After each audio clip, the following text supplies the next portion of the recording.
Hallo, äh, herzlich willkommen zum Hörspiel, hier Buch, Englisch. Das Buch heißt The Wave. Da ich das Buch so oder so lesen muss, lese ich es gern laut vor, damit ich mein Englisch teachen kann. Ja, viel Spaß in die nächsten 3 Stunden. Ich fange an. Tut mir leid.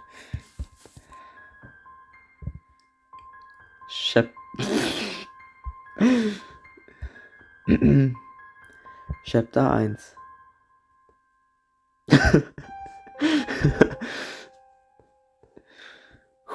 Chapter 1.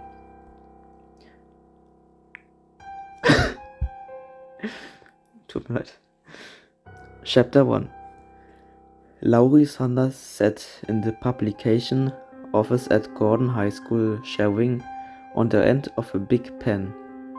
She was a pretty girl with short, light brown hair and an almost perpetual smile that only disappeared when she was upset or shaving on big pens. Lately she'd been shaving on a lot of pens. In fact, there wasn't a single pen or pencil in her pocketbook that wasn't worn down on the butt end from nervous gnawing. Still, it beat smoking.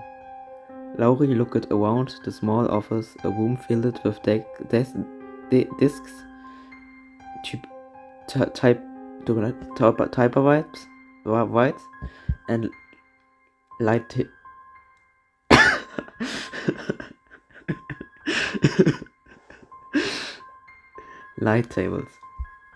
At that moment, there should have been kids at each one of those typewriters punching out stories for the Gordon Grapevine, the school paper.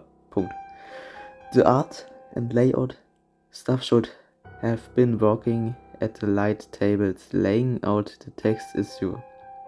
But instead the room was empty except for Laurie. The problem was that it was a beautiful day outside. Laurie felt in the plastic tube of the pen crack. Her mother had warned her once that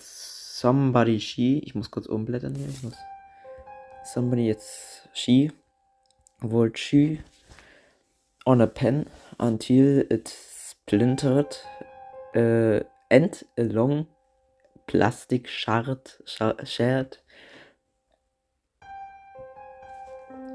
would lodge in her throat and she would choke to death on it. Only her mother could have come up with that. Laurie twar auf. Tut mir leid. Laurie twar für sigh.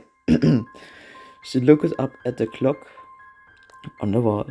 Only a few minutes were left in the period anyway. Hab ich verlesen. There was no rule that said anyone had to work in the publication office during their free periods, but they all knew that the next edition of the Grapevine was due out next week.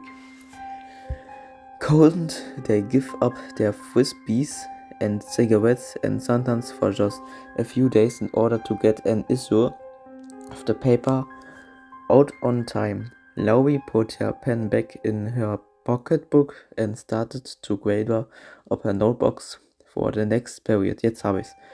It was hopeless for the 3 years she'd been of staff. The Grapevine had always been late, and now that she was the editor-in-chief intimate, no difference. The paper would be done when everyone got around to doing it. Pulling the door of the publications office closes behind her. Laurie ist... Sorry, ist nur ein Komma, ist kein Punkt, hab mich verlesen. Ich lese mal nochmal vor, damit ihr Zusammenhang versteht. Also den Satz nochmal. Pulling the door of the... Ach, macht keinen Sinn. Komm, überspringen wir. The bell to change... Nee, warte, Zeile. It was... Practice Sally empty now. The bell to change classes had not yet rung, and there were only a few students around. Laurie walked down a few doors, stopped outside a classroom, and peeped through the window. Inside, her best friend, Amy Smith, a petite girl with thick, curly locks hair, was trying to endure the final moments of Mr. Gay Boundy's French class. Laurie had taken French with Mr. Gabondi the year before, and it had been one of the most excruciating, boring experience of her life. Mr. Gabondi was a short, dark, heavy-set man who always seemed to be sweating even on the coldest winter days.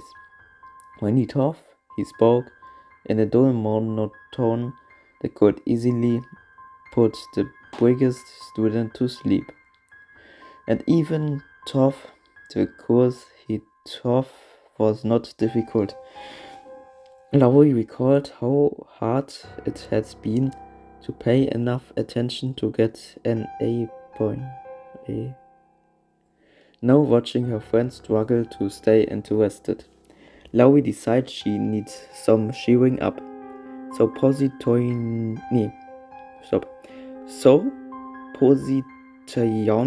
herself outside the door where Amy could see her but Gabilondi, fehlt ein Komma im Buch. Gabilondi called not. Laurie crossed her eyes. Nee, jetzt ist ein Komma. Laurie crossed her eyes aber davor fehlt ein Komma. And made an idiotic face. Also ein idiotisches Gesicht. Amy reacted by putting her hands over her mouth to keep from laughing. Laurie made another face and Amy tried not to look, but she couldn't help turning back to see what her friend was doing next. Then Laurie did her famous fish face. She pushed her ears out,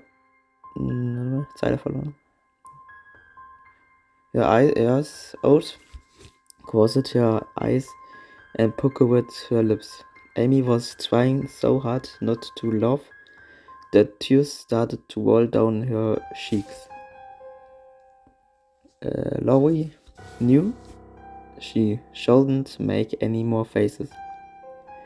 Watching Amy was too funny. Anything could make her laugh. If Laurie did any more, Amy would probably fall out of her seat and hurled into the aisle between the desks. But Laurie couldn't resist. Turning her back to the door to create some suspense, she squeezed up her mouth and eyes and then spun around. Standing at the door was a very angry Mr. Gabondi. Behind him, Amy and the rest of her class were in hysterics. Laurie's dropped, but before Gabondi could reprimand her, the bell rang and ich muss jetzt wieder auf die nächste Seite. His class was suddenly spilling out into a hall around him.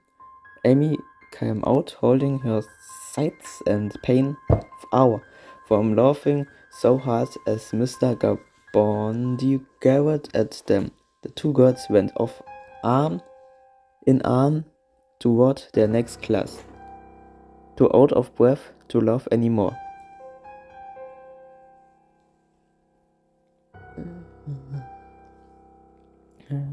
Hier sind wir. In the classroom where he taught history, Ben was crouched over a film projector trying to treat a film through the complex maze of rollers and lenses. This was his fourth attempt and he still hadn't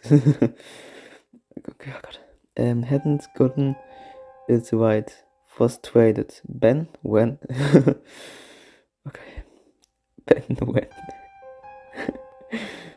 his fingers through his wavy brown hair. All his life he had been befuddled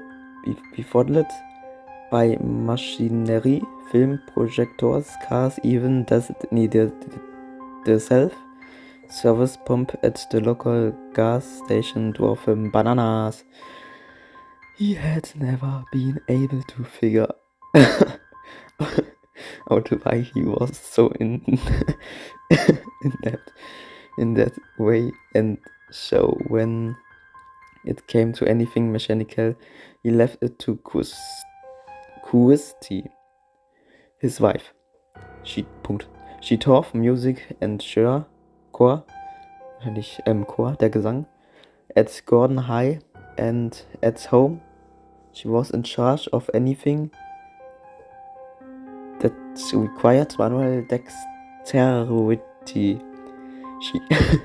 Wie soll ich den Englisch MSA denn schaffen? Mann, ey. So. She often joked that Ben couldn't even be trusted to change a light bulb correctly. Old tough Ben insisted this was an exaggeration. He had changed a number of light bulbs in his life and could only recall breaking two in the process.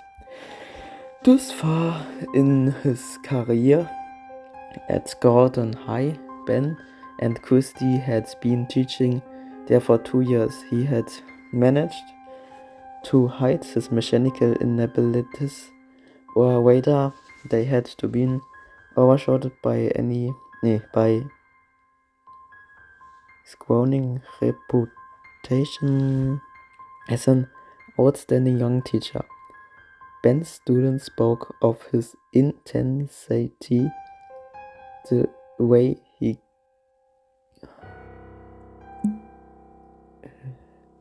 interested and involved in a topic that they called help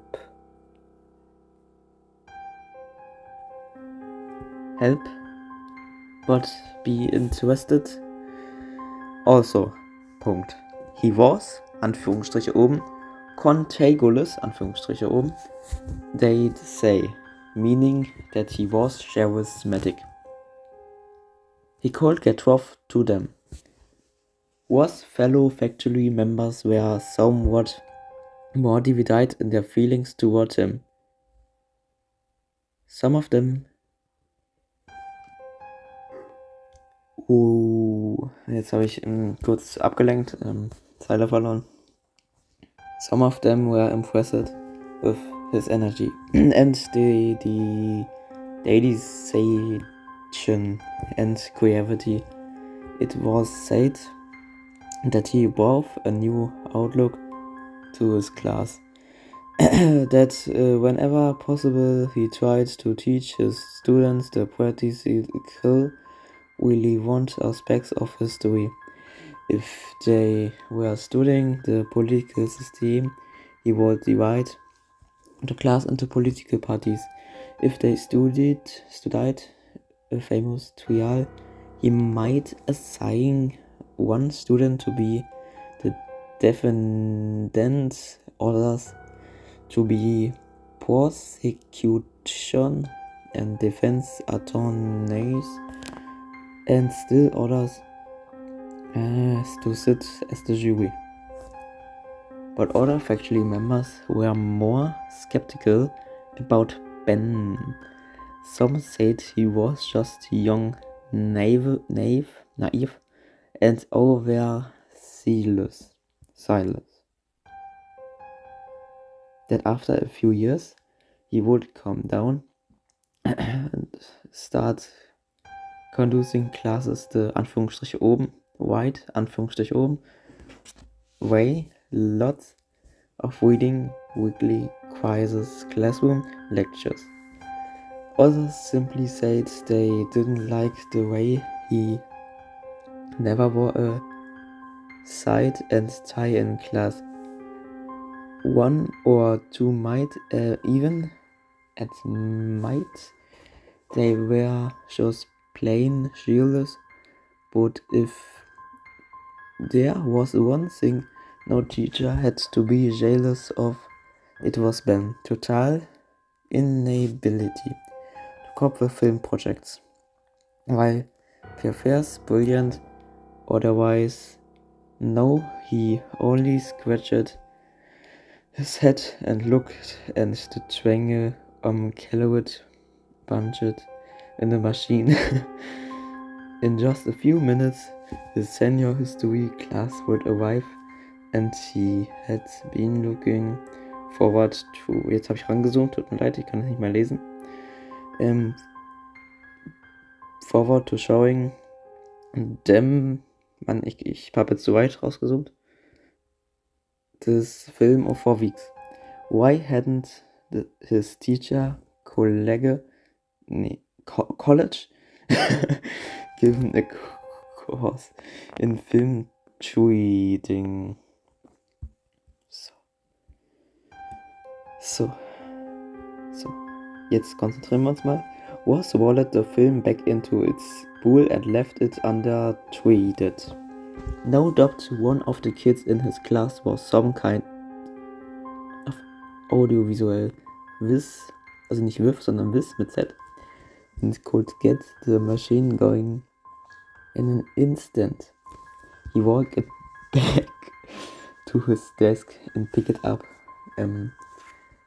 Pile of homework papers he wanted to disturb to the students before they saw the film. The makers on the papers had gotten predictable, bent off as he tumbled of them. As usual, there were 2 A papers, Laurie Saunders and Amy Smith. There was on A. Then the normal bunch of B's and C's.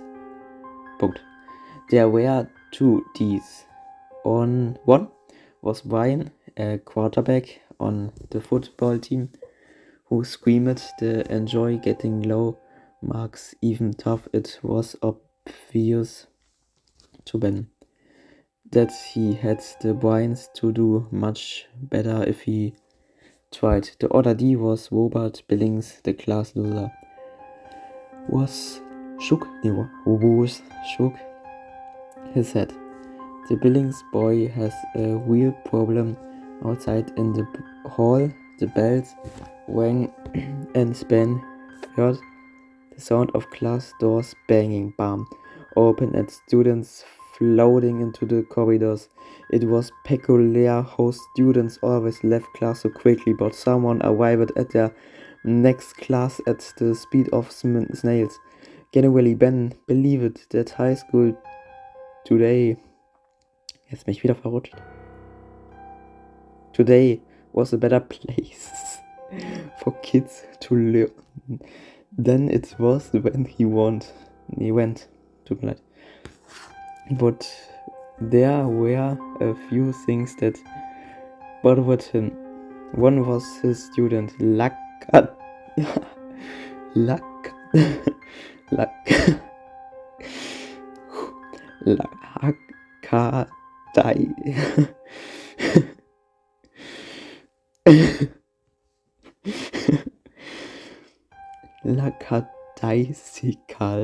attitude about getting to class on time.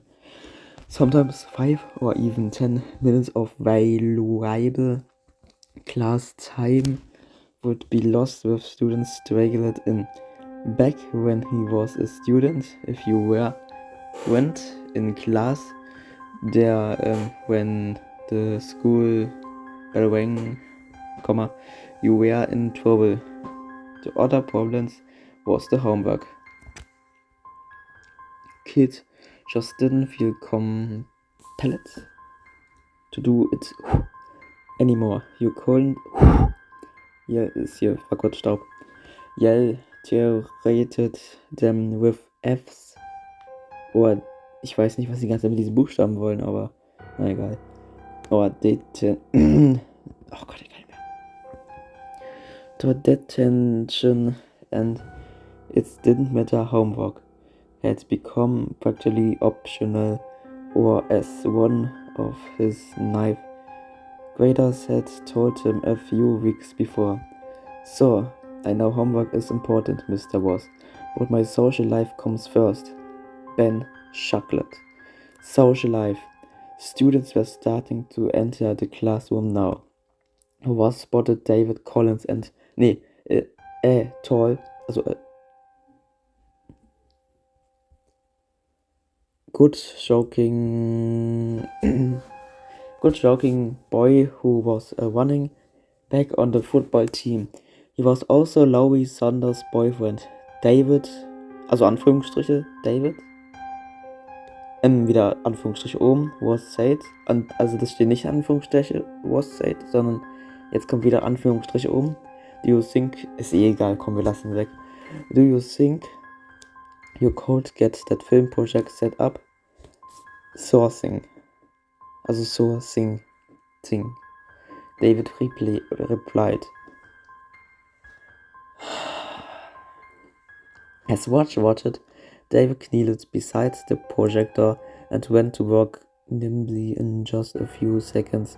He had it created, Ben simulated, and thanked him. Robert Billing trudged into the room. He was a heavy boy with shit rails perpetually hanging out, and his hair always a mess, as if he never bothered to comb it after getting out of bed in the morning. We're gonna see a movie? We're gonna see a movie? He asked when he saw the projector. No, dummy, said a boy named Brad, who especially enjoyed tormenting him. Mr. Rothschild likes to set up projectors for fun. Okay, Brad, Ben said sternly. That's enough. A sufficient number of students had arrived for us to start handing out the homework papers. All right, he said loudly to get the class attention. Here are the last week papers. Nächste Seite.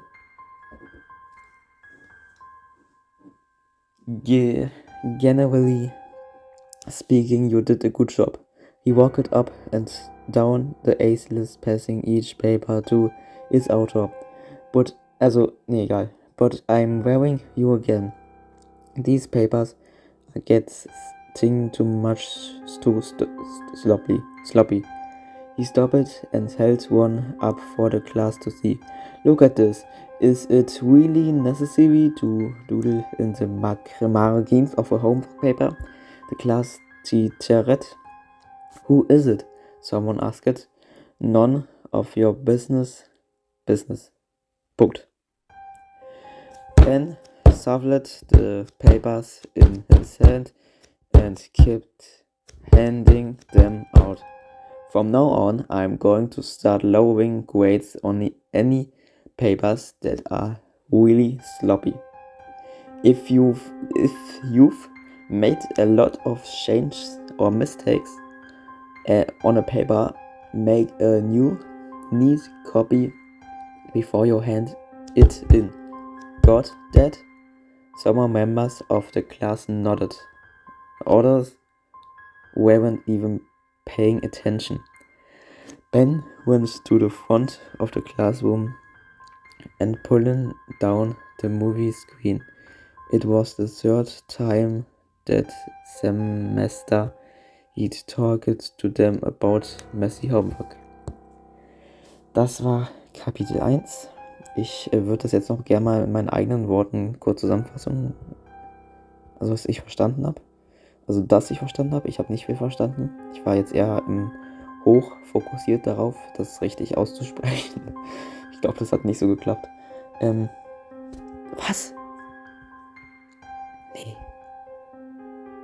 Es gibt 72 Seiten, ich bin erst auf Seite 8.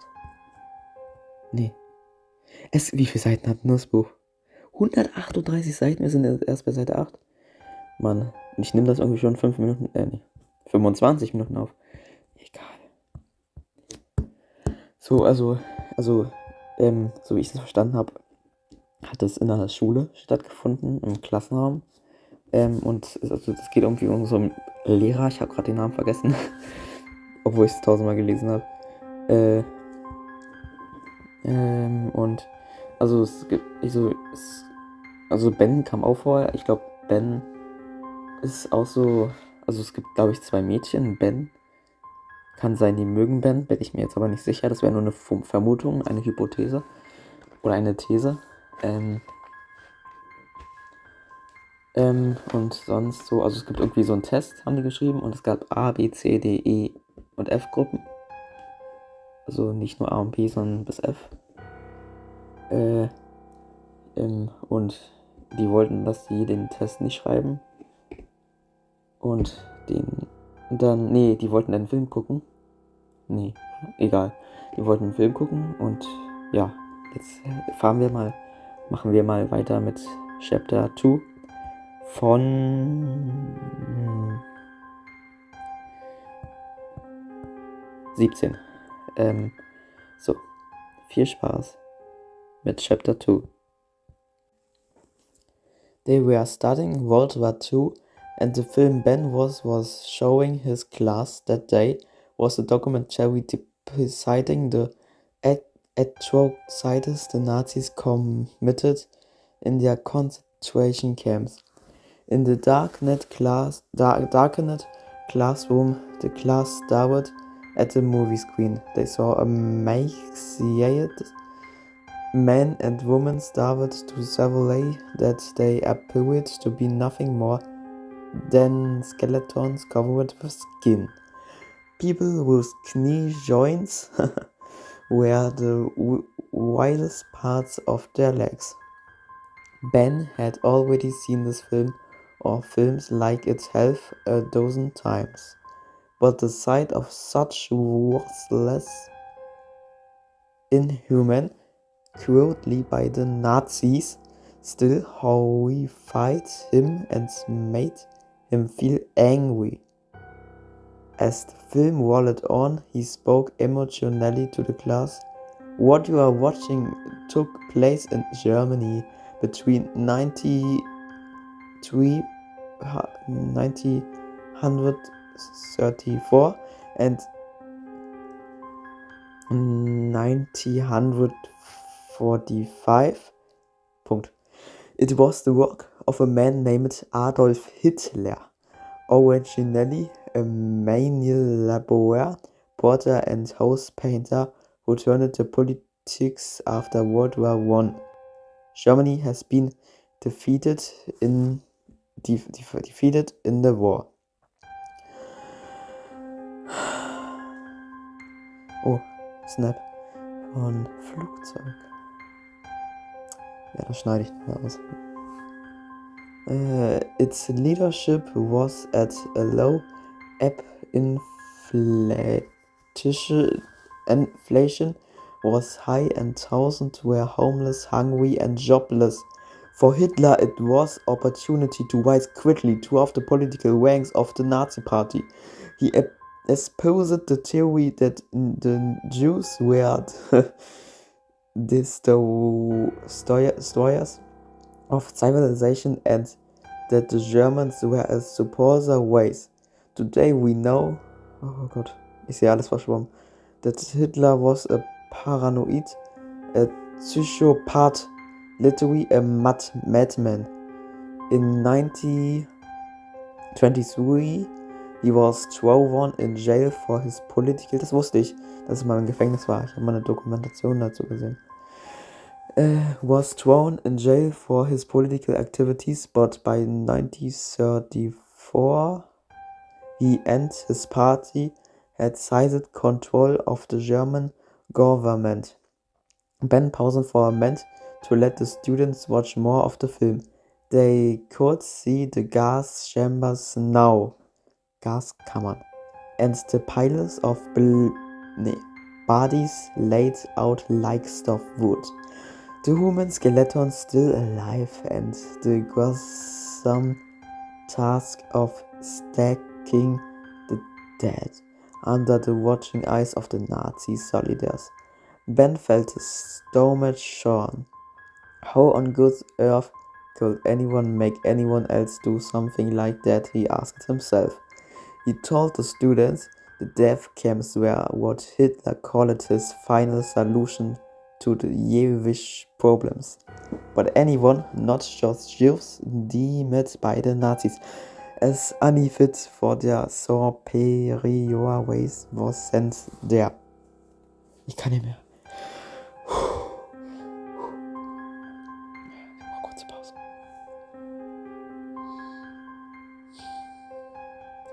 They were headed into camps all over Eastern Europe. At once there were walked, starved and chewed, and when they couldn't work anymore, they were exterminated in the gas chambers. Their remains were disposed of in ovens. Ben paused for a moment and then added, the life expectancy of the prisoners in the camps was 270 days, but many did not survive a week. Yes, interessant. On the screen, they could see the buildings that housed the ovens. Ben thought of telling the students that the smoke rising from the chimneys above the buildings was from burning human flesh, but he didn't. The experience of watching this film would be full enough. Thank God man had not invented a way to convey smell through film, because the worst thing of all would have been the stench of it, the stench of the most heinous acts ever committed in the history of the human race. The film was ending and Ben told the students, in all the Nazis murdered more than 10 million women and children in their extermination camps. The film was over. A student near the door flicked the classroom lights on. As Ben looked around the room, most of the students looked stunned. Ben had not meant that shock them, but he'd know that the film would. Most of the students had grown up in a small suburban community that spread out lazily around Gordon Heights. They were the produce of stable middle-class families, and despite the violent satellite media that permeated society around them, they were surprisingly naive. Wieder mit so einem komischen Punkt hier geschrieben, ist kein I-Punkt, sondern Doppel-I-Punkt. Naive and sheltered. Even now a few of the students were starting to fool around. The misery and horror depicted in the film must have seemed to like just another television program. Robert Billings, sitting near the windows, was asleep with his head buried in his arms on his desk. But near the front of the room, Amy Switch appeared, wiping a tear out of her eye. Laurie Sanders looked upset too. I know many of you are upset. Ben, so richtiges Opfer. Ben told the class. But I did not slow you this film today just to get an emotional reaction from you. I want you to think about what you saw and what I told you. Does anyone have any questions? Amy Smith quickly raised her hand. Yes, Amy? Where are all the German Nazis? She asked. Ben shook his head. Schüttelte wahrscheinlich, ne? Oder? Nee. No, as a matter of fact, less than 10% of the German population belonged oh Gott, meine Stimme, kann nicht mehr, to the Nazi party. Then why didn't anyone try to stop them? Amy asked. I can't tell you for sure. Amy was told her I can only guess that they were scared the Nazis might have been a minute wary, but they were a highly organized, armed, and dangerous minority. You have to remember that the rest of German population was organized and unarmed and frightened. They had also gone through a terrible period of inflation kenne ich irgendwo, ja, that had virtually ruined their country. Perhaps some of them hoped the Nazis would be able to restore their society. Anyway, after the war, the majority of Germans said they didn't know about the atrocities. Near the front of the room, a black youth named Eric raised his hand arrogantly. That's crazy, he said. How could you slaughter the 10 million people without somebody noticing? Yeah, said Brett. Where's Brett? The boy who had picked one over Billings before class began. That can't be true. It was obvious to Ben that the film had affected a large part of the class, and he was pleased. It was good to see them concerned about something. Well, he said to Eric and Brat. Kenne ich auch irgendwoher den Namen. I can only tell you that after the war, the Germans claimed they knew nothing of the concentration camps or the killings. No way, Sanders raised her hand. But Eric's right, she said. How could the Germans sit back while the Nazis slaughtered people all around them and say they didn't know about it? Oh, ich hoffe, es wird nicht so ein Nazi-Geschichtsfilm. Buch, Story. Das kann ich nicht. Das verstehe ich nicht. Ich kann nicht. Oh Gott, das ist noch so lang. Ich hasse Lesen.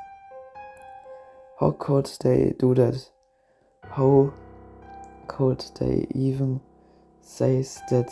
All I can tell you, Ben said, is that the Nazis were highly organized and feared. The behavior of the rest of the German population is mystery. Why they didn't try to stop it, how they could say they didn't. Oh nein, ich bin nach unten. Ich bin aus Versehen nach unten. Wo waren wir? Och nee, ach komm schon. Oh nee, was ist denn das für ein Scheiß?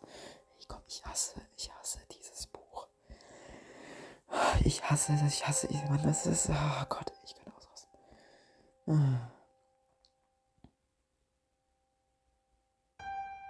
Nee. Oh Gott, jetzt bin ich wieder, was ist denn das? Tut mir leid. Kann nicht mehr, ich bin psychisch am Ende. Physisch und psychisch. Nee, ich hab das psychisch schon.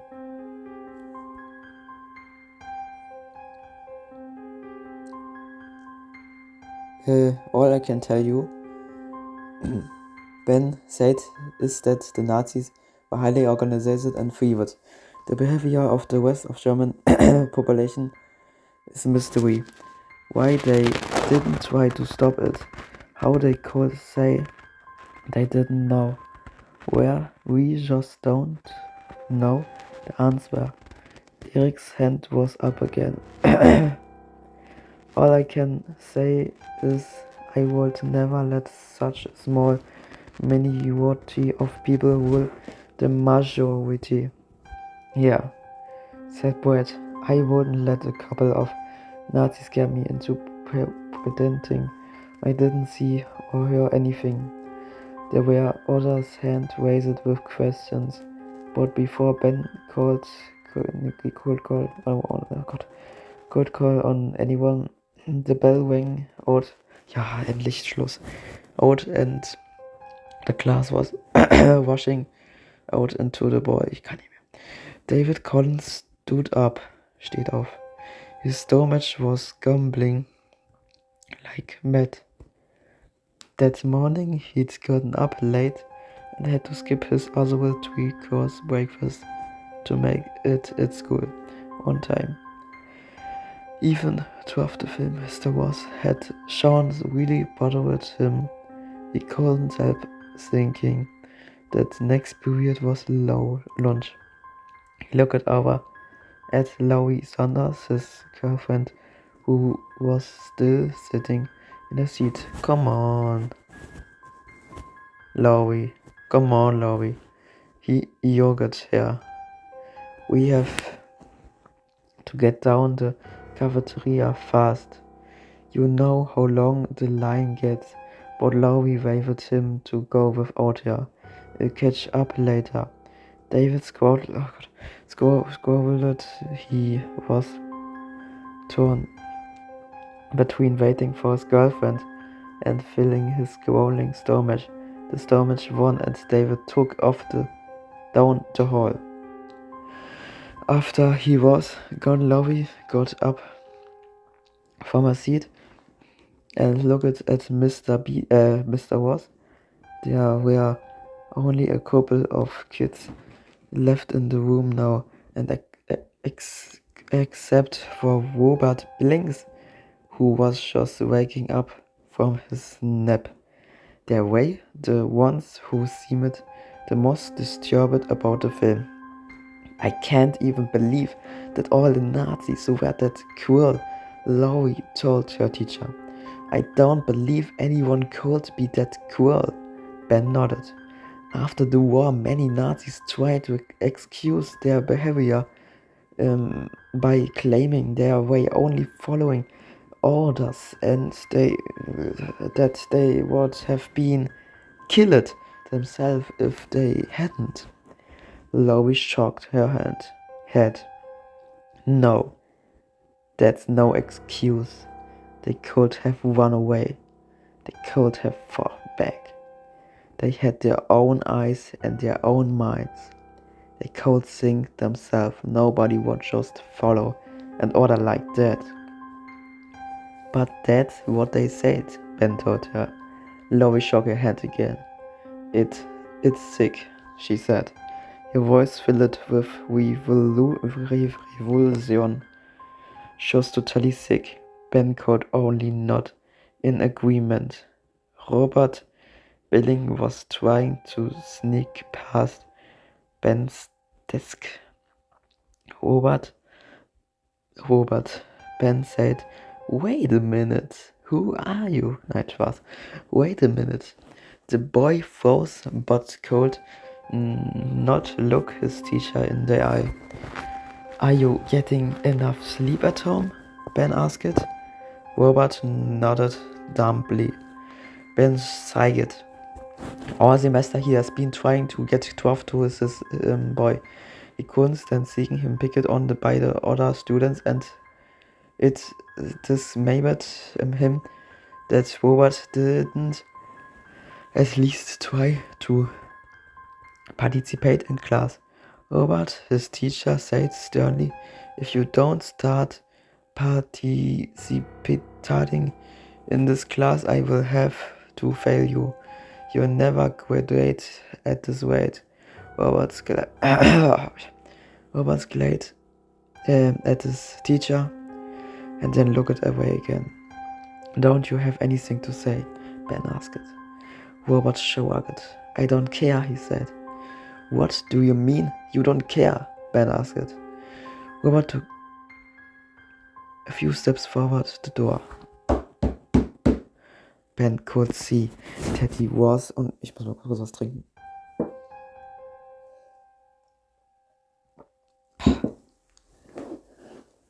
Ben could see that he was uncomfortable about being questioned. Robert. The boy stopped, but he still could not look at his teacher.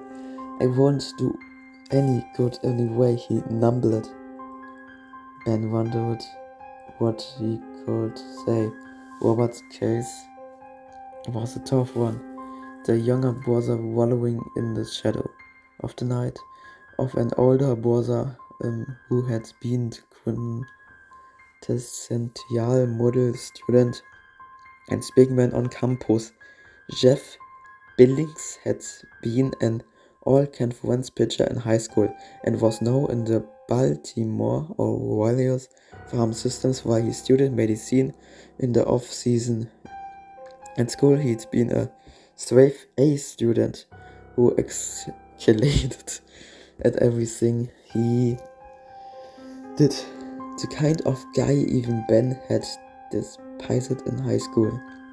Seeing that he could never complete with his brother's achievements, Robert had apparently decided it was better not even to try.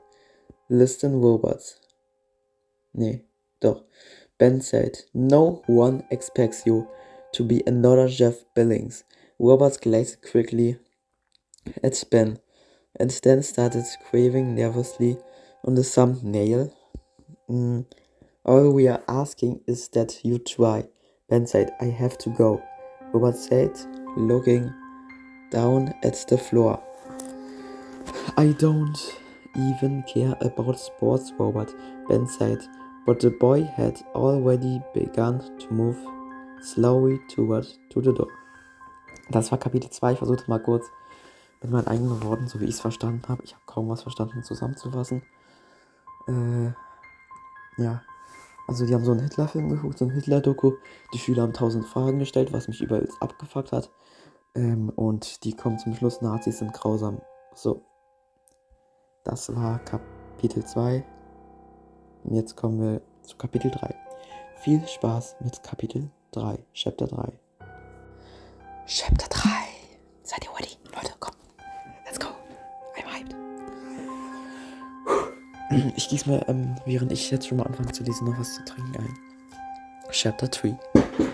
David Collins was sitting in the outer cold yard next to the cafeteria.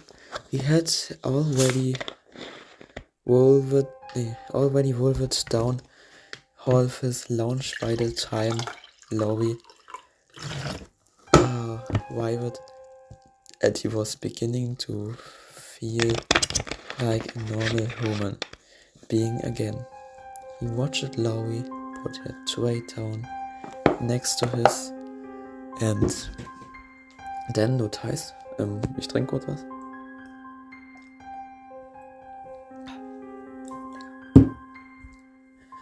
Jetzt bin ich kurz hier rausgekommen aus dem Leseflow. He watched Laurie put her tray down next to his and then noticed that Robert Billing... Nehme ich schon auf? Ja. Ich nehme die ganze Stimme. Oh Gott, ich bin verwirrt. He looked, David whispered as Laurie sat down. They watched as Robert stepped out of the cafeteria, carrying a tray, looking for a place to eat. True to form, he had already started eating and stood in the doorway with half hot dogs sticking out of his mouth. There were two girls from Mr. Ross' history class sitting at the table Robert chose. As Robert set his tray down, they both stood up and took their trays to another table. Robert presented he hadn't noticed. David shook his head. Gordon's eyes were on untouchable, he mumbled. Do you think there's something really wrong with him? Laurie asked. David shrugged. I don't know. He's been pretty strange for as long as I can remember. Then again, if people treated me like that, it'd probably be pretty strange too. It's just weird that we had his brother could come from the same family. Did I ever tell you that my brother knows his mother? Laurie asked. His mother ever talk about him? David asked. No, I think she told me once that they had him tested and he really does have a normal IQ. Nicht so wie Robin. He's... Okay, Daniel, das war ein richtig harter Witz. Das tut mir leid, das kann ich jetzt nicht machen. He's not really dumb or anything, just weird. David said and went back to eating his lunch, but Laurie only picked at hers. She seemed preoccupied. What is it? David asked. That film, Laurie answered. It literally bothers me. Doesn't it bother you? David thought for a moment. Then he said, yeah, so, as something horrible that happened once, it bothers me. But that was a long time ago, Laurie. To me, it's like a piece of history. You can't change what happened then. But you can't forget it, Laurie said. She tried a bit of her hamburger, then made a face and put it down. Well, you can't go around being bummed out about it for the rest of your life either, David said. He ate Laurie's untended hamburger. By the way, you gonna eat that? Laurie shook her hand. The movie had left her without much of an episode. Help yourself. Not only did David help himself to her burger, he finished off her fries, salad and ice cream as well. Laurie looked in his direction, but her eyes were distant. David wiped his lips with a napkin. Would you like anything more? Lawrence asked. Well, to tell you the truth, hey, is this seat taken? Someone behind them said. I was here first, said another voice. David and Laurie looked up, find Amy Smith and Brian Ammon, the quarterback, punked heading for their able from opposite directors. What do you mean you were here first? Brian asked. Well, I wanted to be here first, Amy replied. Meaning to be first doesn't count, Brian said. Besides, I have to talk to Dave about football, and I have to talk to Lois, Amy said. What about? Brian asked. Well, about keeping company while you talk about boring football. Stop it, Lois said. There's room for two, but with them you need room for three, Amy said, nodding at Brian and David. Hardy, ha, ha. Brian grunted. David und Laurie slide over and Amy and Brian, die haben zweimal und gemacht, also einmal ein Komma und finde ich jetzt nicht so sprachlich hübsch, aber ist doch egal. Squeezed in the next to them at the table. Amy was right about room for three. Brian was carrying two full lunch trays. Hey, what are you doing with all this food? David asked, patting Brian on the back. All tough. Oh nee, jetzt hat er die Salze auf dem Kopf kopiert. Was soll das denn? He was the team's quarterback. Brian was not very big. David stood a full head taller than him. I gotta gain some weight, Brian said. Jetzt geht es.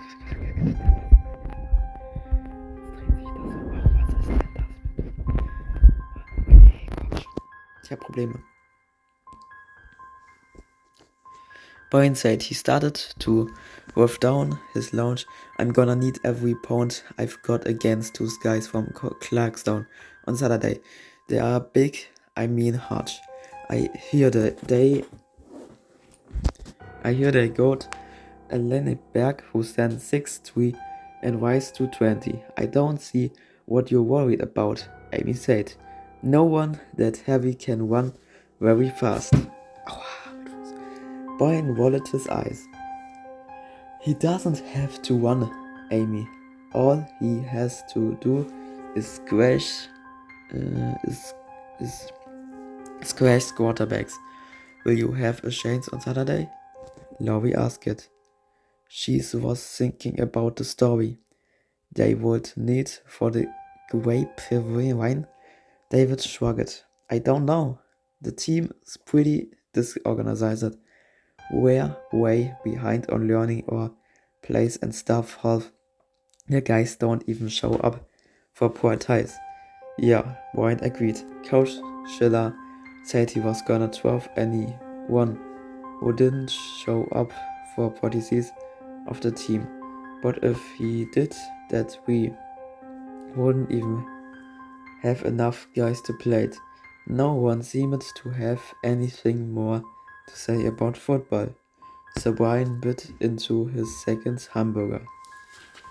David drifted to other present mentors. Hey, is anyone here good at calculus? Why are you talking calculus? Amy asked. You need it for engineer, David said. So why not wait till college? Brian asked. I heard it was so hard. You have to ask it twice.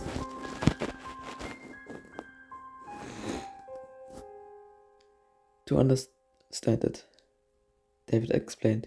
So I figured it'd take it once, now at once later. Amy nudged Laurie. I think your boyfriend is strange, she said. Talk about strange, Brian whispered, nodding toward Robin Billings.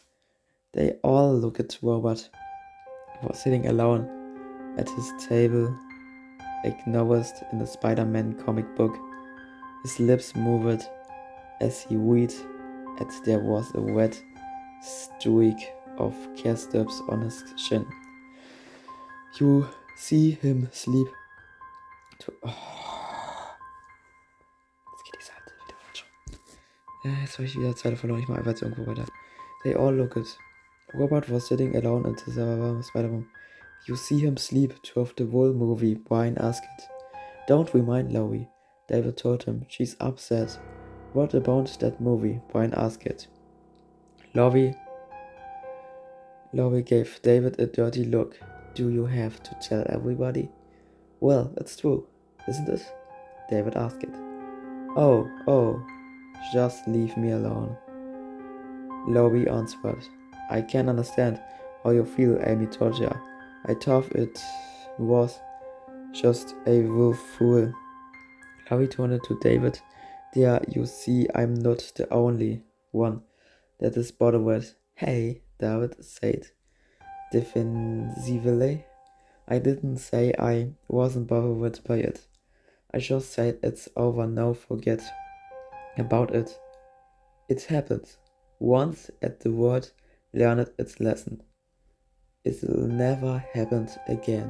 I hope not, Laurie said, picking up her tray. Where with you going? David asked her. I have to go work. The grape whistle. Kann ich nicht lesen. Laurie said. Wait, Amy said. I'll go with you. David and Brian watched the two girls go. Gee, she really is upset about that movie, isn't she? Brian said. Yeah, David nodded. You know, she always takes stuff like that to see with us. Amy Smith and Lois Saunders sat in the grapevine office talking. Amy wasn't on the newspaper stuff, but she often hung out with Laurie in the publications office. The office door should be locked and Amy would sit inside by an open window holding a cigarette outside. Zigaretten sind nicht gut, so wie Energy Drinks. Outside and blowing the smoke out. If a teacher came in, she would drop the cigarette to the ground and there would hardly be any smell of smoke in the room. That was an full movie, Amy said. Laurie nodded quietly. Are you and David having a fight? Her friend asked. Oh, not really. Laurie couldn't help smiling slightly. I just wish he could take something besides football seriously. I don't know, he's such a jock sometimes, but gets good gauges, Amy said. At least he's not a dumb jock like Brian. The two girls giggled for a moment, and then Amy asked, why does he want to be an engineer? It sounds so boring. He wants to be computer engineer, Laurie said. Did you ever see the one he last at home? He bought it from a kid. Somehow I missed it, Amy said facetiously. By the way, have you decided what you're doing next year? Laurie shook her head. Maybe we'll go somewhere together. It depends on where we get accepted. Your parents will be thrilled, Amy said. I don't think they mind that much, Laurie said. Ich trinke kurz was.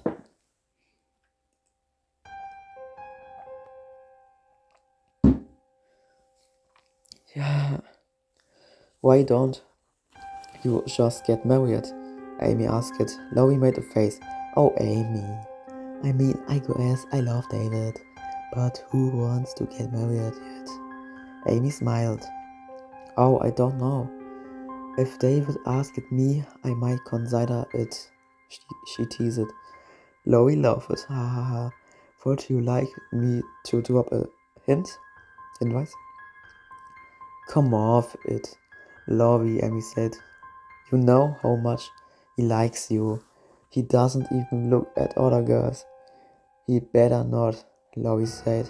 She noticed that there was a wistful note to Amy's voice. Ever since Laurie had started dating David, Amy had wanted to date a football player too. It sometimes bothered Laurie that he entering their friendship was a concert. Competitions for boys creates popularity almost everything one could compete for. Even though they were best friends, that constant competition someone prevented them from being really close. Suddenly there was a loud knock on the door and someone tried to doorknob. Both girls jumped. Who is it? Laurie asked. Principal Owens, a deep voice replied. Why is the door locked? Amy's eyes went wide with fear. She quickly dropped her cigarette and started digging through her pocketbook for a stick of gum or a mint. Gum? Gum? Ich liebe Kaugummis. Oh, it must have been an accident, Laurie replied nervously, going to the door. Well, open immediately. Amy looked terrified. Oh Gott, ich rutsche. Laurie have her helps look and pulled the door open. Outside in the hall were Carl Block, the grave province investigation reporter, and Alex Cooper, the music reviewer. They were both grinning. Oh, you too, Laurie said angrily. Behind her, Amy looked like she was going to faint as the two biggest body jokers in the school stepped into the room. Cole was a tall, thin guy with blonde hair. Alex, who was stocky and dark, was wearing earphones connected to a small tape player. Something illegal going on here, Carl asked slyly, making his eyeballs bounce up and down. You made me waste a perfectly good cigarette, Amy complained. Tisk tisk, Alex said, looking on disappointing. So how is the paper coming? Carl asked. What do you mean? Laurie asked in exasperation. Neither of you has handed in your assignments for this issue. Oh, whoa. Alex was suddenly looking at his watch and backing away toward the door. I just remembered I have to catch a plane to Argentina. He'll drive you to the airport, Cal said, following him out the door. Chloe looked at Amy and shook her head wearily. Those two, she mumbled, making at first. Das war Kapitel 3. Und es ging also es geht um Relationships. Und irgendwie habe ich auch so einen Streit mitbekommen. Ja. Aber ich verstehe jetzt noch nicht, was der Sinn dieses Buches ist. Was will mir das Buch sagen? Also es liegen zwar noch 14 Kapitel vor mir, aber The Wave heißt das Buch. Ich hätte eher gedacht, es kommt so irgendwie so ein Wellenfilm, dass so eine große Welle kommt und alles zerstört. Das hätte ich mir jetzt vorgestellt. Aber ich glaube, der Film geht eher so, ich weiß nicht. Also erst haben die über Nazis geredet, jetzt ist irgendwie Relationship. Vielleicht kommt jetzt noch die Welle oder so. Vielleicht kommt jetzt noch die große Zerstörung. Ja. Ja. Ich habe kurz Nachrichten in meinen Discord-Server gekriegt. Ich schick die kurz mal ab.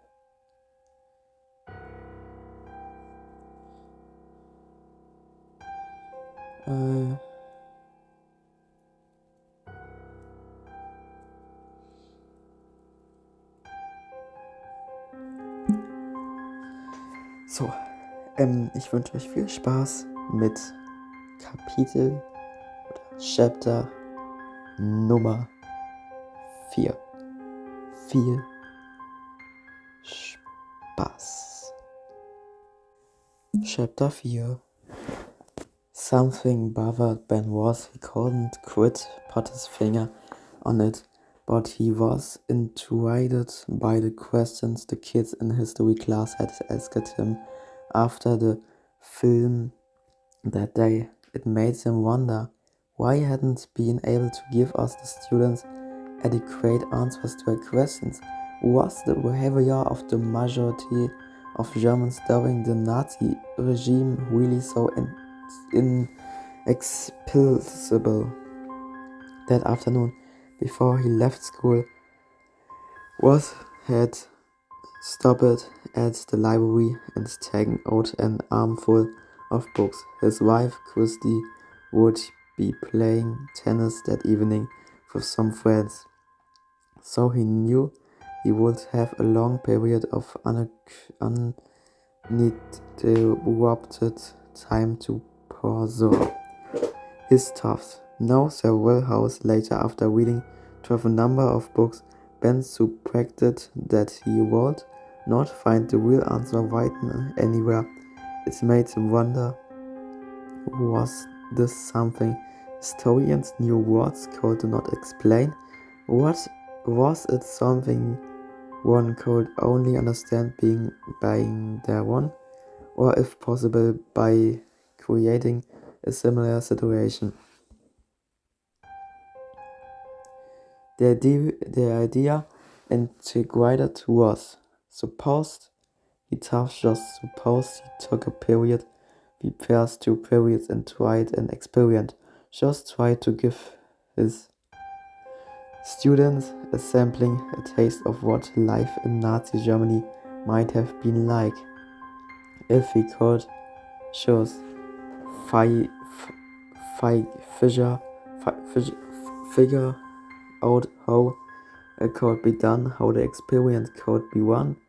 Hat sich gereimt. He was certain the book make far more of an impression on the students than any book explanation could ever make. In it certainly was worth a try. Christy didn't get in that night until after 11 o'clock. She played tennis. She played tennis and then had dinner with a friend. She got home to find her husband sitting at the kitchen table surrounded by books. Doing your homework? In a way, yes, Ben was, replied without looking up from his book. On top of one of the books, Christy noticed an empty glass at an empty plate with a few crumbs from what once must have been a sandwich. Chili cheese. Well, at least remembered to feed yourself. She paid, picking up the dish and placing in the sink. Your husband didn't answer. His nose was still stuck in the book. I bet you're just dying to find out how badly I beat Betty Lewis tonight, she said, kidding him. Ben looked up. What? I said, I bet Betty Lewis tonight. Chrissy told him. Her husband had a black look on his face. Chrissy laughed. Betty Lewis, you know, the Betty Lewis who I've never won more than 2 games in a set from. I bet you tonight in 2 sets, 6, 4, 7, 5.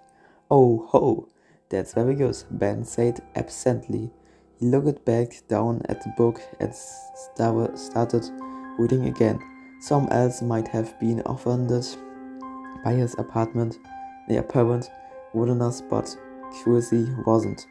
She knew Ben was the kind of person who got involved with things, not just involved, but utterly absorbed in them, not to the point where they tended to forget that the rest of the world existed. She'd never forgot the time in the graduate school when he got interested in American Indians. For months we have so wrapped up in Indians that he forgot about the rest of his life. On weekends, he'd visit Indian reservations or spend hours of looking for old books in dusty libraries. He even started inviting an Indian's home for dinner and wearing deerskins moccasins. Christy used to get up some mornings wondering if he was going up to put on war paint. But that was the way Ben was. On summer, she'd toughen to play bridges, and within a month, not only was he a better bridge player than she, but he was driving her crazy, inciting that they played bridge every minute of the day. He only calmed down after he won a local bridge tournament and when out of worthy competitors. It was almost fighting the way he lost himself in each new adventure. Chrissy looked at the books scattered about the kitchen table and sighed. What is it this time? She asked.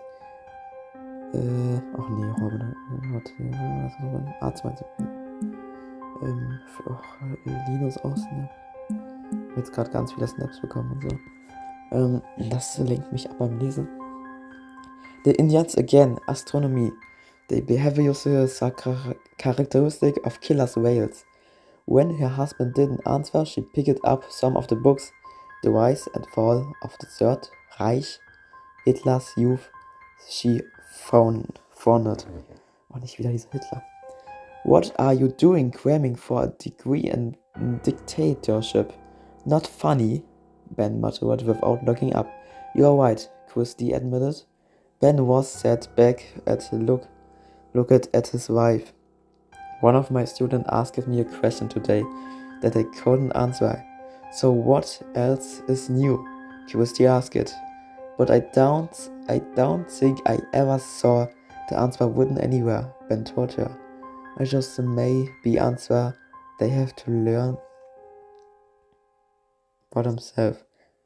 Christie was nodded. Well, I can see what kind of night this is going to be, she said. Just remember, tomorrow you have to be awake enough to teach an entire day of class. Her husband nodded. I know. Christie was bent down and kissed him on his forehead. Try not to awake me, if you come to sleep tonight. Das war Kapitel 4, ging relativ schnell vorbei. Ja, ich mache einfach mal kurz Speedrun weiter mit. Oh ne Gott, Kapitel 5 ist ein ganz langes. Wir machen erstmal kurz Review. Ja, so die hat in der Bibliothek nach einer Antwort auf die Frage gesucht, die sie nicht beantworten konnte. Das ist eigentlich, kann man so in einen Satz zusammenfassen. Und ich wünsche euch jetzt viel Spaß mit Kapitel 5. Chapter 5, das ist ein sehr, sehr langes Kapitel. Nochmal tief Luft holen. Oh Gott, ich kann nicht mehr. Aber Chapter 5. Jetzt wird durchgezogen. Übrigens 19:36 Uhr, gerade 19:37 Uhr, kurz geworden. Angefangen habe ich 18:30 Uhr, so, ja. Schon sogar eine Stunde jetzt, ne? The next day the students different and slowly, as usual. Some took their seats, others stood around talking. Robert Billings was by the windows. Oh Gott, ich kann gar nicht mehr Luft holen. Das ist wirklich so wie Sport. Tying knots in the blind cords. While he was doing that, Brett, his instant tornado, walked past and patted him on the back, sticking a small sign that said, "Kick me," to shirt. It looked like just another typical day in history class until the kid noticed that the teacher had written in large letters across the background, "Strength, talk, discipline." What's that supposed to mean? Someone asked. I'll tell you just as soon as you are all seated. Ben was answered. When the kids were all in their place, he began to lecture. Today I'm going to talk to you about discipline. A collective groan went up from the seated students. There were some teachers whose class, would be a drag, but most of the students expected was history's class to pretty good, which means no dumb lectures on stuff like discipline. How did Ben? Told them. Before you make a judgment, give this chance. It could be exciting. Oh sure, someone said. Oh sure, it's right. Ben told the students. No, when I talk about discipline, I'm talking about power, he said, making it first acute the point, and I'm talking about Susses 12 discipline. Is there anyone here isn't interested into power and Susses? Probably Robert, Brett said. A bunch of kids niggered. No wait, Ben told them. David, Brian, Eric, you play football. You already know it takes discipline to win. That must be why we haven't won a game in 2 years, Eric said, and the class laughed. It took their teacher a few moments to calm them down again. Listen, he said, gesturing toward a pretty red-haired student who appeared to be sitting taller in her chair that tossed around her. Andrea, your ballet dancer. Doesn't take ballet dancers long, hard hours of work at develop their skills. She nodded and was tuned to the rest of the class. It's the same with every art. Painting, writing, music, all of them take years of hard work and discipline to matter.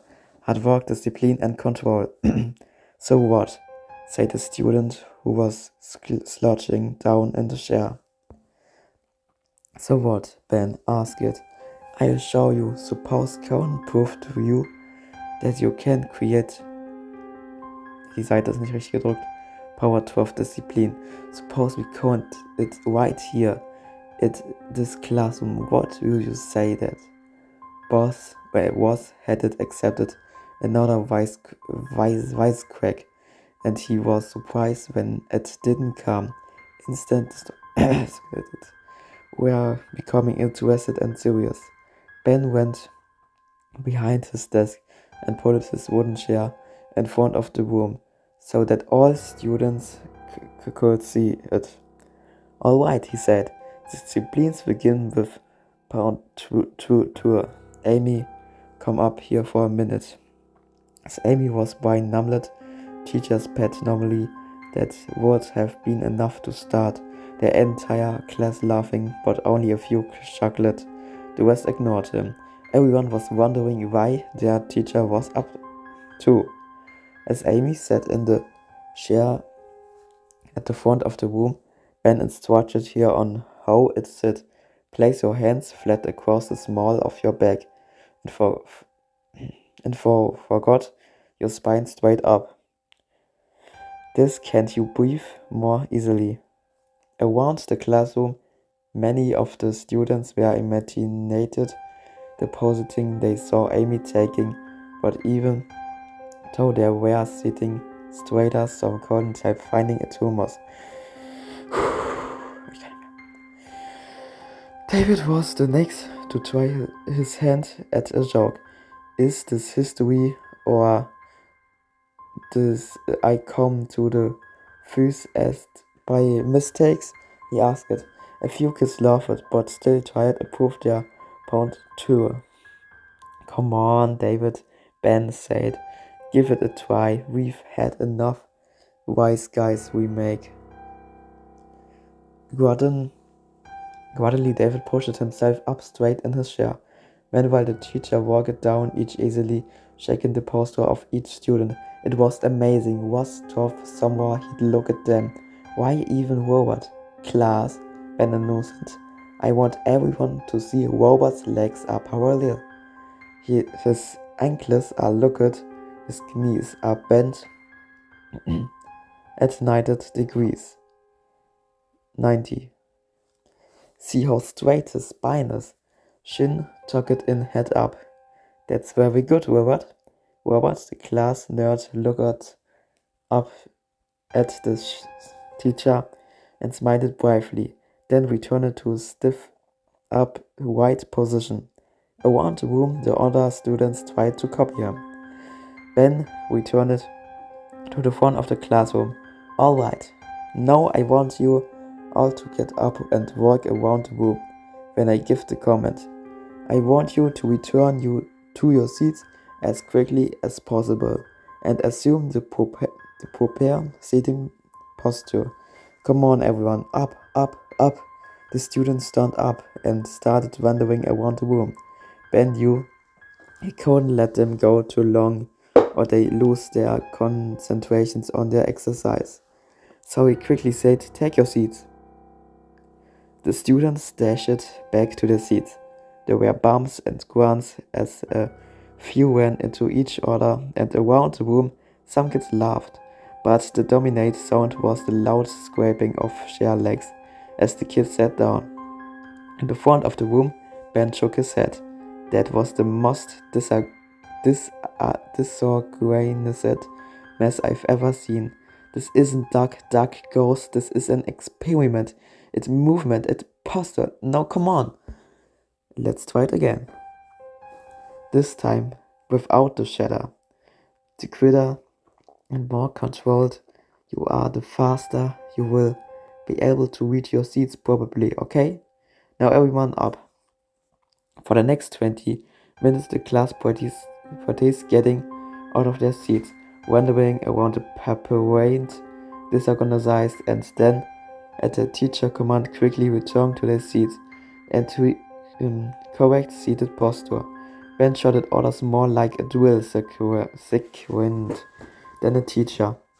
Once they seemed to have mastered quick and correct settling, he threw in a new twist, but now they would return from the hallway and was what time them with a stopwatch. Okay. On the first try, it took 48 seconds. The second time, were able to do this in a half minute. Before the last attempt, David had an idea. Listen, he told the classmates as they stood outside in the hall waiting for Mr. Ross' signal. Let's line up in the order of who has to go the farthest to reach their desk inside. That way we won't have to bump into each other. The rest of the class agreed.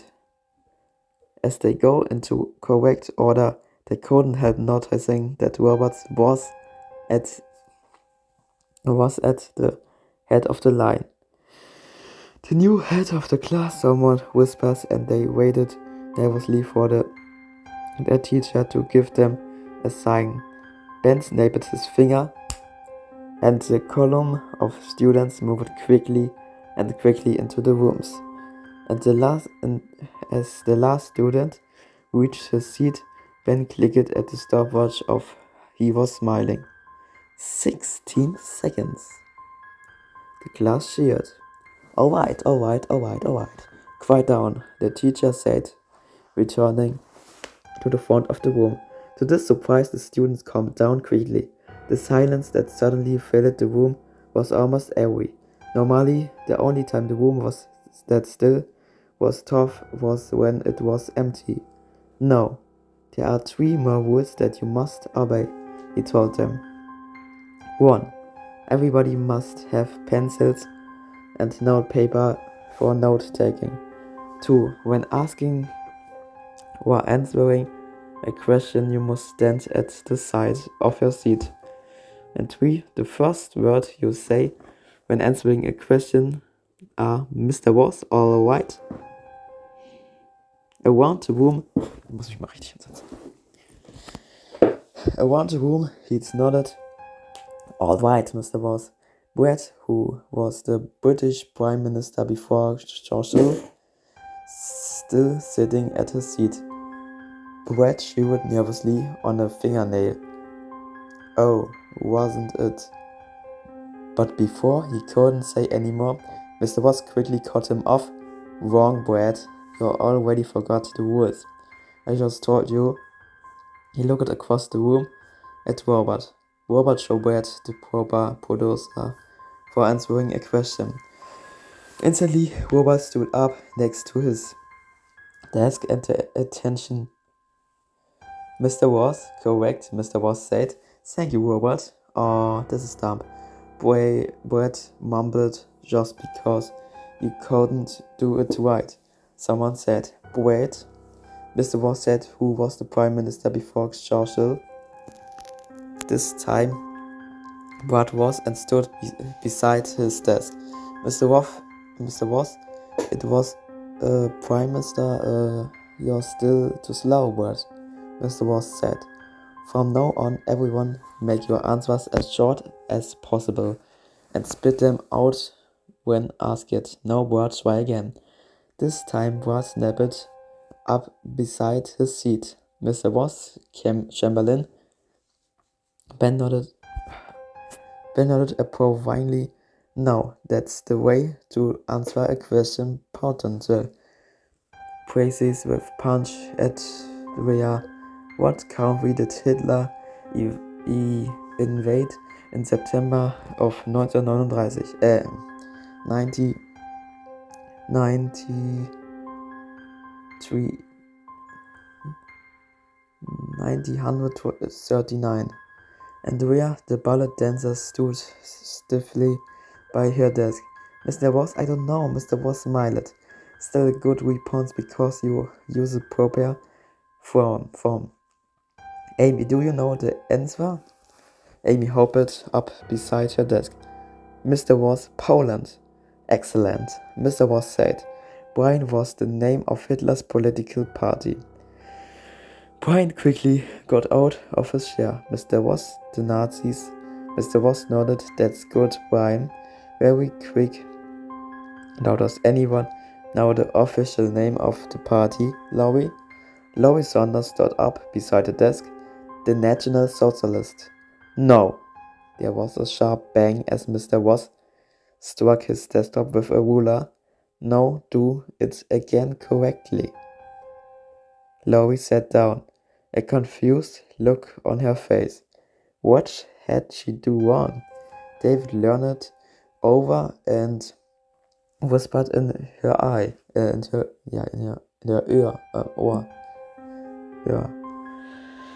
Oh, right. She stood up again. Mr. Was, the National Socialist German Workers' Party. Correct, Mr. Was replied. Mr. Was kept asking questions and around the room. Students jumped to attention, eager to show that they knew of the answer, the correct form with which to give it. It was a far cry from the normally casual atmosphere of the classroom, but neither Ben nor his students reflections on the fact they were to carve up in this new game. The speed and precision of each question and answer were accelerating soon.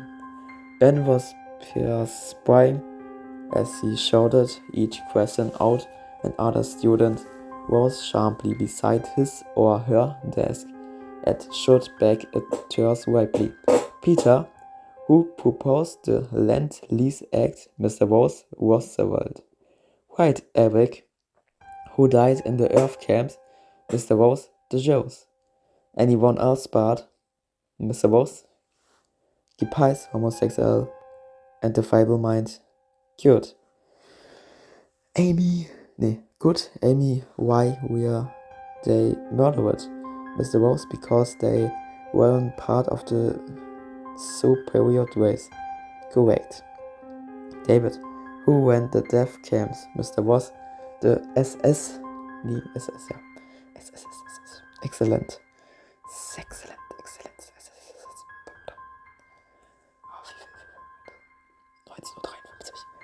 Out in the hall, the bells were ringing, but no one in the classroom moved from their seat. Still carried by the momentum of the class progress the period, Ben stood at the front of the room and issued the final order of the day. Tonight, finish reading chapter 7 and read the first half chapter 8. That's all, class dismissed. Before him, the class rose in what seemed like a single movement and rushed out into the hall. Wow, that was weird. Man, it was like a rush. Brian gasped in uncharacteristic enthusiasm. He and some of the students from Mr. Rose's class were standing in a tight pack of corridors still reading on the energy they felt classroom. I've never felt anything like that before, said Eric beside him.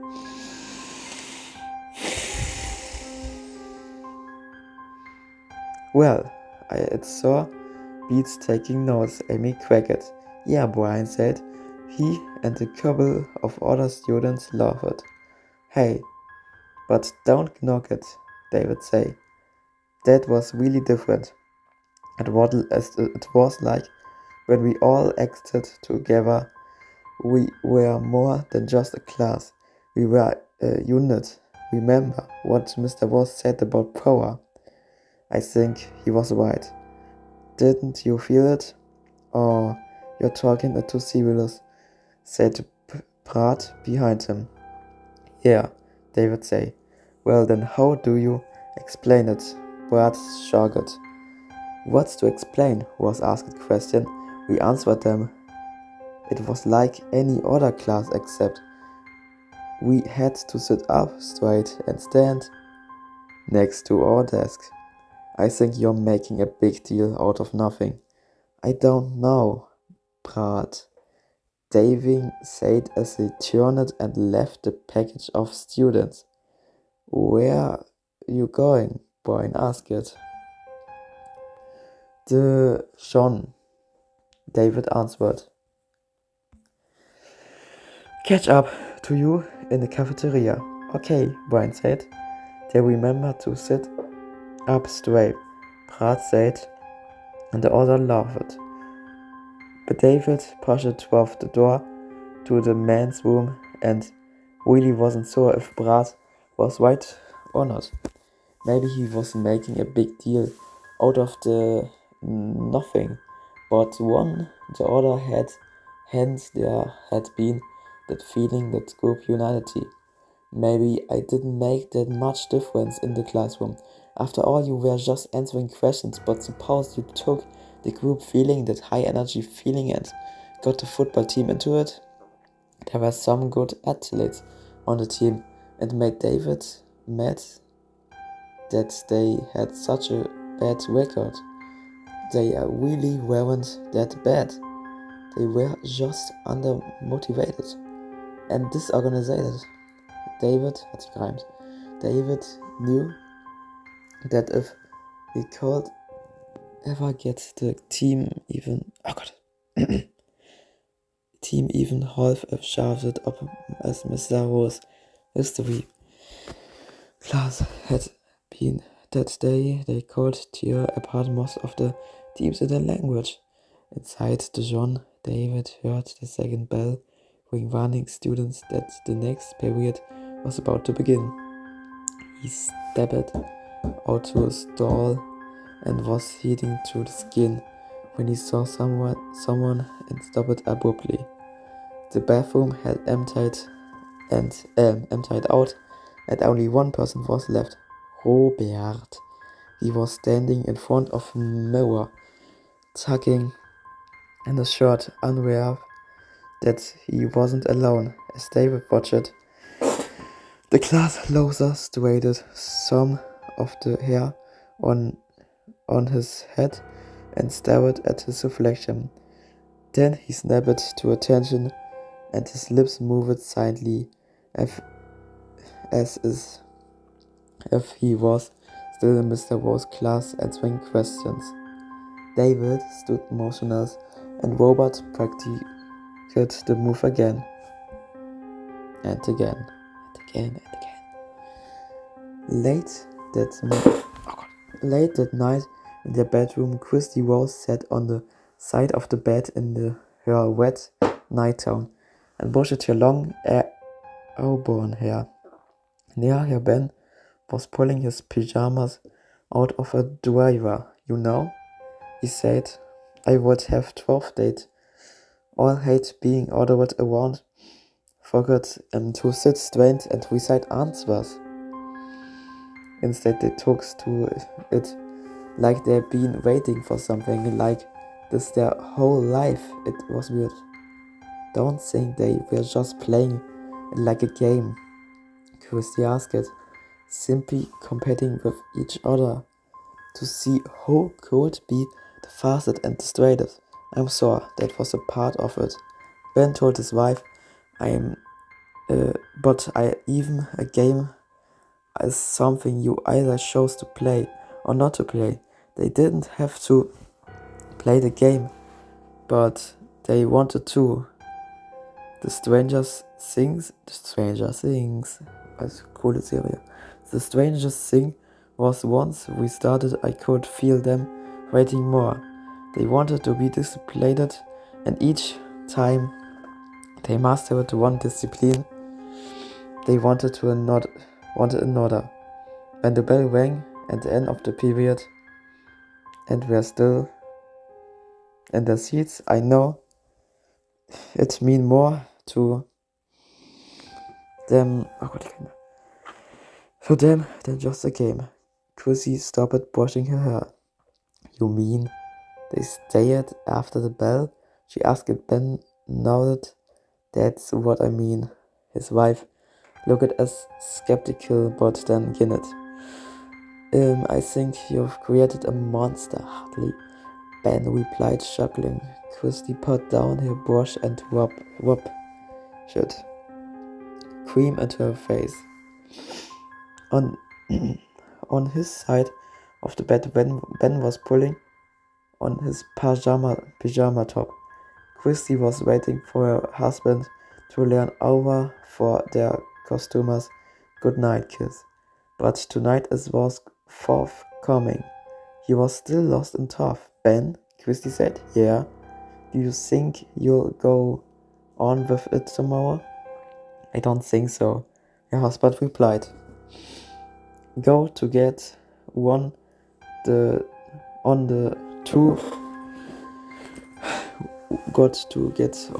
Japanese campaign. Christy closed the jar of cream and settled comfortably into the bed. But on his side, Ben still had not moved. He had told his wife how surprisingly enthusiastic his students has been this afternoon, but he had not told her that he too had gotten caught up in it. I would almost been embarrassing to admit that he could get swept in such a simple game. But yet, on reflection, he knew that he had the fierce exchange of questions and answers, the quest for perfect discipline. It had been infectious, and in a way, Mr. Sabin, he had enjoyed his students' a complication interestingly tough as he got into bed. Es ist zu Ende. Ich habe den Chapter 5 geschafft. Chapter 5, oh mein Gott. Und das war sehr interessant. Die Stunde hat er sehr schön gestaltet. Aber bis jetzt catcht mich das Buch noch nicht so. Ja, ich würde dann sagen, wir müssen wohl dann mal weiterlesen, ne? Mit Chapter 6, es ist 20:02 Uhr. Und wir haben 18:30 Uhr angefangen, glaube ich, so. 18:30 Uhr war das. Bald knacken wir die 2-Stunden-Marke. Aber ich wünsche euch viel Spaß mit Chapter 6.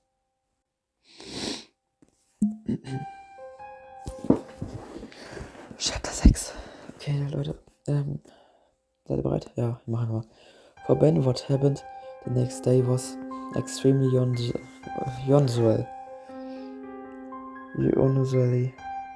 Instead of a student strangling into class after the bell had rung, it was he who was late. He accidentally left his lecture notes and book on Japan in his car at that morning, and had to run out to the parking lot before class to get them. As he rushed into the classroom, he expected to find a madhouse, but he was in for a surprise.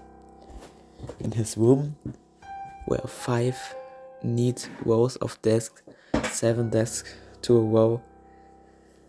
At each desk, a student sat stiffly and the poster. Ben had taught them the previous day the room was silent and was so right his class unusually. What? Is that a joke? What? Yeah, and there he was, a face on the verge of smiling, but those were clearly outnumbered by face and stiff attention staring straight ahead, concentrating. A few students glanced at him uncannily, waiting to see if he'd carry in further. Shortly, it was such an experience and so different from the norm that it tantalized him. What could they learn from this? What could he learn? Tempered by the unknown, Ben decided it was worth finding out. Well, okay, he said, putting away his notes. What's going on there? The students looked at him unconcernedly. Ben looked towards the far side of the room. Robert Billings quickly was beside his desk. His shirt was tucked in and his hair was combed. Mr. Voss discipline. Yes, discipline. Mr. Voss agreed, but that's just part of it. There's something more. Then he turned to the blackboard, and underneath the large strength 12 discipline from the day before, he added community. He turned it back to the class. Community is the bond between people who work and struggle together for a common goal. It's like building a barn with your neighbors. And a few students in the room chuckled, but David knew what Mr. was saying. It was what he'd thought about yesterday after class. It was the kind of team spirit the football team needed. It's time feeling that you are part of something that's more important than yourself. Mr. Voss was telling them, your movement, a team, a cause, you're committed to something. I think we are going out to be committed, all right. Someone mumbled, but the nearly students harshed him. Likely discipline, Mr. Voss continued. To understand community fully, you have to experience and participate in it. From now on, our two mottos will be Strength 12 Discipline and Strength 12 Community. Everyone repeat our mottos. Around the room, students rose beside their desks and recited the slogans: Strength 12 Discipline, Strength 12 Community. A few students, including Gloria and Bart, did not join them but sat uncomfortably in their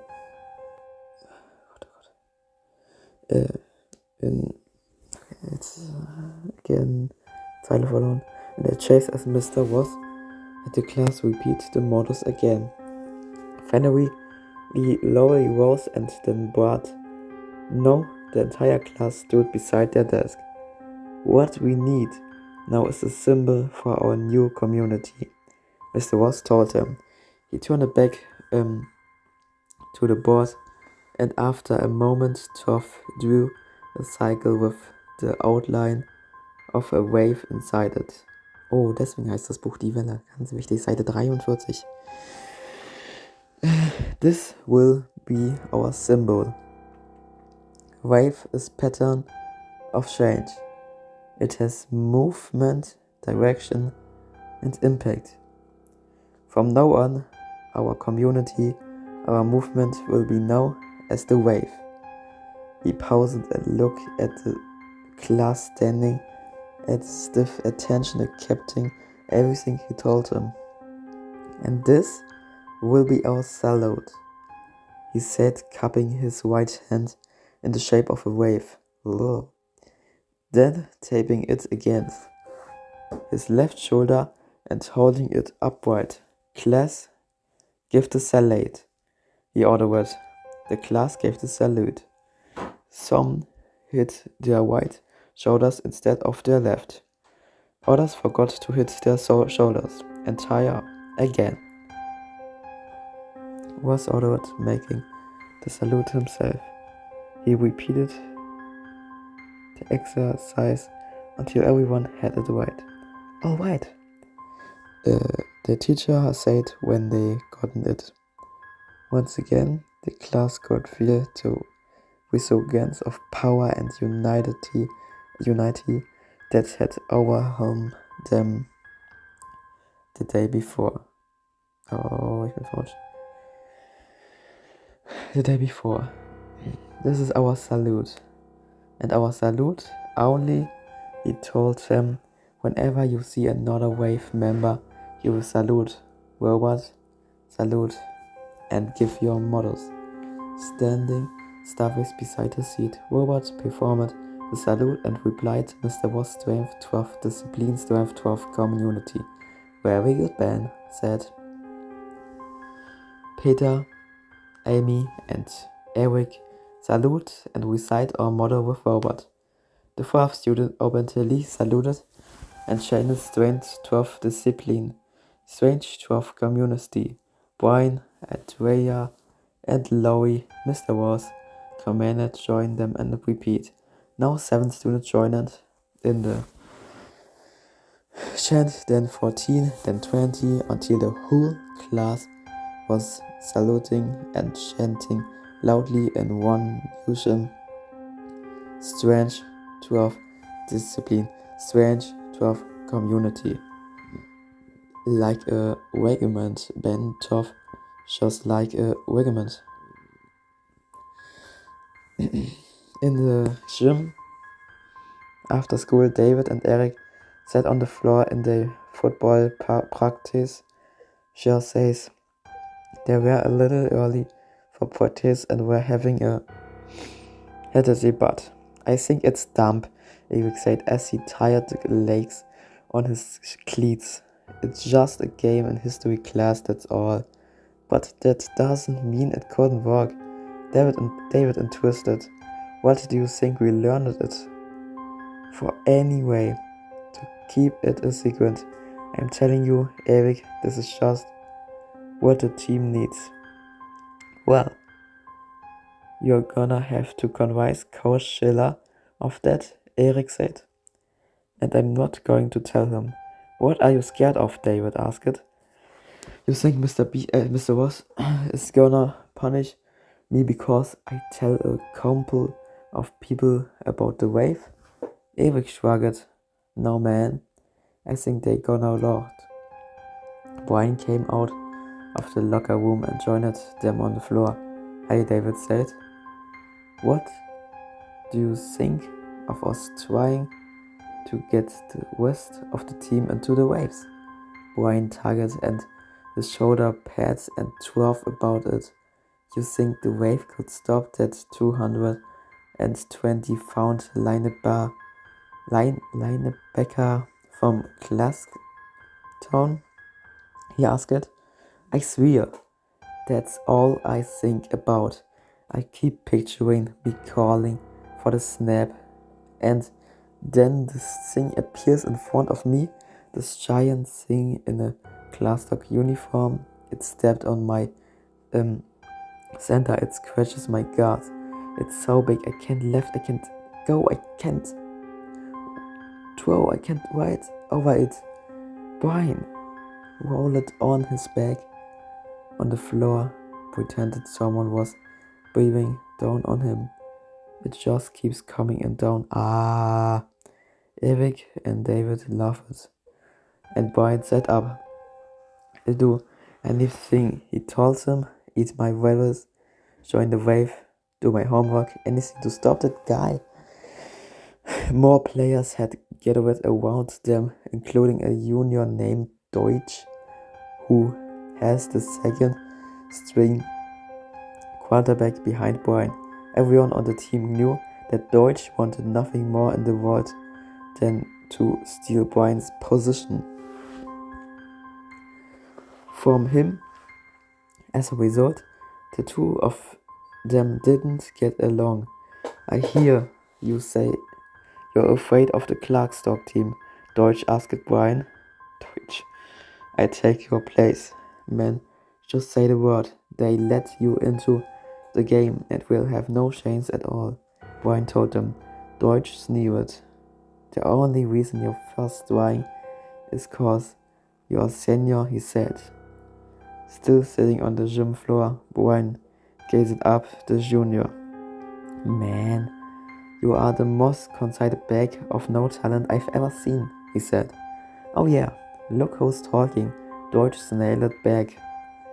The next thing David knew, Brian had jumped to his feet and had his feet up. David lunged between the two quarterbacks. Ah, God. That's just yeah. That's just what I was talking about. He yelled as he pushed them apart. We're supposed to be a team. We're supposed to support each other. The reason we've been so bad is because all we've been doing is fighting with each other. More football players. We are in the gym now. What's he talking about? One of them asked, David, your name? I'm talking about unity. I'm talking about discipline. We have to start acting like a team. Wow, reimt sich.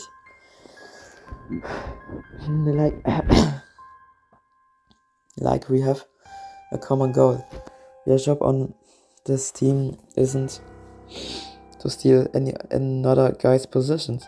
Your job is to help this team win. I could help this team win, Deutsch said. All Coach Schiller's go to do this. Make me the first starting quarterback. No, man. David yelled at him. A bunch of self-serving individuals don't make a team. You know why we've done so bad in this year. Because we are 25 one-man teams all wearing the same golden high uniforms. You want to be first string quarterback on a team that doesn't win?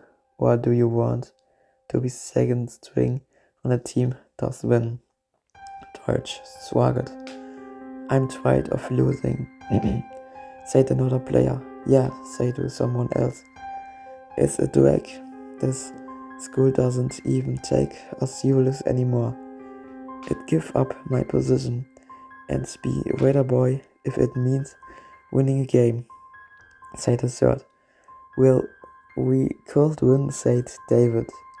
I'm not saying we'll be able to go out and destroy Glassdog on Saturday, but if we starting to be a team, I bet we could win a few games this year. Most of the members of the football team were there by this time, and as David looked around at their face, he could see that they were interested. Okay, said one. What do we do now?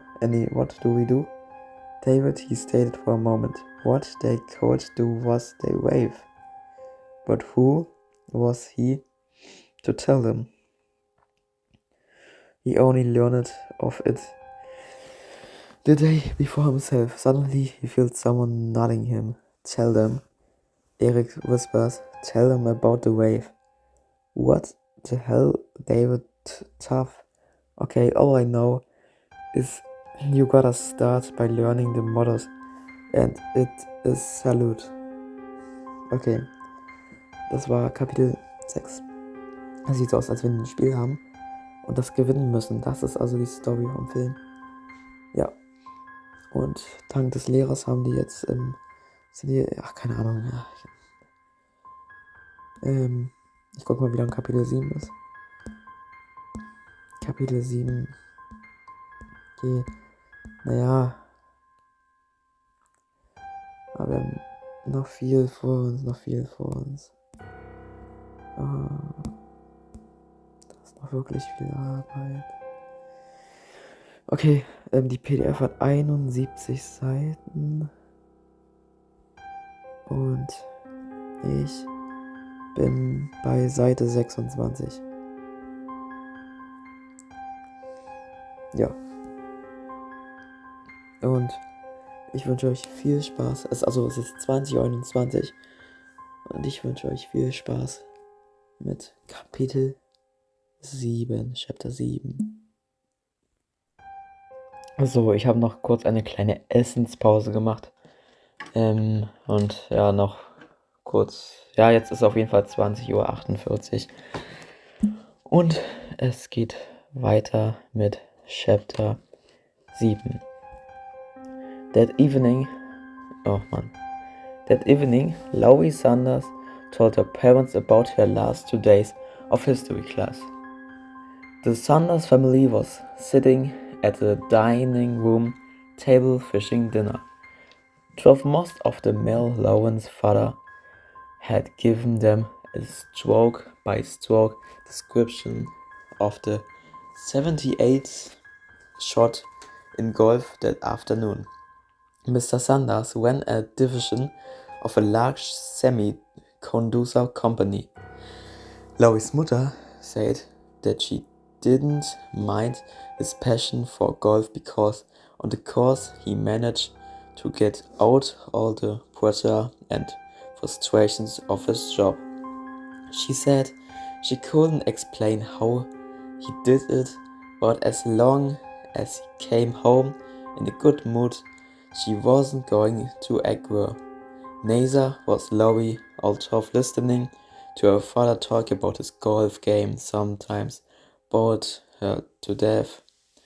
It was better that he was easygoing rather than a worrywart like her mother, who was probably the brightest and most perspective woman Lowie had ever encountered. She bragged to Kelly when the county's league of women voters by herself, and was so political assault that aspiring political giants seeking local office were always asking her to advise them. For Lowie, her mother was lots of fun when things were going well. She was full of ideas, and you could talk to her for hours. But other times, when Lowie was upset about sometimes or was having a problem, her mother was murder. There was no way to hide anything from her. And once Lowie admitted what the difficult was, she wouldn't leave her alone. When Lowie started telling them about the wave at dinner, it was mostly because she couldn't stand listening to her father talk about golf for another minute. She could tell her mother was bored too. For the last quarter hours, Mrs. Sanders had been scratching a wax stain out of the tablecloth with her fingernail. It was incredible. Lowie was saying about the class. Everyone was saluting and repeating the motto. You couldn't help but get caught up in it. Really wanting to make it work, feeling all that energy boiling around you. Mrs. Sanders stopped scratching the tablecloth and looked at her daughter. I don't think I like it, Lowie. It sounds too militaristic to me. Oh, Mom, Lowie said, you always take things the wrong way. It's nothing like that. Honest, you do just what to be their feelings, the positive energy, full power, the class to really get what's going on. Mr. Sanders agreed. To tell you the truth, I'm for whatever will make these kids pay attention to anything these days. And that and that's what's really doing, Mom, Lowie said. Even the bad kids are into it. Robert Billings, the class creep. Even he's part of a group. No one once picked off him for 2 whole days. Tell me that isn't positive. But you're supposed to be learning history, Mrs. Sanders agreed. Not how to be a part of a group. Well, her husband said, This country was built by people who were part of a group, the Pagans, the founding fathers. I don't think it's wrong for Lowie to be learning how to cooperate. If I could get some more cooperation down at the plant, instead of this constant backbiting and bickering and everyone trying to cover his own, we won't be behind a production this year. I didn't say that it was wrong to cooperate. Mr. Sanders replied, but still, people have to do things in their own way. You talk about the greatness of this country and you're talking about who people afraid to act as individuals. Mom, I really think you are taking this the wrong way, Lois said. Mr. Rose has just found a way to get everybody involved, and we are still doing our homework. It's not like we've forgotten about history, but her mother was not to be appeased. That's all very well and good, but it just doesn't sound like the right thing for you, Laurie. Babe, we've raised you to be an individual. Laurie's father tuned to his wife. Might, don't. You think you're taking all this a little too seriously. A little bit of community spirit is a terrific thing for these kids. That's right, Mom, Laurie said, smiling. Haven't you always said that I was a little too independent? Mrs. Sanders was not amused. Amused. Honey, just remember that the popular things is not always the right thing. Oh, Mom, Laurie said, annoyed that your mother would not see her side of the argument at all. Either you're being stubborn or you just don't understand this at all. Really, Mitch, Mrs. Sanders said. I'm sure Laurie's history teacher knows exactly what he's doing. I don't see why you should make this into a big deal. You don't think it's dangerous to allow a teacher to manipulate students like that? Mr. Sanders asked her husband. Mr. Wout isn't manipulating us, Lauren said. He's one of my best teachers. He knows what he's doing, and as far as I'm concerned, what he's doing is for the class. It's good. I wish some of my other teachers were as interesting. Laurie's mother seemed ready to keep arguing, but her husband changed the subject. Where's David tonight? He asked. Isn't he coming over? David often came over the evening, usually on pretense of studying with Laurie, but invitable. He went up in the den with Mr. Sanders talking about sports or irgendwas Energy. Since David hoped to study engine, just as Mr. Sanders. Had they had lots of talk about. Mr. Sanders had also played high school football. Mr. Sanders had once told Laurie that it was solely a match made in heaven. Laurie shook her head. He's home studying tomorrow's history segment. Mr. Sanders looked surprised. David studying? No, there's something to be concerned about. Because Ben Christie was both taught full-time at a high school, they had grown accustomed to sharing many of the after-school chores around the house, cooking, cleaning, and running errands. That afternoon, Christie had to take her car into a shop to get the muffler replaced. Ben had agreed that he'd cook. But after that history class, he felt preoccupied to bother cooking. Instead, he stopped at the Chinese takeout place. On the way home, he picked up some egg rolls and egg foo young. When Christy got home around dinner time, she found the table not covered with plates for dinner, but with books again. Looking over the brown paper takeout bags on the kitchen counter, she asked, "You can call this dinner?" Ben looked up from the table. "I'm sorry, Chris. I'm just preoccupied with this class, and I've got so much to do to prepare for it. I didn't want to take the time at clock. Christy nodded. It wasn't as if he didn't this every time it was his turn to cook. She couldn't forgive him. This time she started unpacking the food. So, how is your experience going, Dr. Frankenstein? Have your monsters turned on you yet? On the contrary, her husband replied, most of them are actually turning into human beings. You don't say, said Christine. I happen to know that they are all keeping up on their reading, Ben said.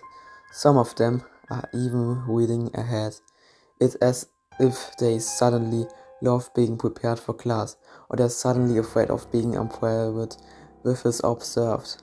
But Ben ignored her comment. No, I really think they improved. At least they are behaving better. Christoph shook her head. These can't be the same kids I have for music. I'm telling you, her husband said it's amazing how much more they like you when you make decisions for them. So, it means less work for them. They don't have to think for themselves, Christy said. But now stop reading and clear some of those books away so we can eat. As Ben made room on the kitchen table, Christy set the food out. When Ben stood up, Christy thought he was going to help her, but instantly he started pacing around the kitchen, deep in thought. Christy went on getting the medal ready, but she too was thinking about the wave. There was something about it that bothered her, something about the tone of her husband's voice when he spoke about his class, as if they were now better students than the rest of the school. As she down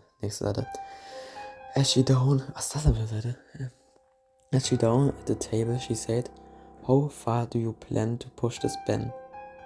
I don't know, was answered, but I think it could be fascinating to see.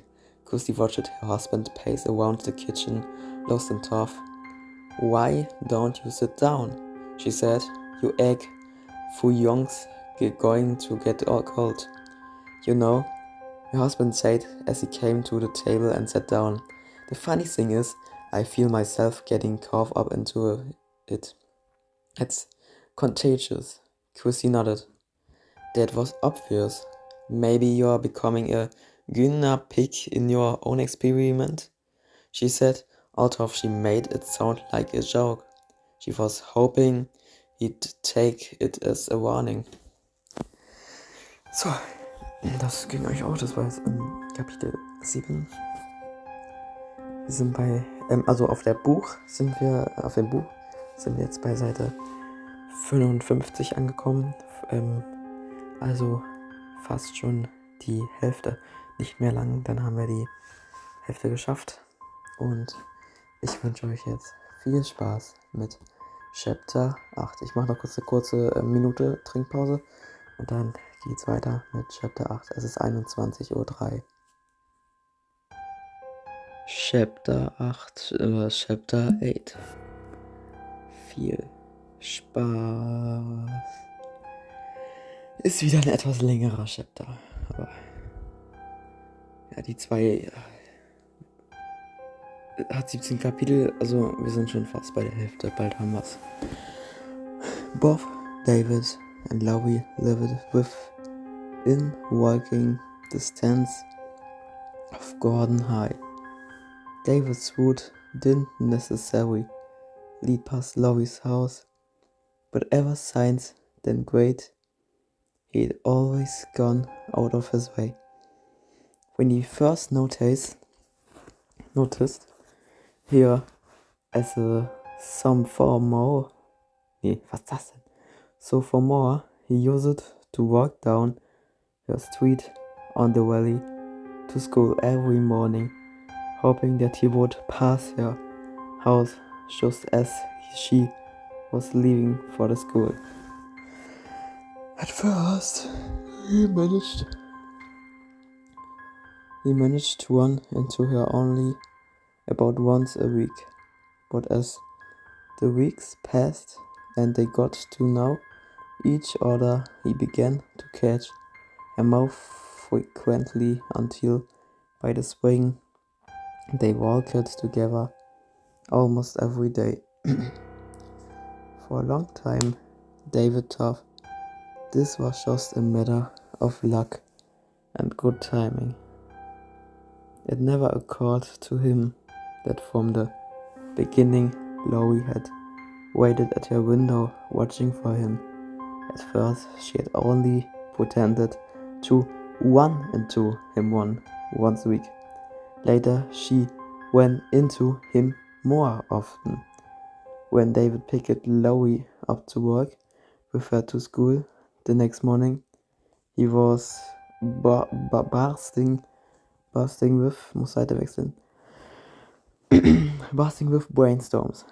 "I'm telling you, Laurie," he said as they walked along sidewalk toward the school. "This is just what the football team needs." What the football team needs, Laurie told him, is a quarterback who can pass, a running back who doesn't fumble, a couple of linebackers who aren't afraid of tackle, and who stop it, David said irritably. "I'm serious. I got the team into it yesterday. Brian and Eric helped me. The guys really responded to it. I mean, it's not like we improved at only one practice, but I could feel it. I could really feel the team spirit. Even Coach Schiller was impressed. He said, we were like a new team.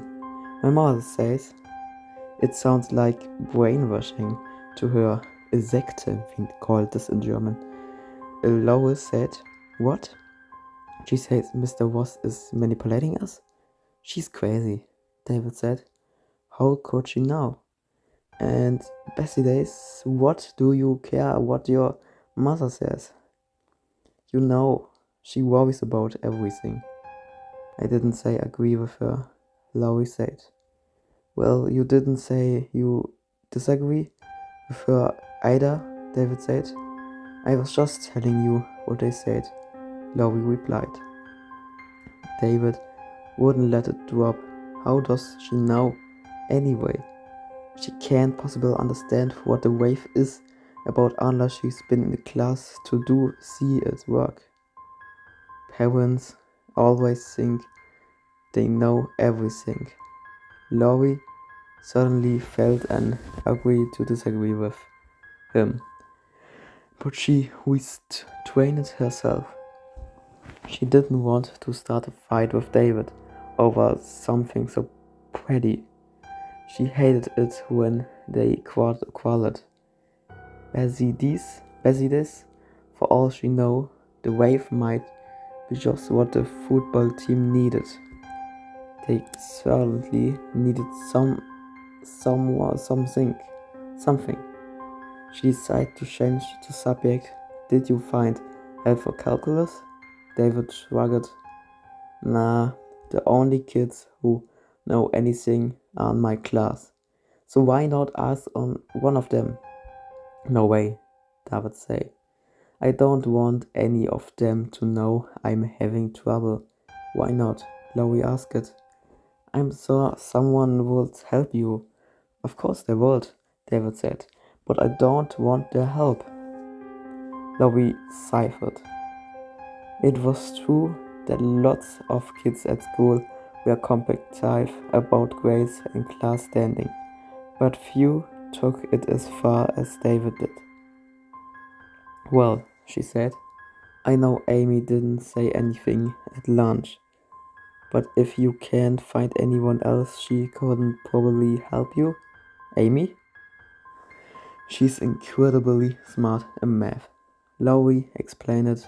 I bet you could give her your problem and she'd have it figured out in 10 minutes. But I'd ask it her at lunch, David says. She was just being shy, Lowry said. I think she likes Brian and she just doesn't want to intimidate him by seeming too brainy. David laughed. I don't think she has to worry, Lowry, reimt sich. The only way she could intimidate him was, nächste Seite, was if she weighed 200 pounds and wore a Glasgow uniform. When the students arrived in the class, that day, there was a large poster in the back of the room with a blue wave symbol on it. They thought Mr. was dressed defiantly that usual, where before he'd come to class in casual clothes. Today he wore a blue suit with white shirt and a tie. The students went quickly to the seats as the teacher walked up and down the aisles, passing out small yellow cards. Brat nudged Lowry. It's not time for report cards, he whispered. Lowry stared at the cards. She sighed. It's a Wave membership card, she whispered back. What, Brat? Is it? All right. Mr. Ross slapped his hands together loudly. No talking. Brat sat up straight in his seat, but Lowry understood his surprise. Membership cards? It must have been a joke. Meanwhile, Mr. Ross had finished distributing the cards and stood in the front of the room. Now you will all have membership cards, Mr. Ross announced. If you turn them over, you will find that some of them have been marked with a red X. If you have a red X, you are to be a monitor, and you will report directly to me any members of the Wave who do not obey our rules. Around the room, students were scrutinizing their cards and tuning them over to see if they had a red X. Those who had him, like Robert and Brian, were smiling. Those who didn't, like Lowry, seemed less pleased. Lowry raised her hand. Yes, Lowry, Ben said. What's the point of this? Lowry asked it. There was a silence around the room, and Ben did not answer right away. Then he said, Aren't you forgetting something? Oh, right. Lowry got up and stood next to her desk. Mr. Rose, what's the point of these cards? Ben had expected someone to question him on the cards. The reason for them would not be apparent immediately. For now, he said, it's just an example of how a group might monitor itself. Lowry had not other questions, so Ben turned to the background and added another word to strange 12 discipline, strange 12 community. Today's word was action. Now that we understand discipline and community, he told the class, action is our next lesson. Ultimately, discipline and community are mindless without action. Discipline gives you the right to action. A disciplined group with a goal can take action. To achieve it, they must take action to achieve it. Class, do you believe in the Wave? There was a split-second hesitation, and then the class rose in unison and answered in what seemed like a single voice. Mr. Ross? Yes. Mr. Ross nodded. then you must take action. Never be afraid to act on what you believe, as the wave must act together like a well-oiled machine. With hard work and allegiance to each other, you will learn faster and accomplish more. But only if you support one another and only if you work together and obey the rules can you ensure the success of the wave. As he spoke, the class members stood beside their desk at attention. Lois understood with them, but she did not feel the high energy and unity she'd felt on previous days. In fact, today there was something about the class, something about their single-mindedness, absolutely obedience to Mr. Ross, that she would almost describe as creepy. Pasta punch. Be seated, Mr. Ross ordered, and instantly the class said. The teacher continued his lesson. When we first began the wave a few days ago, I feel that some of you were actually competing to give the right answer and to be better members than others. From now on, I want this to end. You are not competing against each other. You are working together. You are a team for common causes. You must convince of yourself as a team of which you all are members. Remember, in the wave, you are all equals. No one is more important or more popular than anyone else, and no one is to be excluded from the group. Community means equality within the group. Now, your first action as a team will be to actively recruit new members. To become a member of the wave, each student must demonstrate knowledge of our rules and pledge strict obedience to them. David smiled as Eric looked over at him and winked. This what he needed to hear. Yeah. Nächste Seite.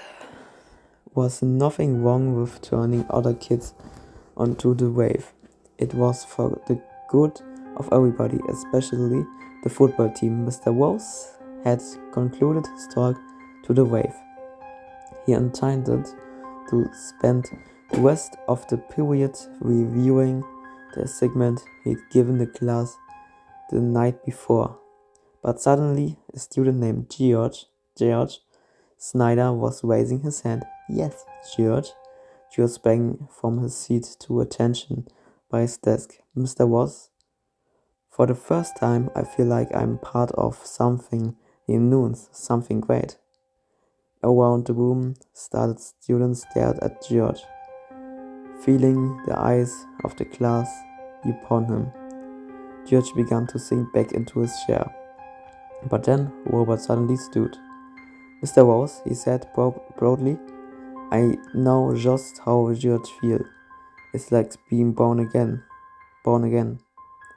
No sooner, O, had he returned to his seat than Amy stood, auch mit O. George, right, Mr. Ross, I feel the same way. David was pleased. He knew that what George had done was country, but the robot and Amy had done it too, just so George wouldn't feel foolish and alone. That's what was good about the wave. They supported each other. Now he stood up and said, Mr. Ross, I'm proud of the wave. This sudden outburst of testimonial surprised Ben. He was determined to get on the day's classwork, but suddenly he knew he had to go along with the class a little longer. Almost subconsciously, he sensed how much they wanted him to lead nächste Seite, lead them, and it was something he felt he could not deny. Our salute, we ordered around the room. Students jumped to attention beside their desk and gave the vague salute.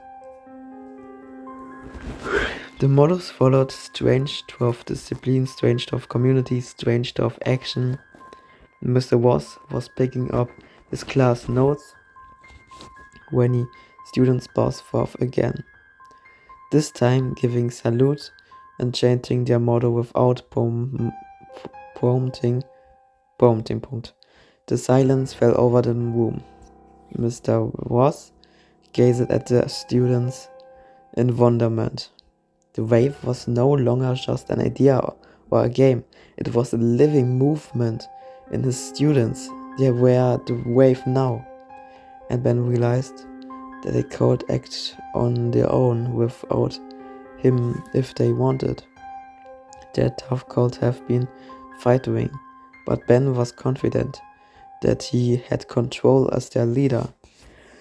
The experiment was simply becoming much more interesting. At lunch that day, all the Wave members who were in the cafeteria sat at a single long table. Brian, Brett, Amy, Laurie, and David were there. The first robot Billing seemed tentative about joining them, but when David saw him, he interested. He sat at the table, telling him they were all a part of the wave now. Most of the kids were waving about what was going on in Mr. O's class, and Laurie really had no reason to agree with them, but still she felt odd, all that saluting and chanting. Finally, during a pause in the conversation, she said, "Does anyone feel kind of strange about this?" David turned to her. "What do you mean?" "I don't know," Laurie said. "But doesn't it feel a little weird?" "It's just so different," Amy told her. "That's why it feels weird. "Yeah," Brad said. "It's like there are no quote anymore. Men sing the bugs matrix. Me the most about school sometimes is all these little cliches. I'm tired of feeling like every day's a big popularity contest. That's what's so great about the wave. You don't have to worry about how popular you are. We're all equal. We are all a part of the same community." "Do you think everyone likes that?" Laurie asked. "Do you know anyone who doesn't?" David asked. Laurie felt her face grow flushed. "Well, I'm not sure I do."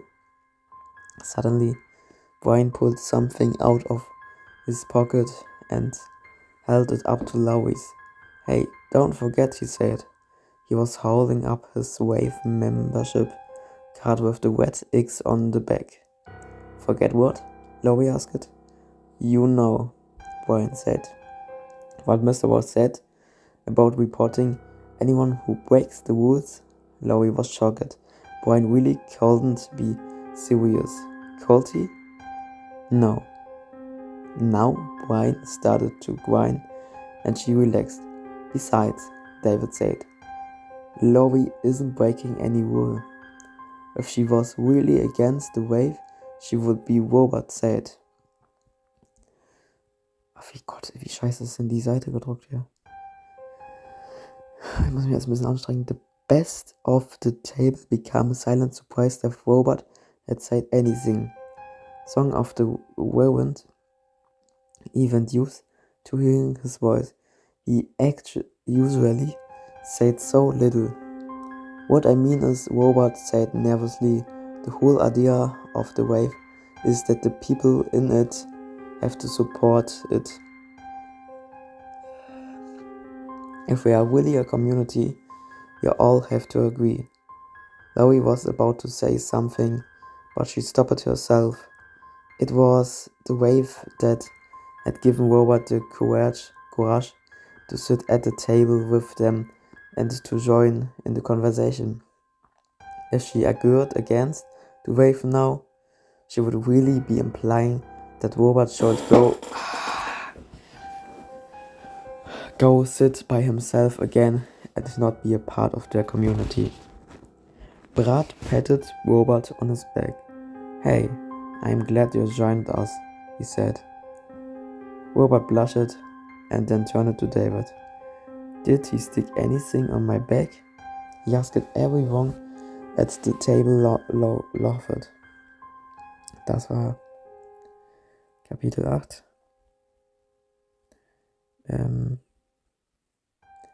Ich guck mal gerade so durch.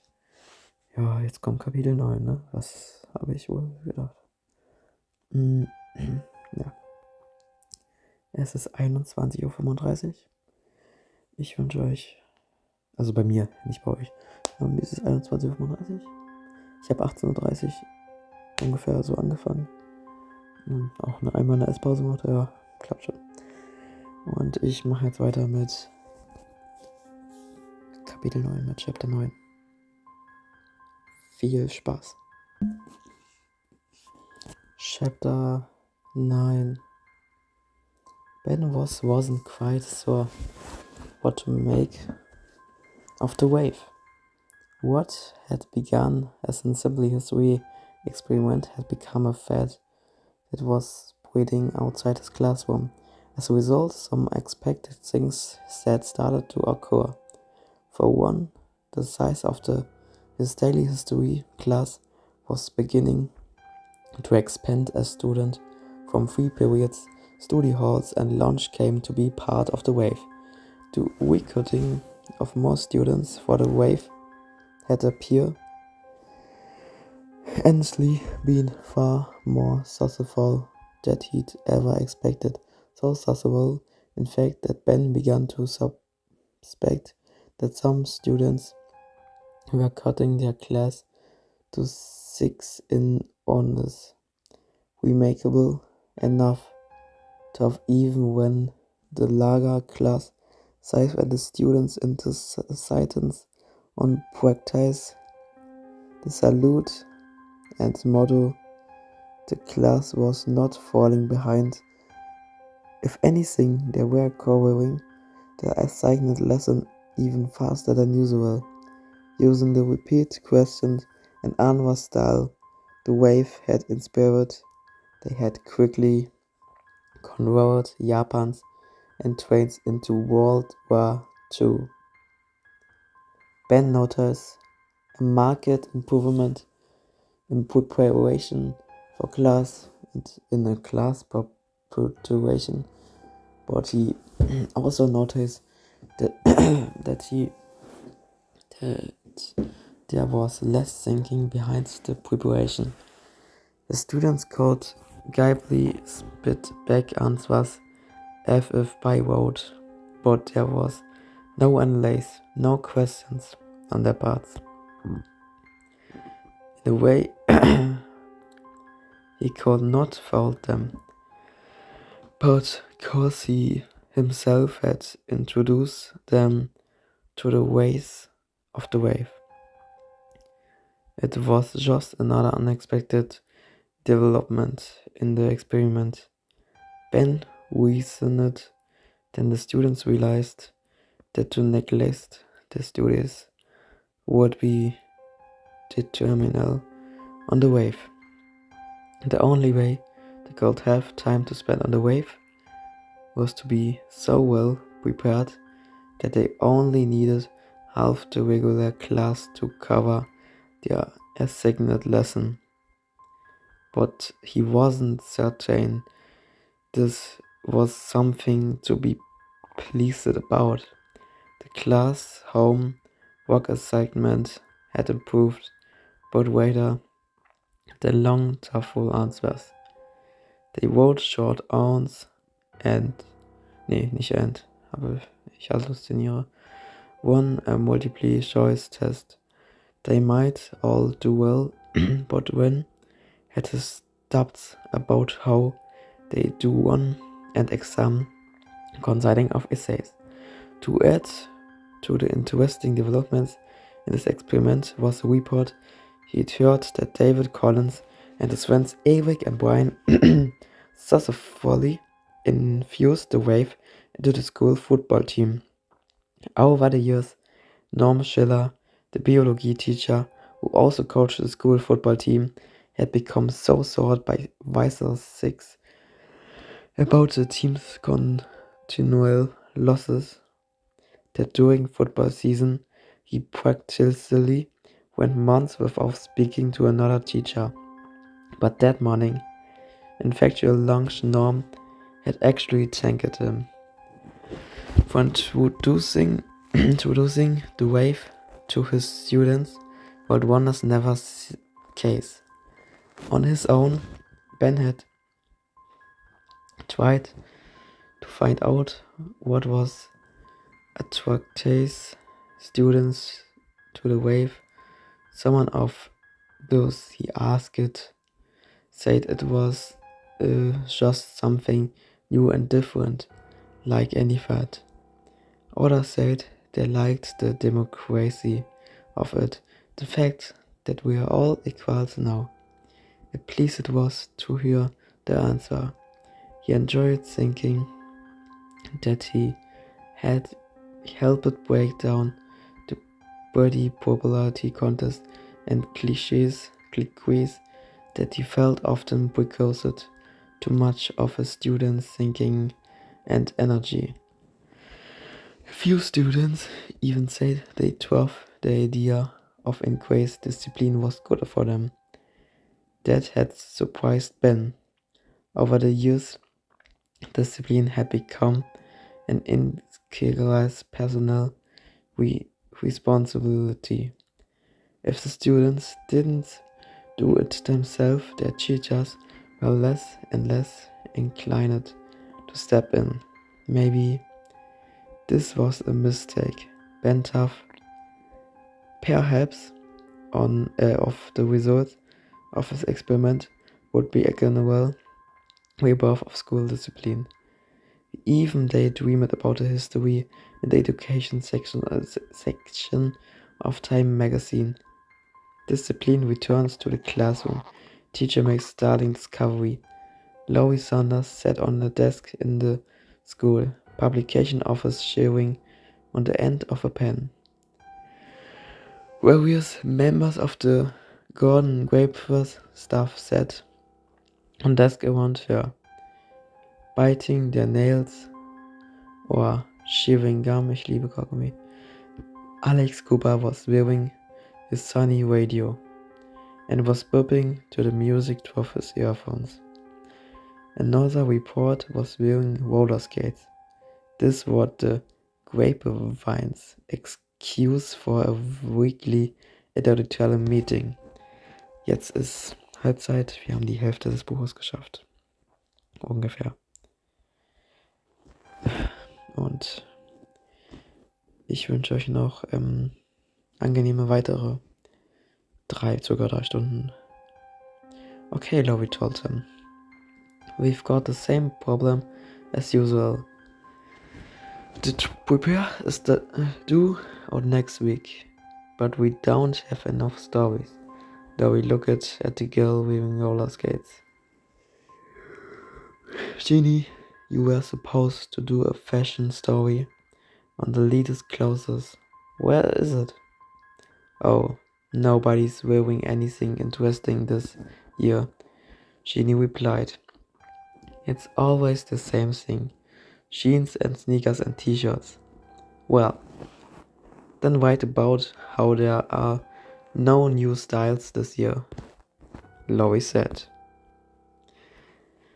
Then she turned to the reporter who was bopping to his radio.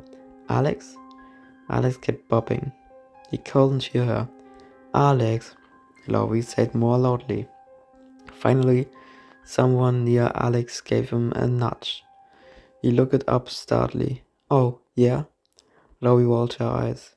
Alex, this is supposed to be an editorial meeting. Really? Alex replied. Okay, so where's your record review for this issue? Laurie asked. Oh, yeah, record review. Right, yeah, Alex said. Well, you see, it's a long story.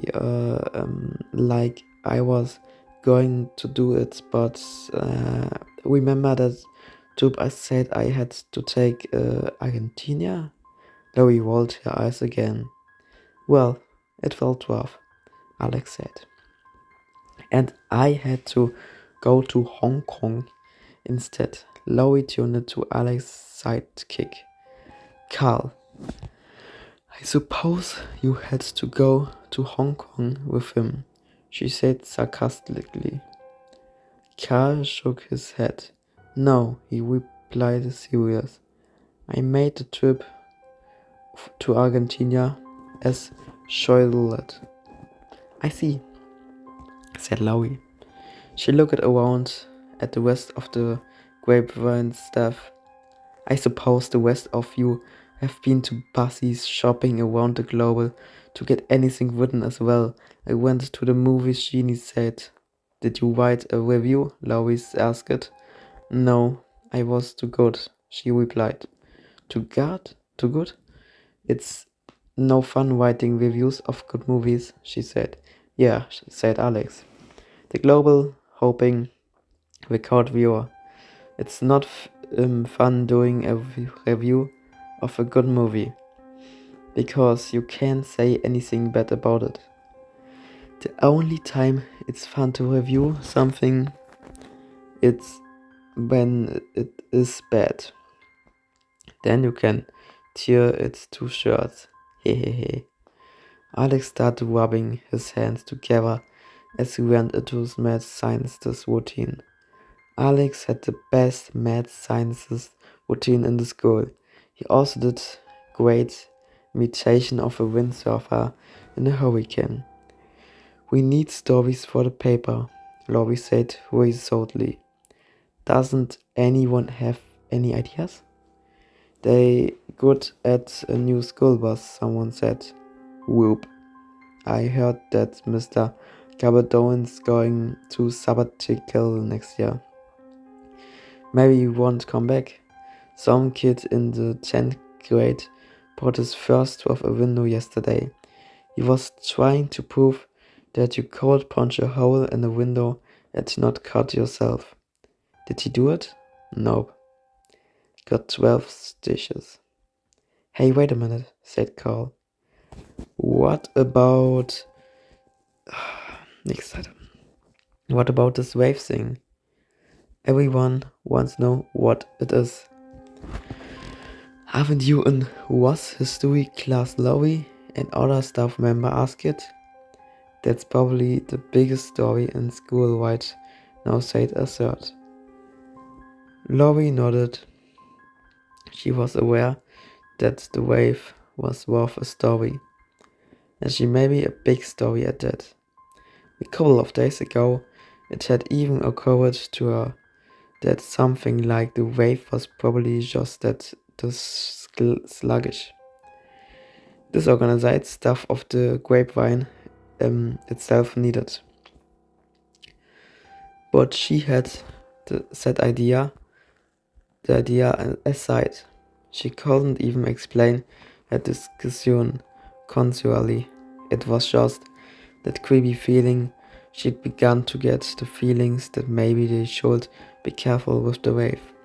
So far, she'd seen it to go some good in Mr. Ross' class, and David said how tough it was helping the football team. But still, he was cautious. Well, what about Laurie? Someone asked. The wave? Laurie said. How come you haven't assigned that story to use? Alex asked. Or are you just saving the good ones for yourself? I don't know if anyone knows enough about it to write about it yet, Laurie said. What do you mean? You are in the wave, aren't you? Alex asked. Well, yes, I am Lowy replied. But I don't know. A couple of the staff members growled. Well, I think the grape are still around have a story reporting that it exists at least. Carl said. I mean, a lot of kids are wondering what it is. Laurie nodded. Okay, you are right. I'll try to explain what it is. But in most meantime, I want you all do something, since we still have a few days before the paper has to come out. Try to find everything you can about what kids think of the wave. Ever since the night she had first discussed the wave with her mother and father at dinner, Laurie had purposely avoided the subject at home. It didn't seem worth creating any more hassles, especially with her mother, who could find something to worry about in every Laurie did wherever it was going out late with David, chewing on a pen or the wave. Laurie just hoped her mother would forget about it. But that night, while she was studying in her room, her mother knocked at the door. Babe, can I come in? So, Mom. The door opened, and Mrs. Sanders stepped in, wearing a yellow tablecloth, bathrobe, and slippers. The skin around her eyes looked greasy, and Laurie knew she'd been putting wrinkly cream on. How are the crow's feet, Mom? She asked in God notice how more. Mrs. Sanders smiled wryly at her daughter. Someday, she said, wagging a finger, someday you won't think it's so funny. She walked over the desk and peered over her daughter's shoulders at the book she was reading. Shakespeare? What do you expect? Laurie asked. Well, anything except the wave, Mrs. Sanders said, sitting down on her daughter's bed.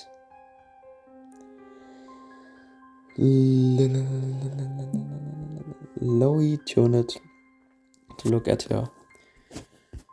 What do you mean, Mom?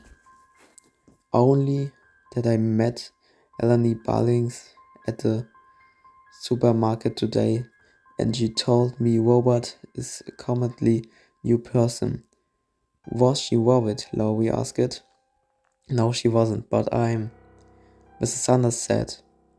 You know, they've been having problems with him for years. Eleni has talking to me frequently about it. She'd been very worried. Laurie nodded. So she exciting about the sudden change. Mr. Sanders said, but somehow, I don't trust it. Such a dramatic personality change. It almost sounds like he's joined a culture or something. What do you mean?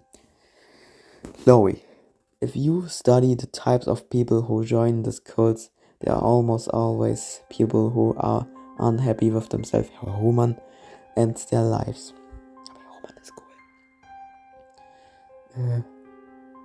Es hört wahrscheinlich eh keiner mehr zu, oder? Was überhaupt nicht los ist. Der hat nichts zu tun. They look at the cult as a way of changing, of starting over, of literally being born again. How else do you explain the change in Robert? But what's wrong with that, Mom? The problem is that it's not real, Laurie. Robert is safe only as long as he keeps within the confines of the wave. But what do you think happens when you leave it? The outside world doesn't know or care about the wave. The wave he wants to be able to function outside of the school. The wave doesn't exist. Lowy understood. Well, you don't have to worry about me, Mom. I don't think I'm as crazy about it as I was a couple of days ago. Mr. Saunders nodded.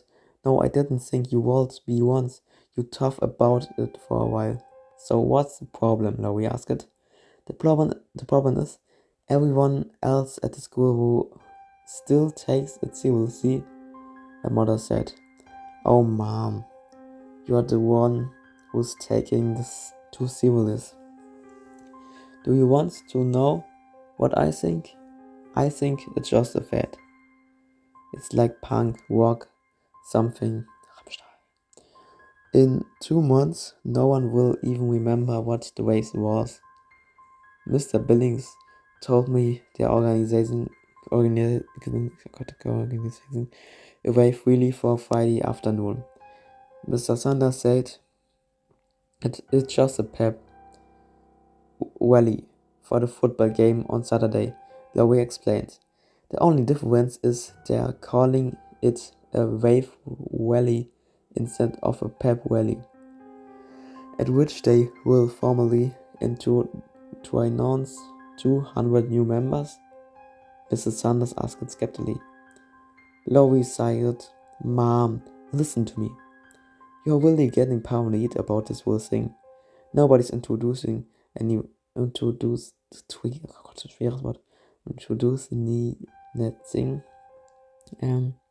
Anyone.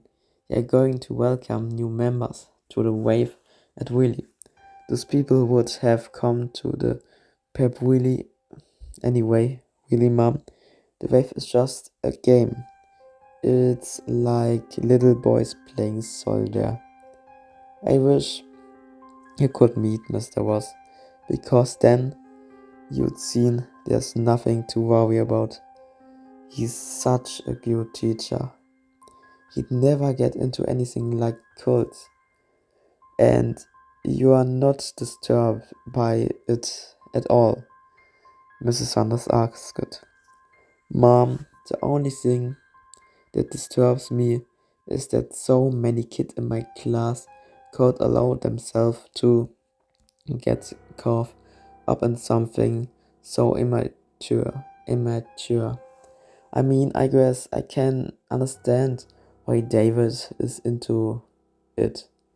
He's convinced that it's going to turn the football team into a winner. But it's Amy I can't understand. I mean, well, you know Amy, she's so bright, and yet I see her taking this so seriously. So you are worried, her mother said. But Lowy shook her head. No, Mom, that's the only thing that bothers me, and that isn't much. I promise you, Mom. This is a molehill, and you're looking for a mountain. Really trust me. Mrs. Sanders rose slowly. Well, all right, Lowy. At least I know you're not involved in the situation. I suppose that's enough to be thankful for. But please, babe, be careful. She leaned over, kissed her daughter on the forehead, and left the room. For a few minutes, Lowy sat at her desk, but did not go back to her homework. Instead, she chewed on a big pen and drove about her mother's concerns. She really was blowing it way out of proportion, wasn't she? It really was just a fad, wasn't it? Das war Kapitel 9. Es ist 22:02 Uhr. Also 22 Uhr. Also 7 Kapitel fehlen dann noch, ne? 10, 11, 12, 13, 15, 16, 17, es fehlen sogar noch 8 Kapitel. 9 haben wir, so knapp über die Hälfte. Ja, 2-3 Stunden. Wahrscheinlich bin ich vielleicht um 1 Uhr fertig. Aber bis jetzt ist, es ist ganz okay, das Buch, muss ich sagen. Hab's jetzt schlimmer erwartet. Und ich wünsche euch jetzt viel Spaß mit Kapitel 10. Wir gehen ins Zweistellige. Viel Spaß. Chapter 10. Let's go. Ben was having coffee in the faculty lounge when someone came in and told him Principal Owens wanted to see him in his office. Was felt a tremor of nervousness. Had something gone wrong? If Owens wanted to see him, it had to be about the wave. Was stepped out into the hall and started down toward the principal's office. On the way, more than a dozen students paused to give him the wave salute. He returned them, continued quickly, wondering what Owens was going to say. In one sense, if Owens was going to tell him that there had been complaints and that he should stop the experiment, was new, he would feel some relief. Honestly, he had never expected the wave to spread this far. The news that kids in other classes, kids in other grades even, had gotten into the wave still amazed him. He simply hadn't intended it to be anything like this. And yet there was another consideration. Oh nee, jetzt ist die Seite wieder so blöd gedruckt, ey.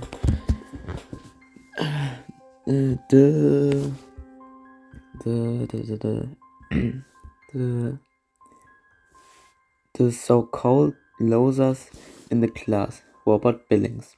For example, for the first time in his life, Robert was an equal, a remember part of the group.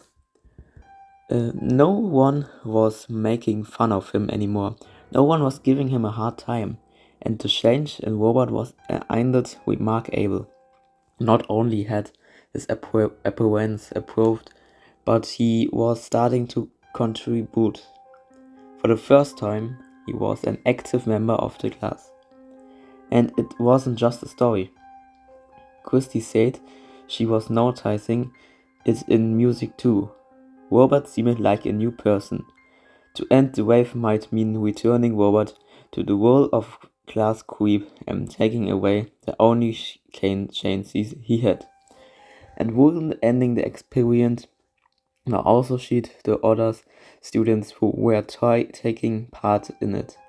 Ben wondered. They would be left hanging without a chance to see where it would eventually lead them. And he would lose the chance to lead them there. Ben abruptly stopped. Hey, wait a minute. Who are you? Nein, Spaß. Hey, wait a minute. Since when was he leading them anywhere? This was a classroom experiment, remember? An opportunity for his students to get a taste of what life in Nazi Germany might have been like. Was smiled to himself. Let's not get carried away, he thought, and continued down the hall. Principal Owen's door was open, and when saw Ben was entered the room, he motioned him in with a wave. Ben was slightly confused. On the way down the office, he somehow convinced himself that Principal Owens was going to shoo him out, but the old man appeared to be in good mood. Principal Owens was a towering man who stood over 6 feet 2 inches. His head was almost completely bald except for a few tufts of hair above either ear. His only other noteworthy feature was his pipe, always present, which protruded from his lips. He had a deep voice, and when he was angry, he might instill instant religion in the most hardened atheist. but today it seemed as if Ben had nothing to fear. Principal Owen sat behind his desk, his large black shoes propped up on one corner and squinted slightly at Ben. "Say, Ben, that's good-looking sweet," he said. Owners himself had never been seen around Gordon High in less than a 3 pies, even at Saturday football game. "Thank you, sir," Ben replied nervously. Principal Owner smiled. "I can't recall seeing you in one before." Yes, this is something new for me," Ben allowed. One of the principal eyebrows rose. "Wouldn't have anything to do with this wave thing, would it?" Ben had to clear his throat. "Well, yes, does actually." Principal Owens leaned forward. "Now tell me, Ben, what this wave thing is all about," he said. "You've got the school in a ticey." "Well, I hope it's a good wise ticey," Ben was replied. Principal Owens rubbed his chin. "From what I've heard it is." "Have you heard differently?" Ben knew he had to reassure him. He quickly shook his head. "No, sir, I've heard nothing." The principal nodded. "I'm all ears, Ben." Ben took a deep breath and began. "It started several days ago in my senior history class. We were watching a film about Nazis and so weiter and so fort." When he finished explaining the wave, Ben noticed that Principal Owens looked less happy than before, but not as noticeable displeased as Ben had feared he might be. The principal removed his pipe from between his lips and tabled it on an ashtray. "I must say sincerely, Ben, are you sure that students are not falling behind? If anything, they are ahead," Ben replied.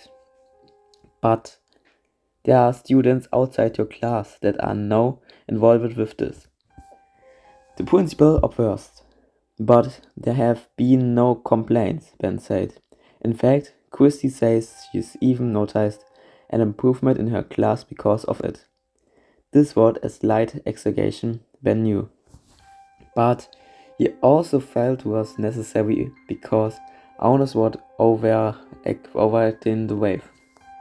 "Still, Ben, this modus and this saluting bother me," the principal said. "It shouldn't," Ben replied. "It's just part of the game. And also Norm Schiller." Yes, I know," Owner said, cutting him short. "He was in here yesterday raving about this thing. He says it's literally tuned that football team office around." The way he was talking, Ben, you would have thought he just like drafted 6 future Heisman Trophy winners.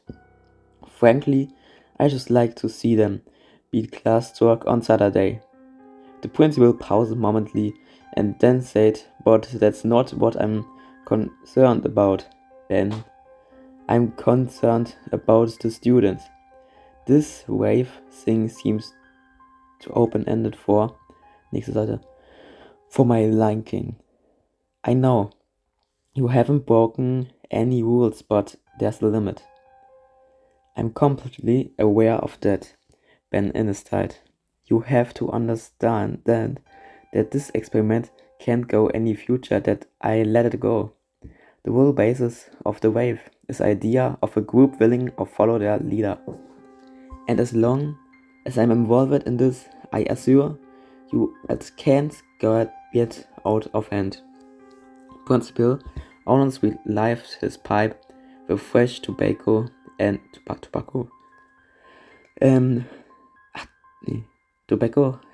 lit it for a moment, disappearing behind a small cloud of smoke while he considered Ben's words. "Okay," he said. "To be perfectly frank about this, It's so different from anything we've ever had around here that I'm not sure what to think. I say, let's keep an eye on this thing, Ben. And keep your ears open too. Remember, Ben, this experiment, if that's what you want to call it, involves young, impersonally kids. Sometimes we forgot that they are young and haven't developed the judgment we hope they'll someday have. Sometimes they can take something too far if they're not what should understand. Absolutely. You promise me I'm not going to have a parade of parents down here suddenly shooting that we are indoctrinating their kids with something. I promise, Ben said. Principal Onus nodded slightly. Well, I can't say that I'm crazy about this, but you're never given me cause to doubt you before and I won't know, Ben told him. So, das war Kapitel 10. Ja, Kapitel 11 ist auch ein kurzes. Ich wünsche euch viel Spaß mit Kapitel Chapter 11. Chapter 11. When Laurie Sanders got to the publications office the next day, she found a plain, white envelope on the floor. Early that morning, or late that afternoon before, someone must have slipped it under the floor. Laurie picked it up and closed the door behind her.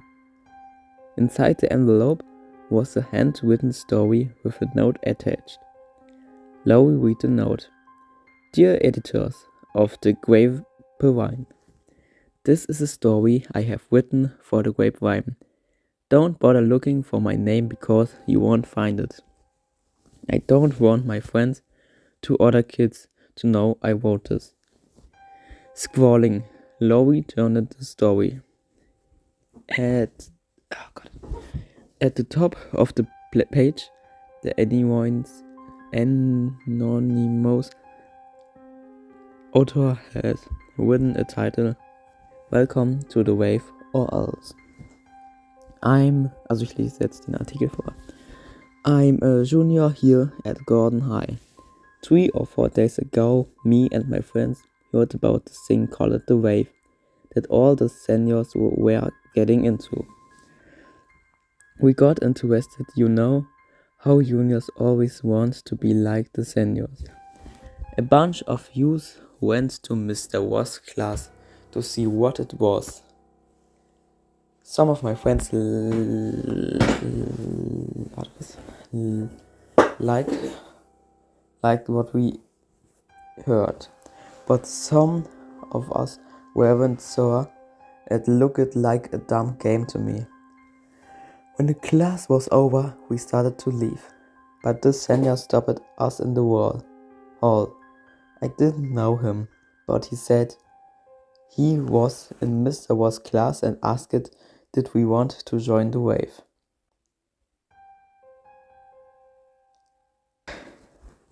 Jetzt habe ich kurz den roten Faden verloren. 2 of my friends said yes and 2 said they didn't know, and I said I wasn't interested. The senior started telling us how great the Wave was. He said that the more kids who join it, the better it will get. He said almost all the seniors at school had joined it and most of the juniors too. Pretty soon, my 2 friends who said first they didn't know changed their minds and said they wanted to join. Then the senior turned to me. Aren't you going to stick with your friends? He asked. I told him they were still my friends even if I didn't join. He kept asking me why I didn't want to join. I just told him I didn't feel like it. Then he got mad. He said pretty soon people in the Wave wouldn't want to be friends with nächste Seite. Be friends with people who weren't in it. He even said I'd lose all my friends if I didn't join. I think he was trying to scare me, but it backfired on him. One of my friends said he didn't see why anyone had to join who didn't want to. My other friends agreed and we left. Today, I found out that 3 of my friends joined after some other seniors talked to them. I saw that senior from Mr. Ross' class in the hall and he asked if I had joined yet. I told him I didn't intend to. He said if I didn't join soon, it would be too late. All I want to know is, too late for what? Laurie refolded the story and put it back in the envelope. Umschlag. The thoughts about the wave were beginning to come into focus. As Ben left Principal Onus of... Ich mach mal... Die Seite dreht sich immer, deswegen mache ich das kurz auf Porträt. Yeah. The wave really had to remind himself. There were more students in the halls now, and he seemed to be making the wave salute non-stop. If this kept up for much longer, he was going to have one sore arm hit off. Further down the hall, Brat and Eric were standing at table handing out monographed pamphlets and shouting, "Strange 12 discipline, strange 12 community, strange 12 action." Learn all about the wave. Brat was telling passing students, "Here's a pamphlet. And don't forget the wave really this afternoon." Eric reminds them, "Work together and achieve your goals." Ben smiled really. The understated energy of these kids was drowning him out. There were wave posters all over school now. Every single wave member seemed to be involved in some activity. We recruiting new members, disseminating information, preparing the gym for the rally that afternoon. Ben found it almost overwhelming a little further down the hall. Ben had a funny sensation and stopped. He felt as if he was being followed. A few feet behind him stood Robert, smiling. Ben smiled back and kept going, but a few seconds later he stopped again. Robert was still behind him. "Robert, Robert, what are you doing?" Mr. Ross asked.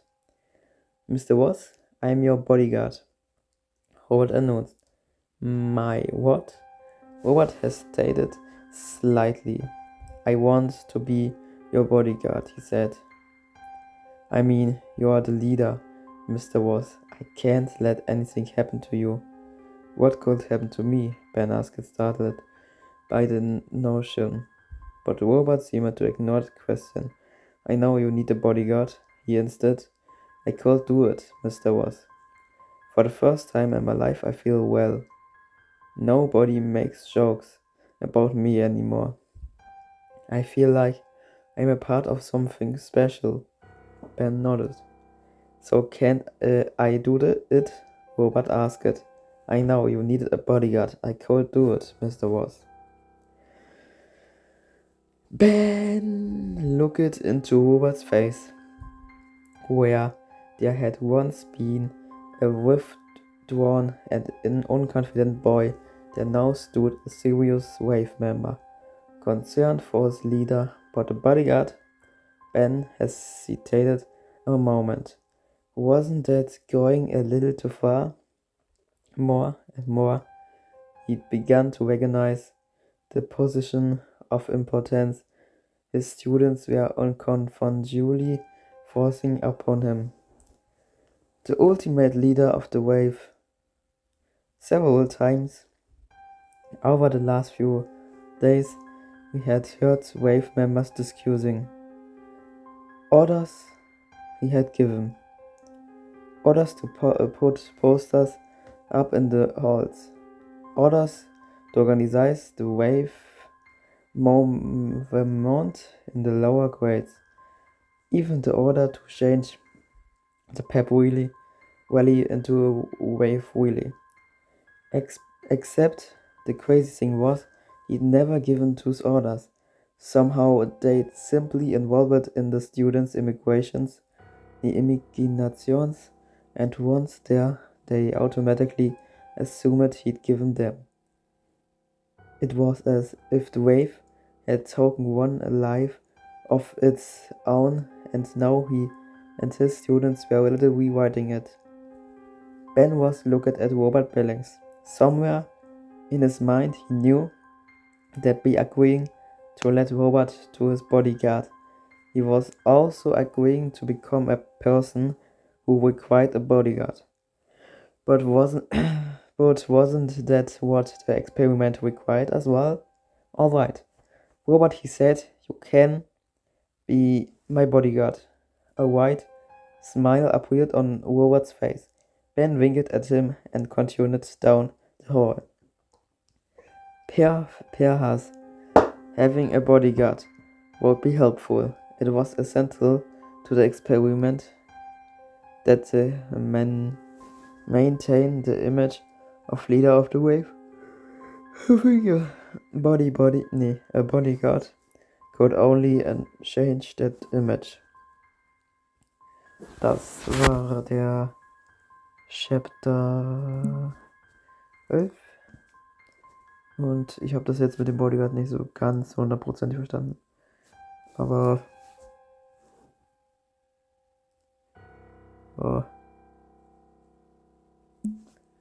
ich mach mal weiter mit Chapter 12. Ich wünsche euch jetzt viel Spaß mit Chapter 12. Viel Spaß. Chapter... Oh. Ich habe jetzt die Datei kurz verloren. Chapter 12, hier sind wir wieder. Chapter 12. The Wave rally would be in the gym.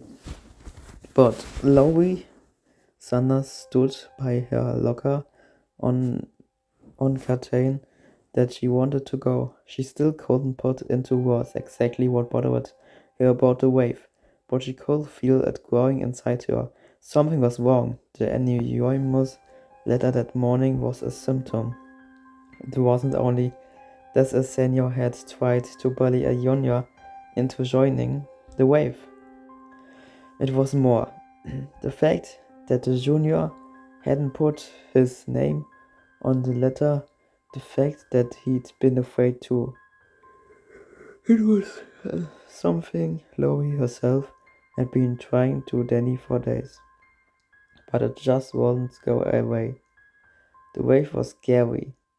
Oh, it was just great if you were an unquestioning member. But if you weren't...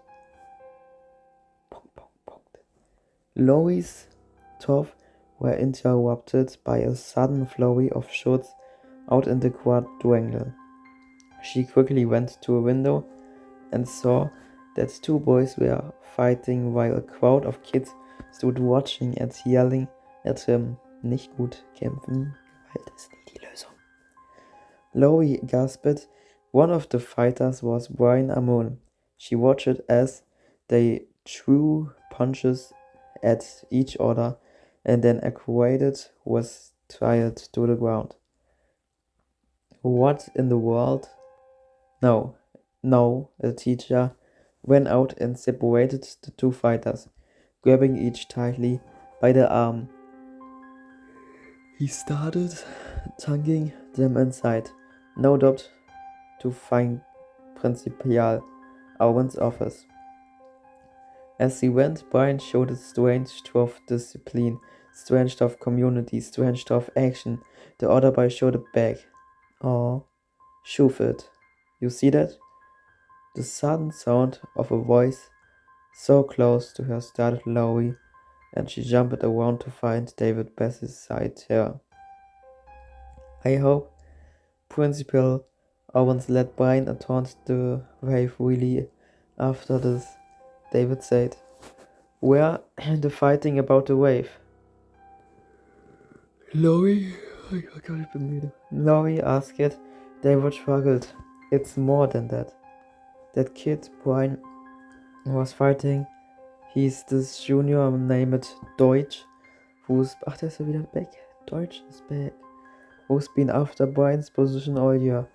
This thing's been bribing for weeks. I just hope he got what he deserved. But Brian was shooting the wave motto. Laurie said, well, so he's really into it. We all are, even the kid he was fighting. David shook his head. No, Deutsch is a jerky Laurie. If he was in the wave, he wouldn't be trying to steal Brian's position. The guy a real directed moment detriment to the team. Schiller would throw him off because he isn't in the wave. Laurie asked it. Yeah, David replied. If he really wanted the best for the team, he joined the wave instead of giving Brian such a hard time. Das hat sie gereimt. He's a one-man team, Laurie. He's just on a big ego trip. He's not helping anyone.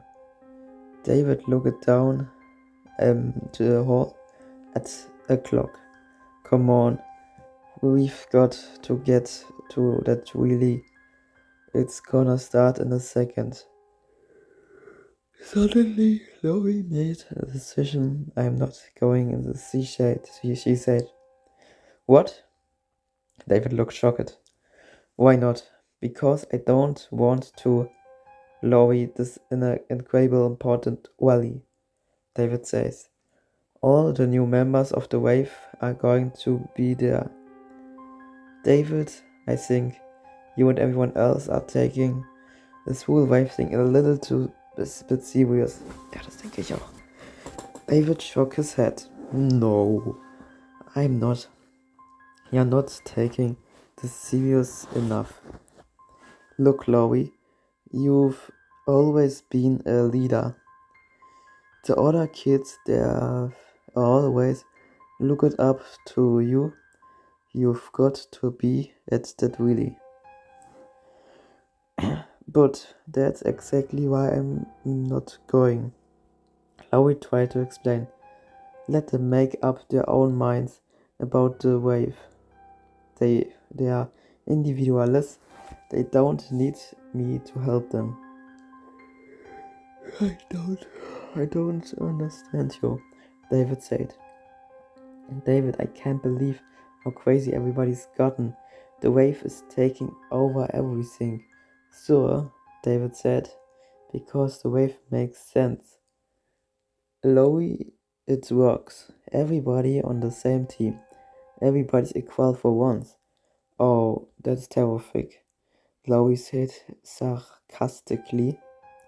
Do we all score touchdown?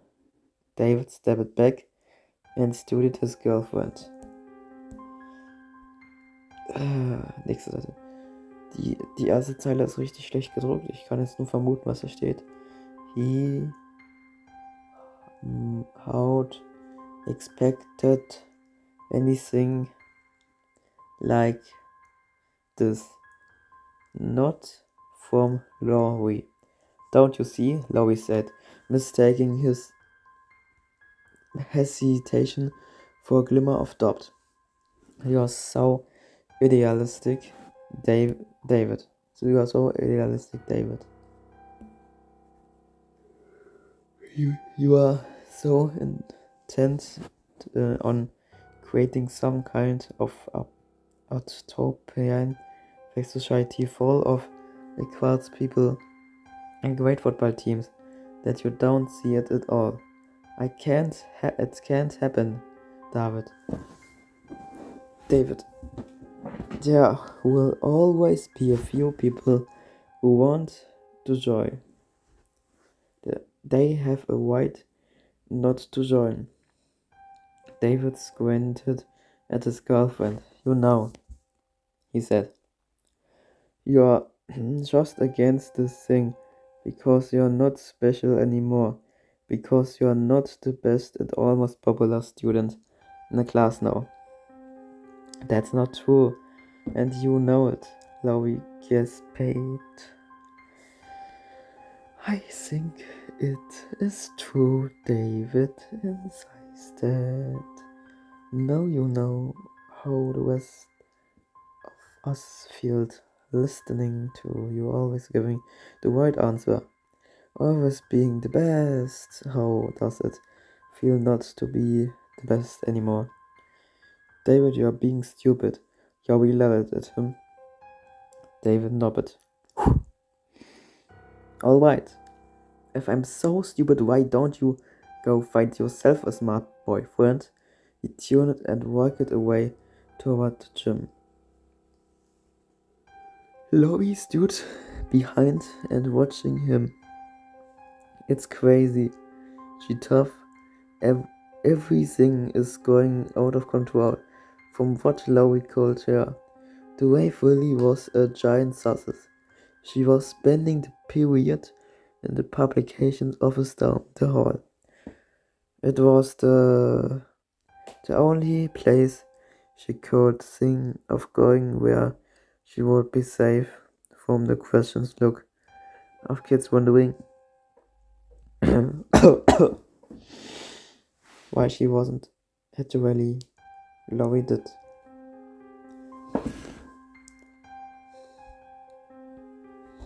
Warte, ich hol mal kurz was trinken. Ich lese zwar noch den Satz am Ende. Lowie did not want to admit that she was there hiding, but it was true. So, jetzt geht's weiter. That was how crazy this whole thing had become. You had to hide if you weren't part of it. Lowie took out a pen and chewed on it nervously. She had to do something. The grapevine had to do something. A few minutes later, a turning of the door knob shook her from her tough, Lowie caught her breath. Had someone come to get her? The door opened and Alex bobbed into the best of the music coming through his earphones. Lowie sank back in her chair and let out a big sigh. When Alex saw Lowie, he smiled and pulled the earphones off his head. Hey, how come you're not in with the troops? Lowie shook her head. Alex, it's not that bad. But Alex just grinned. Oh yeah? Pretty soon they're gonna have to change the name of the school to Fort Gordon High. I'm not amused, Alex Lowe said.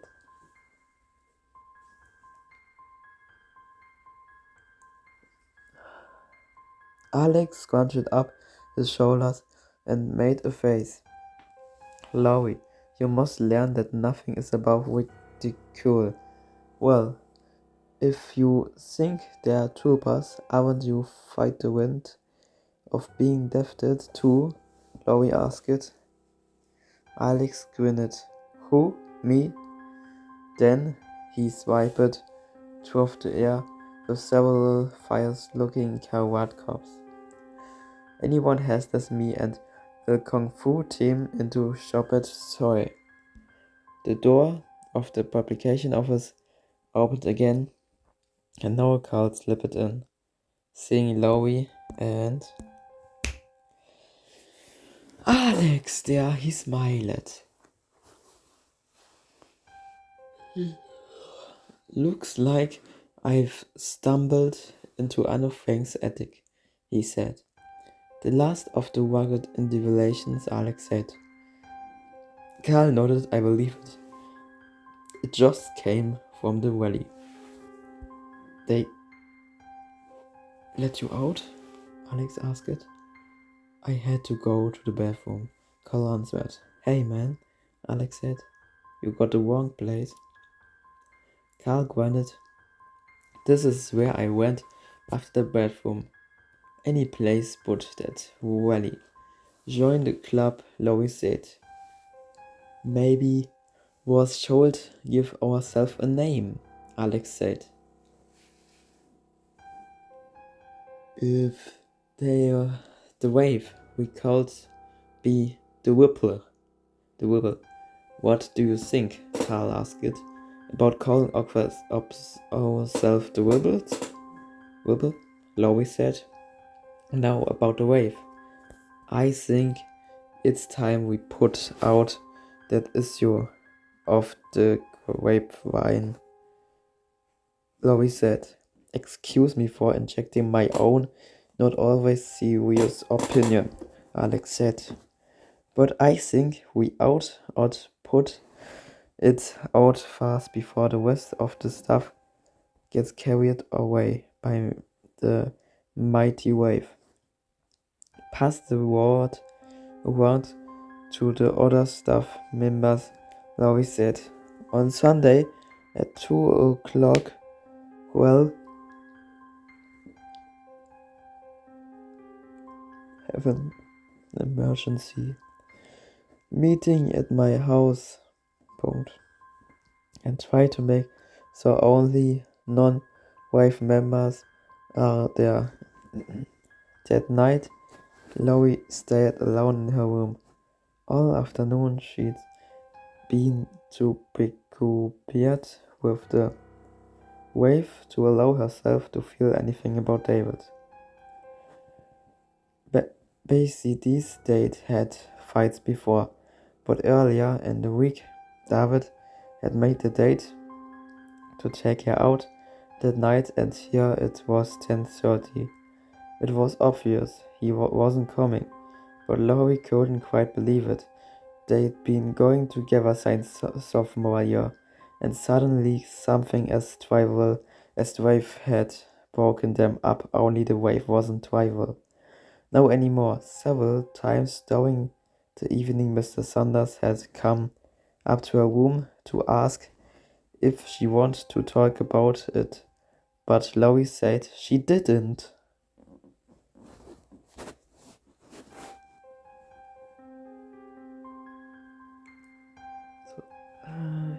Here, mother was such a worrywart, and the problem was that this time there really was something worth worrying about. Laurie has been sitting at her desk trying to write something about the wave for the grapevine, but so far the page of paper before her was empty, except for a few watermarks where a tear or two had fallen. There were knocks on her door, and Laurie quickly wiped her eyes with the palm of her hand. It was no use if her mother came, and she'd see that she was crying. I want Dawn to talk, Mom, she said, but the door had started to open anyway. It's not your mom, babe. Dad? Oh my God. Laurie was surprised to see her father's. It wasn't that she didn't feel close to him, but unlike her mother, usually didn't get involved in her problems, unless they somehow concerned golf. Can I come in? Her father asked. Well, Dad, Laurie smiled slightly, considering the fact that you are already in. So, nächste Seite.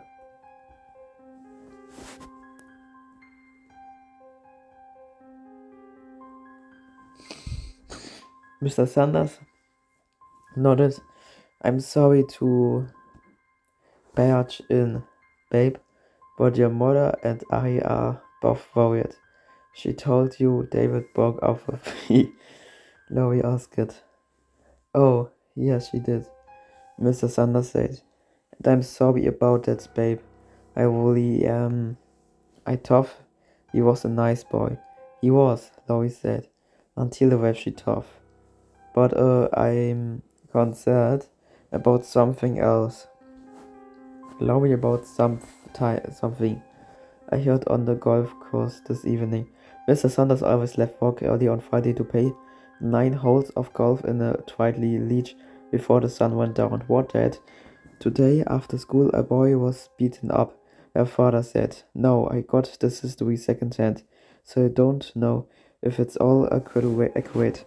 But apparently, there was some kind of really at school today, and he had resigned joining this wave game or said something critical about it. Laurie was speechless. The boy's parents are neighbors of one of the men I play golf with. They just moved in this year, so the boy must have been new at school.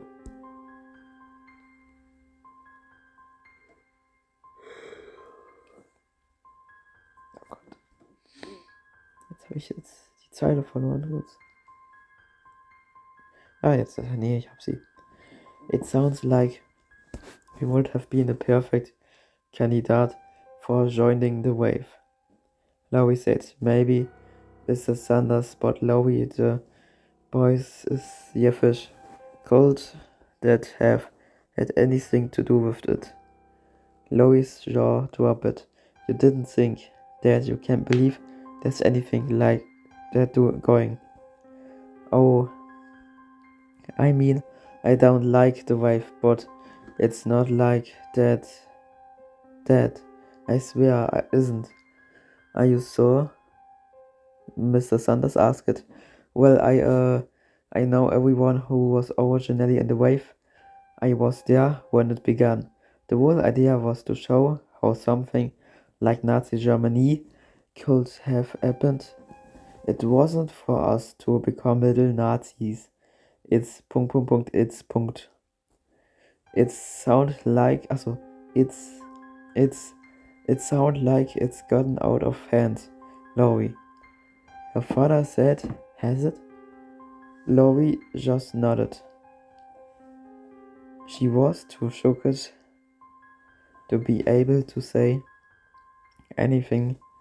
Some of the men were talking about going to the school on Monday to talk to the principal, Mr. Sanders said.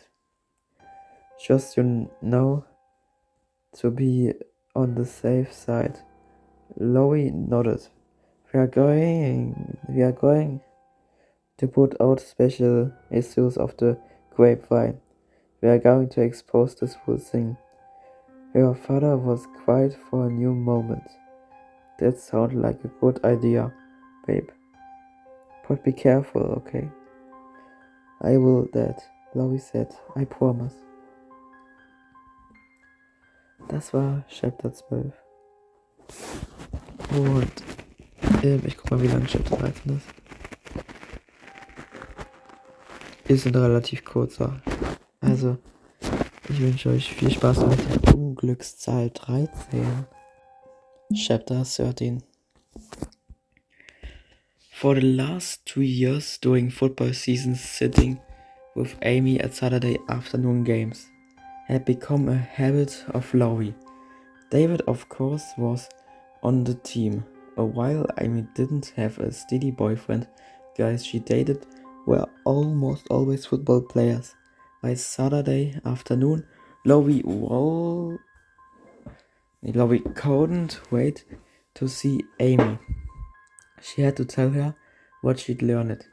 It had surprised Laurie that Amy had gone along with the wave so far. But now Laurie was certain that as soon as Amy learned about the boy who was beaten up, she would quickly come to her sense. besties.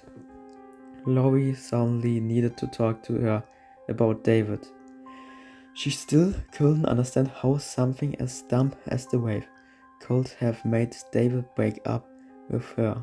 Maybe Amy, maybe Amy knew something she didn't know. Perhaps she could even talk to David for her. Laurie got to the game just as it was starting. It was by far the best turnout of the year, and it took Laurie a moment to spot Amy's head of curly blood. Here in the crowded bleachers. She was way up, almost at the top. Whoa. Laurie hurried to an aisle that was about to start up when someone yelled stop. Laurie stopped and saw Brad coming toward her. Oh, hi, Laurie. I didn't recognize you from behind, he said. Then he did the wave salute. Laurie just stood there without moving. Brad frowned. Come on, Laurie. Just give me the salute and you can go up. What are you talking about, Brad? You know the wave salute. You mean I can't go up into the stands unless I give the wave salute? Laurie asked. Brad looked around sheepishly. Well, that's what they decide, Laurie. Who are they? Laurie asked. The wave, Laurie, no. Brad, I thought you were the wave. You're in Mr. Ross' class. You said. Brad shocked. I know. Look what's the big deal? Just give me the salute and you can go up. Laurie looked up at the crowd stands. You mean everyone in the stands gave you the salute? Well, yeah. In the part of the stands, well, I want to go up and I don't want to give the wave salute. Laurie said angrily, but you can't. Brad replied. Who says I can't? Laurie asked loudly. Several students near them looked in their direction. Brad blushed. Look, Laurie, he said in a low voice. Just do the stupid salute already. But Laurie was damn it, no. This is ridiculous. Even, you know it is ridiculous. Brad squirmed slightly. Then he looked around again and said, okay, don't salute, just go ahead. I don't think anyone's looking. But all at once, Laurie didn't want to join the people in the stands. She had no intention of sneaking anywhere to join the wave. This whole thing had just gone insane. Even some of the wave members like Brad knew it was insane. Brad, she said.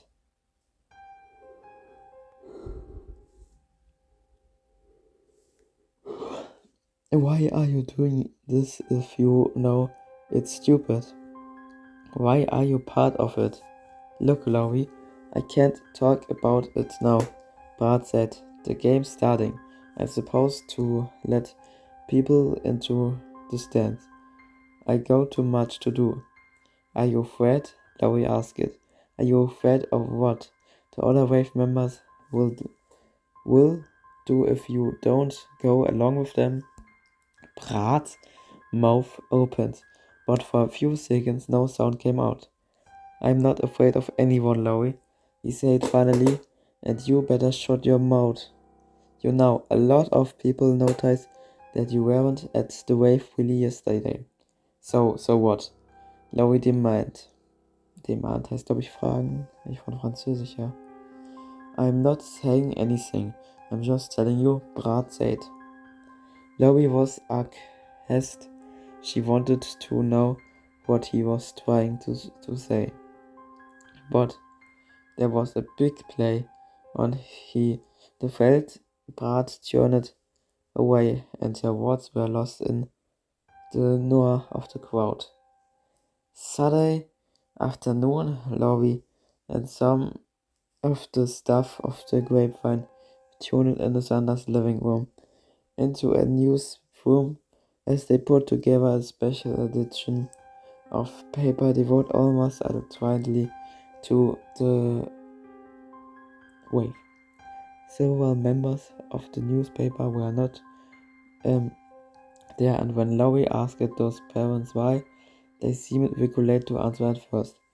Then Carl said, "I have a feeling of a few of our comrades would prefer not to include the wrath of the wave." Laurie looked around the room at other staffers who were nodding in agreement with Carl's assignment. Sniveling snivels and mopes, Alex shouted, jumping to his feet and raising his fist above his head.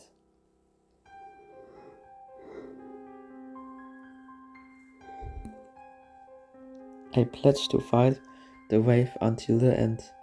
Give me liberty or give me angst." He looked around at the puzzled face. "Well," he explained, "I figured and was worse than death." "Sit down, Alex," someone said. Alex sat, and the group returned to the job of putting together the newspaper. But Laurie could sense that they were all acutely aware of the absent members. The special edition of On the Wave would include the story by the Annie Roy Jr. and report Carl had done on the Somthorpe who'd been beaten up. I tuned out that the boy had not been hurt badly, only roughed up by a couple of hoods.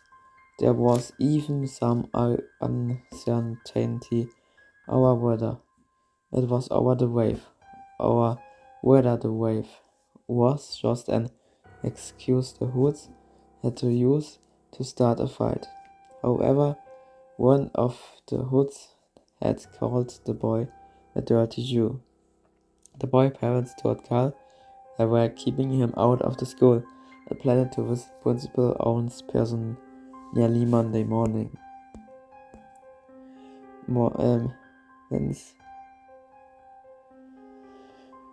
And concerned teachers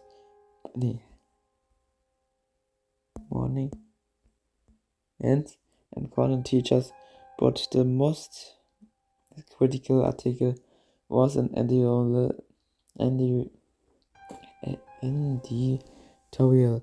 Laurie had spent most of Saturday writing.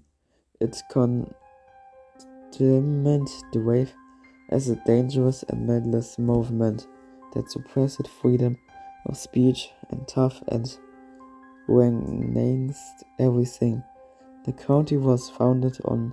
She pointed out that the wave had already begun to do more harm than good. Even which the weather, the Gordon High Gladiations had lost to Glasgow 42-6 and warned, also stand eben in Klammern, also ab even bis 6, and warned that unless it was stopped, it would do much worse. Carl and Alex said they'd taken the paper to the printer first thing the next morning. The paper would be by lunchtime. Chapter 13 Ende. Unglückliche Zahl geschafft. Jetzt kommt Chapter 14 und ich wünsche euch, ich guck mal, wie lang der ist. Das ist ist okay, durchschnittlich, sag ich mal. Chapter 15 ist ein extrem langer Chapter. Chapter 16 ist Durchschnitt. Chapter 17 ist, die haben auch so langen Durchschnitt, ja. So, Chapter 14. Viel Spaß. Mit Chapter 14. Chapter 14. There was one thing Loie had to do before the paper come out. Monday morning, she had to find Amy and explain to her about the story. She still hoped that as soon as Amy read it, she would see the wave for what it was and change her mind about it. Loie wanted to warn her in advance so she could get out of the wave in case there was trouble. She found Amy in the school library and gave her a copy of the editorial and to read. As Amy read, her mouth began to open wider and wider. Finally, she looked up at Loie. "What are you going to do with it?" "I'm publishing is in the paper," Loie said. "But you can't say the things about the wave," Amy said. "Why not?" Loie asked. "They are true, Amy. The waves has become an obsession with everyone. No one is thinking for themselves anymore." "Oh, come on, Loie," Amy said. "You're just upset you are letting your time with David to get to you."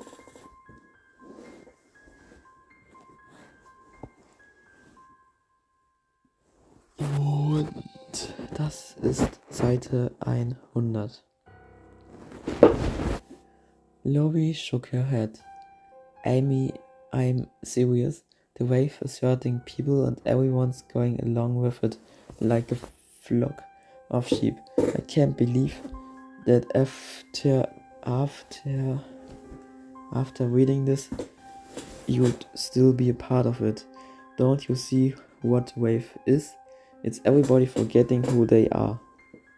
It's like Night of the Living Dead or something.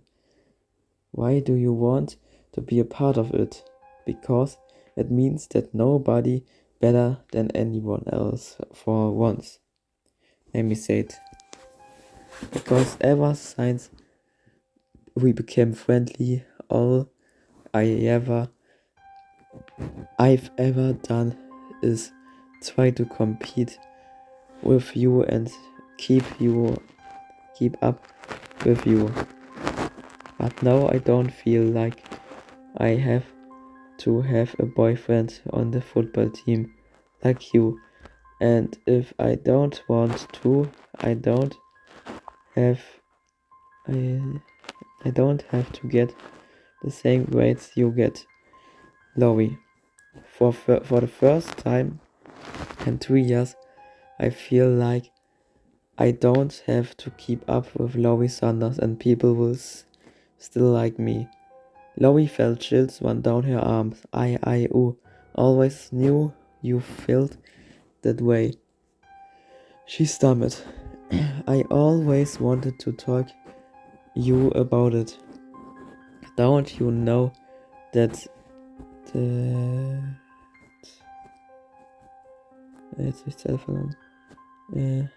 don't you know that half the parents in school say to their kids, 'Why can't you be like Loie Saunders?'" Amy asked.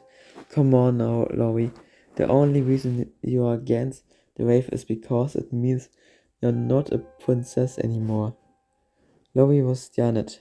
Even her best friend, someone as smart as Amy, was tuning against. "Well, because the wave had made her angry.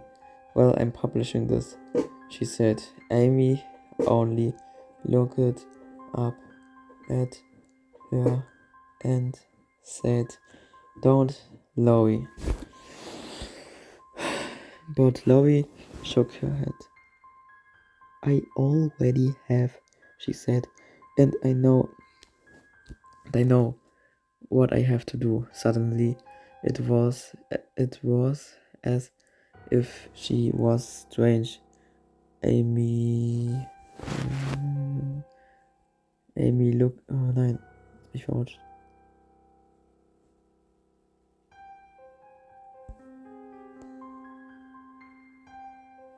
Amy looked at her watch. I gotta go, she said, and walked anyway, leaving Laurie standing alone in the library. Copies of the great rhyme had never been scooped up faster than they were that day. The school was abuzz with the news. Very few kids had heard about the sophomore who was beaten up, and of course no one had heard about the story by the Animus Jr. before. But as soon as those stories appeared in the paper, other stories began to circulate. Stories of treat and taboos directed at kids who, for one reason or another, had resisted the wave. There were other rumors going around too, that teacher and parents had been to Principal Owen's office all morning complaining, and the school counselors had begun interviewing students. There was an air of unease in the halls and classroom. In the factory lounge, Ben was put down his copy of the grapevine, and Robert his grapevine die ganze Zeit, and Robert his temples with his fingers. Suddenly he gotten a terrible headache. Something had gone wrong, and somewhere in his mind was suspected that he wants to blame for it. The roughing up of this boy was terrible, unbelievable. How could he justify an expected amendment that had such effects? He was also surprised to find himself disturbed by the football team's embarrassing defeat.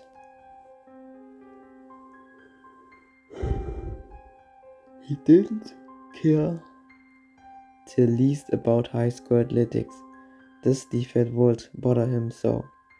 Was it because of the wave? During the last week he had begun to believe that if the football team fared well, it would be a strong argument for the success of the wave. But since when did he want the wave to succeed? The success or failure of the wave was not the point of the experiment. He was supposed to be interested in what his students learned from the wave, not the wave itself. There was a medicine chest in the factory lounge, stocked with just about every brand of aspirin and monosvin had his remedy that had ever been invited. A friend of his had once remarked that while doctors as a group suffered from the highest incidence of suicide, teachers has to have the highest incidence of headache. Ben took 3 tablets from a bottle and headed for the door to get some water.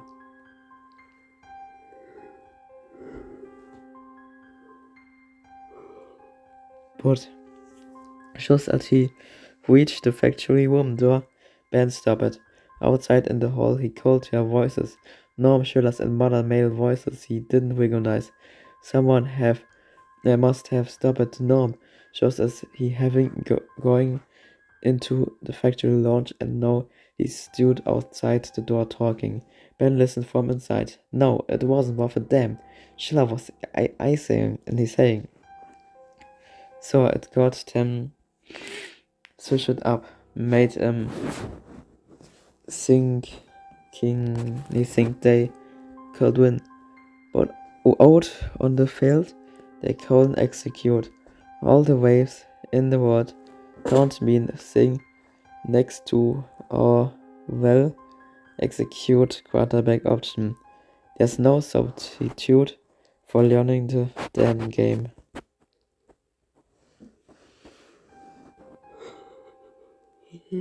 So asked me. The only difference in said, I don't know what the the hell he thinks he's up to, but I don't like it, and none of the other teachers I've talked to do either. Where does he gets the right? Don't ask me, Schiller said. The factory room door began to open and Ben quickly paced away, pushing through a door into the small factory bedroom that adjoined the lounge. His heart was pounding rapidly, and his head hurt even more.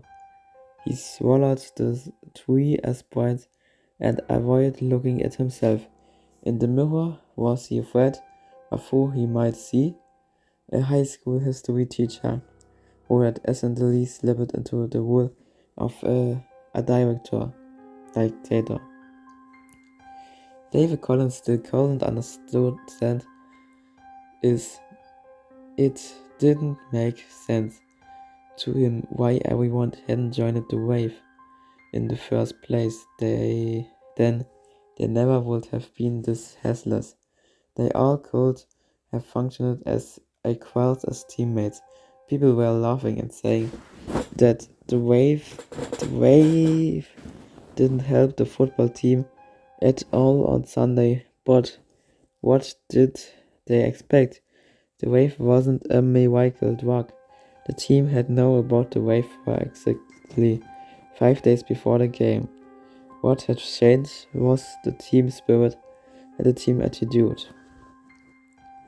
David stood outside on the school lawn with Robert Billings and a bunch of other kids from Mr. Was class. Mr. Was class. Looking at the grapevine. Laurie's story made him feel a little sick. He hadn't shared anything about anyone terrorizing or hurting anyone, and for all he knew, she and her staff had made it all more he'd never heard of. Okay, he was unhappy that Laurie refused to be a part of the wave. But why couldn't she and the people like her just leave the wave alone? Why did they have to attack it? Robert beside him was getting really upset over Laurie's story. These are all lies, he said angrily. She can't be allowed to say these things. It's not that important, David told him. Nobody cares what Laurie's writing or what she has to say. Are you kidding? Robert said. Anyone who reads this is going to get completely wrong idea about the wave. It told her not polish it. And we said, hey, relax, David said. There's no law that says people have to believe in what we are trying to do, but if we can keep making the wave work, they see all the good things it can do here. But if we don't watch out, Eric said, these people are going to ruin it for the rest of us. Have you heard the rumors going to around today? I heard there are parents and teachers and all kinds of people in Principal Owen's office complaining.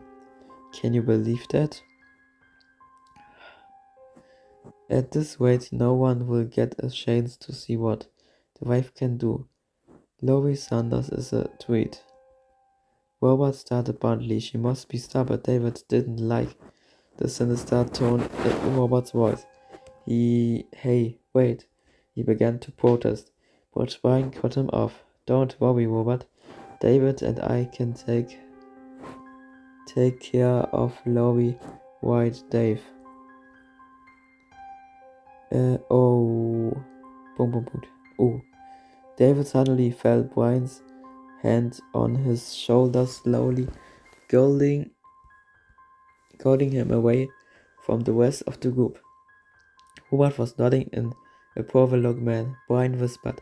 If anyone can get Lowry to stop, you can. Yeah, but I don't like Robert's attitude. David hissed back. It's like we must wipe out anyone who resists us. That's the exact opposite of how we should approach this. Dave, listen, Robert is just little over enthusiastic sometimes. But you have to admit he has a point. If Lowry keeps writing stuff like this, the wave won't have a change. Just tell her to call it. Dave, she'll listen to you. I don't know, Brian. Look, well, wait for her after school tonight. Then you can go talk to her, okay? David nodded reluctantly, I guess. Das war Chapter 14 und Chapter 15 ist der längste Chapter, glaube ich, den es gibt. 1, 2, 3, 4, 5, 6, 7, 8, 9, 10, 11, 12, 13, 14, 16 Seiten. Ist aber machbar.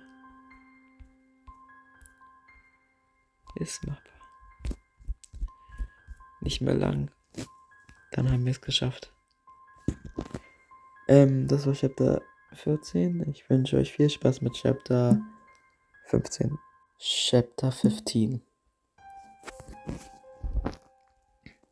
Christy was in a hurry to get home after choir that afternoon. Ben had disappeared from school halfway 12 today, and she had the feelings she knew why. When she got home, she found her husband hunched over a book on Nazi's Yoff. What happened to you today? She asked, without looking up from his book. Ben answered irritably, I left early. I wasn't feeling well, but I need to be alone now.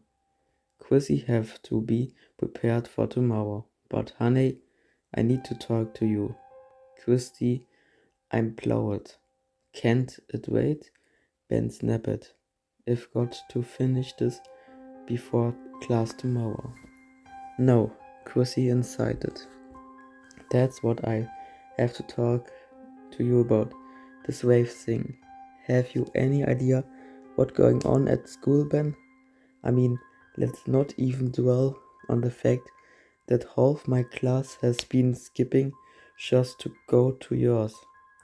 Do you realize that this wave of yours is disrupting the entire school? At least 3 teachers stopped me in the hall today to ask what the hell you're up to, and they complaining to the principal too. I know, and that's because they just don't understand what I'm trying to do. Ben and swivered. Are you seriously, Ben? His wife asked. Did you know that the school counselors have begun questioning students in your class? His wife asked. Are you sure you know what you're doing? Because frankly, no one else in the school thinks you do. Don't you think I know that? Ben replied. I know what they're saying about me, that I'm crazy with power. Dab ein on an ego trip? Have you thought that they may be right? Christy asked. I mean, think of your original goals. Are they still the same ones you have now? Ben ran his hands through his hair. He already had enough problems with the wave.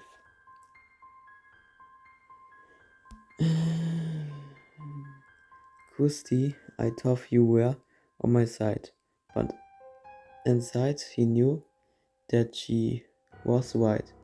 I am on your side, Ben. His wife answered, "But I've seen you these last few days, and it's like I don't even know you. You've become so involved in playing this role at school that you are starting to slip into it at home. I've seen you go overboard like this before. Ben, now you've got to turn it off, honey. I know, I must look to you like I've gone too far, but I can stop now." He shook his head. "Really? Not yet? Then when?" Christy asked arrogantly.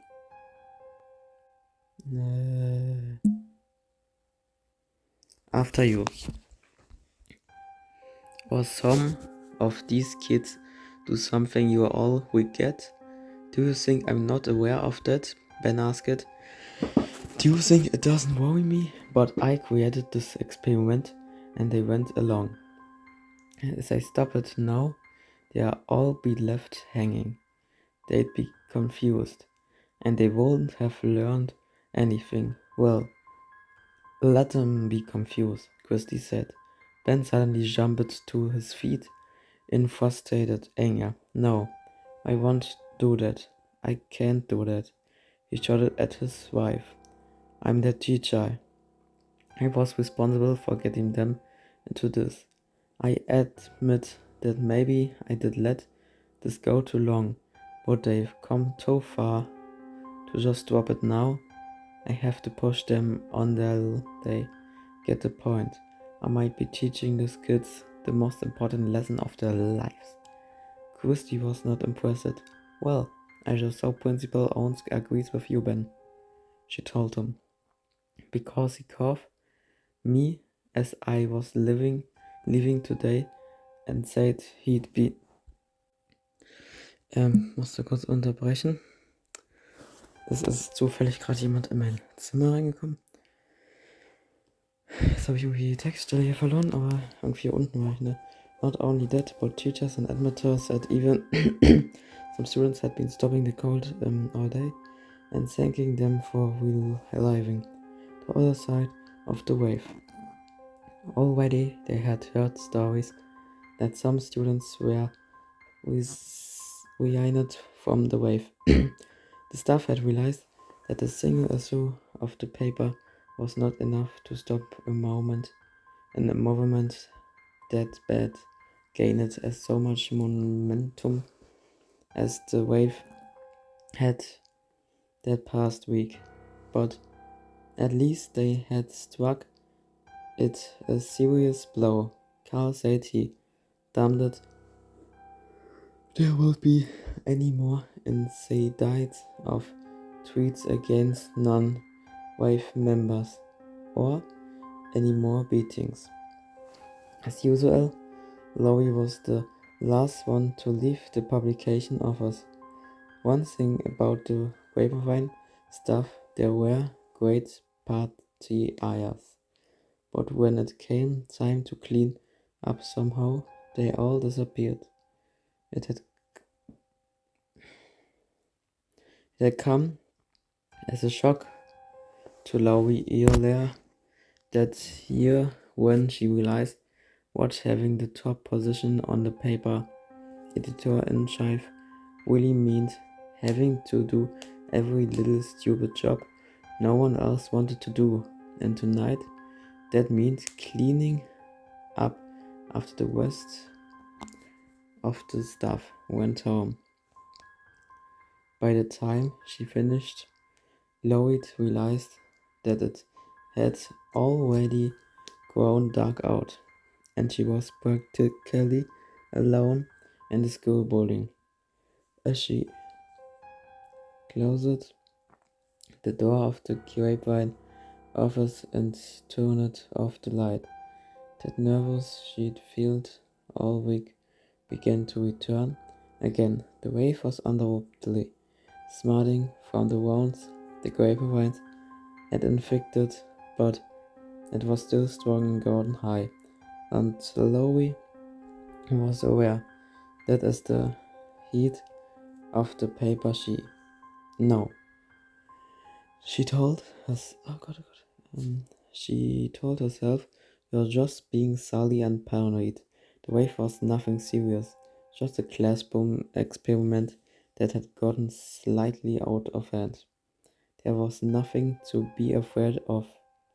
The corridors were darkened now as Laurie headed to her locker to drop off a book she would not need that evening. The silence of the empty school was eerie.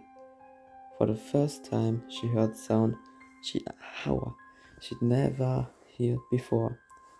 The hums and buses or electrical current running to from alarms and smoke detectors. A bubbling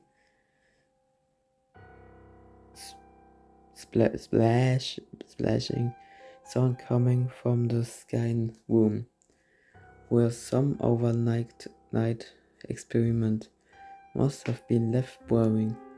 Even the usually lute hollow echo of her own shows as they weaponed the hard corridor floors.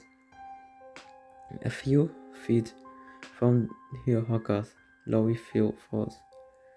There on her locker door, the word enemy was painted in red letters.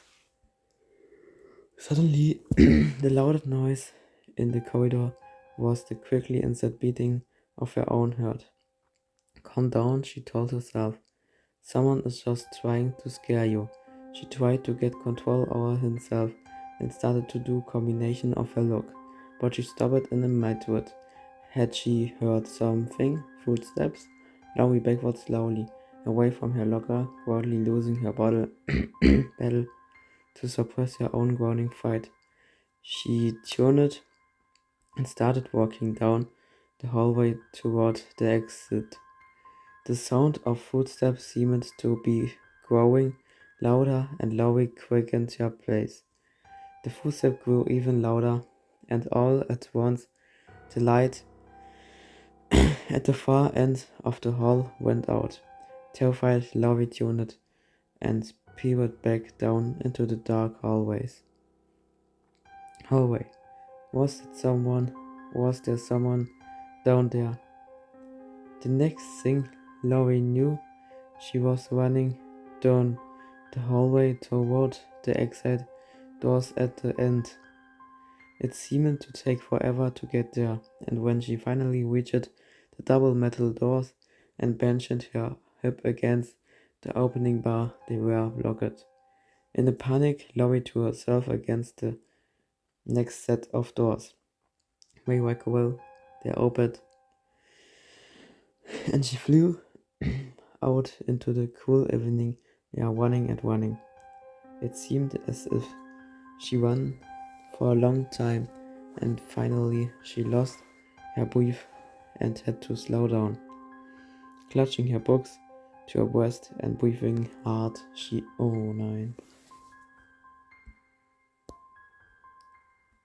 felt safer now. David sat waiting in the passenger seat of Brian's van. They were parked near the all-night tennis courts because David knew that when Laurie came home from school after drunk, she always took this route where the bright light from the courts made her feel safe. For almost an hour now they had been sitting in the van. Brian was in the driver's seat, keeping his eye on the side view.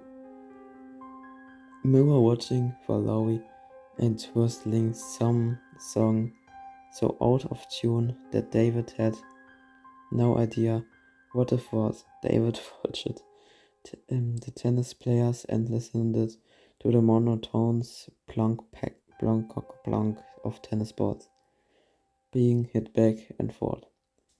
"Brian, can I ask you a question?" David said after a long while. What are you whistling?" Brian seemed surprised. "Take me out the ball game," he said. Then he whistled a few more bars. coming from his lips. The song seemed completely unrecognizably.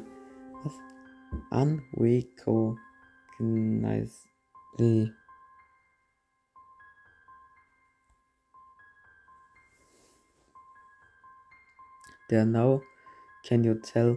David nodded so Brian saw. He went back to watching the tennis players. A moment later, Brian sat up in his car. Hey, hey, here she come. David turned and looked down the block. Laurie was coming down the sidewalk, walking quickly. He reached for the door handle. Okay, now just let me take care of this alone, he said, pulling the handle. Just as long as she understands, Brian said, we're not playing around anymore. So, Brian, David said, and got out of the van. Now Brian was starting to sound like Robot 2. He had to jog to catch up with her, all the while on the train of how he should handle this. All the knew was it better that he do it than Brian. He reached her, but Lottie did not stop, and he had to walk quickly to keep up with her. Hey Lottie, can't you wait up? He asked. I've got to talk to you.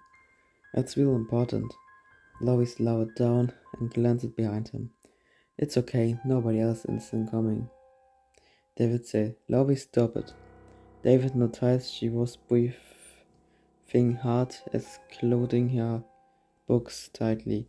Well, David, she said, I'm not used to seeing you alone. Where are your troops?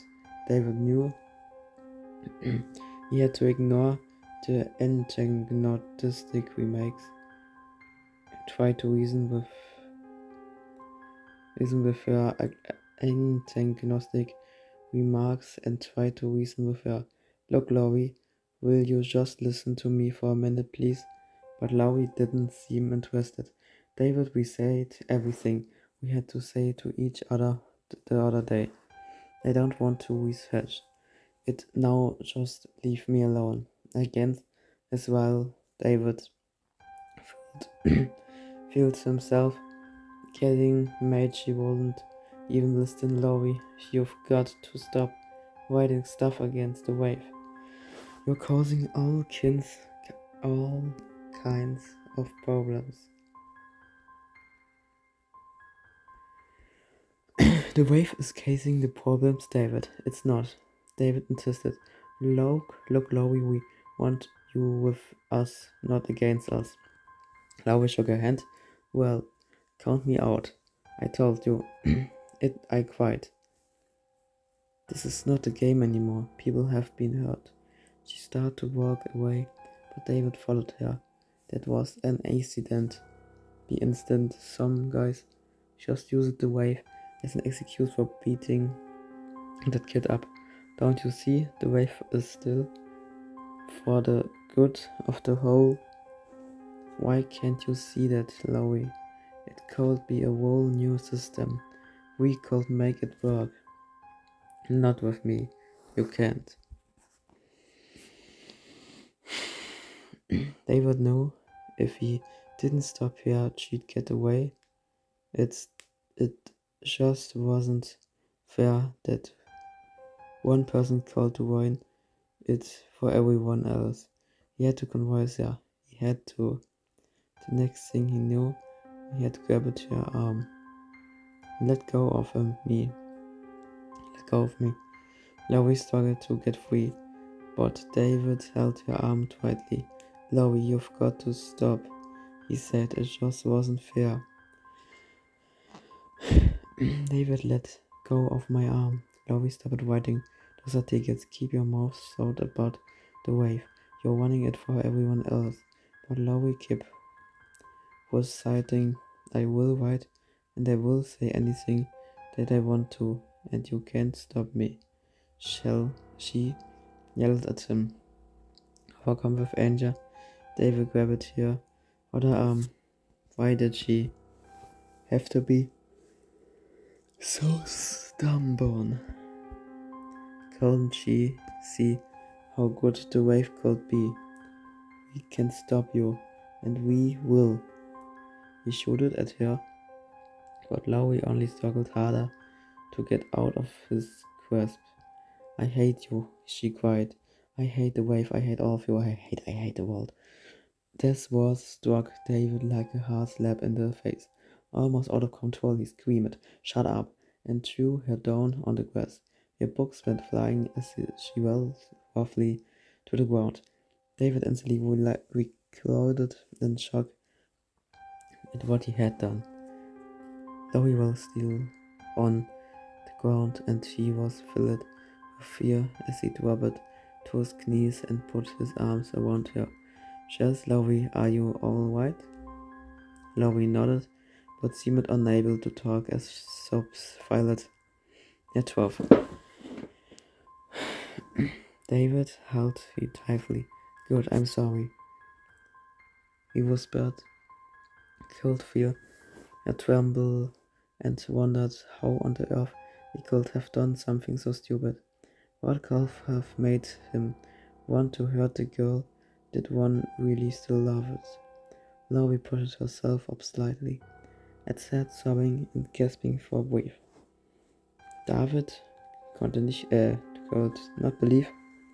He felt almost as if he were coming out of trance ist auch eine Musikrichtung.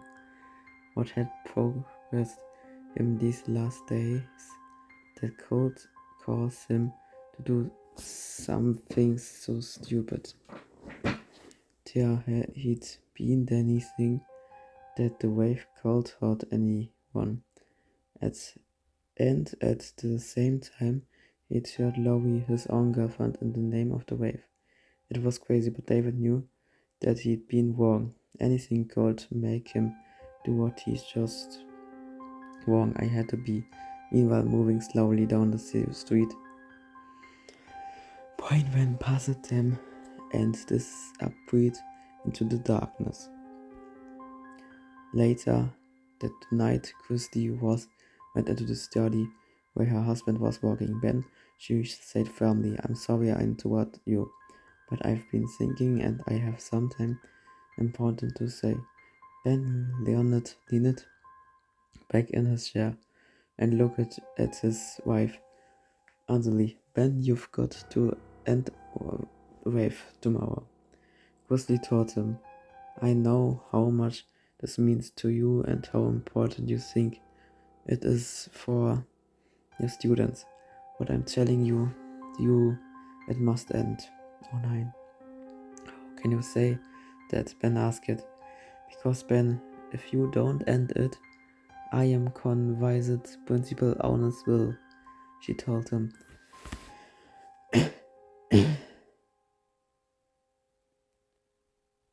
And if he has to end it, I promise you your experiment will be failed. I've been thinking all evening about what you've been trying to accomplish, Ben, and I think I'm beginning to understand. But did you ever consider back when you began this experiment what might happen if it didn't work? Did it ever occur to you that you're risking your reputation of a teacher?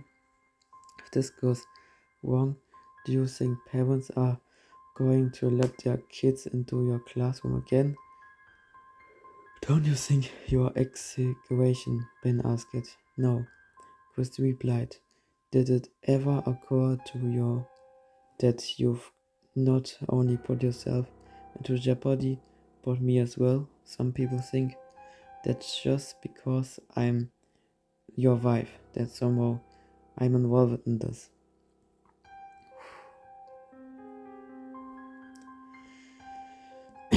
Wave Adosi too. Does that seem fair, Ben? It breaks my heart.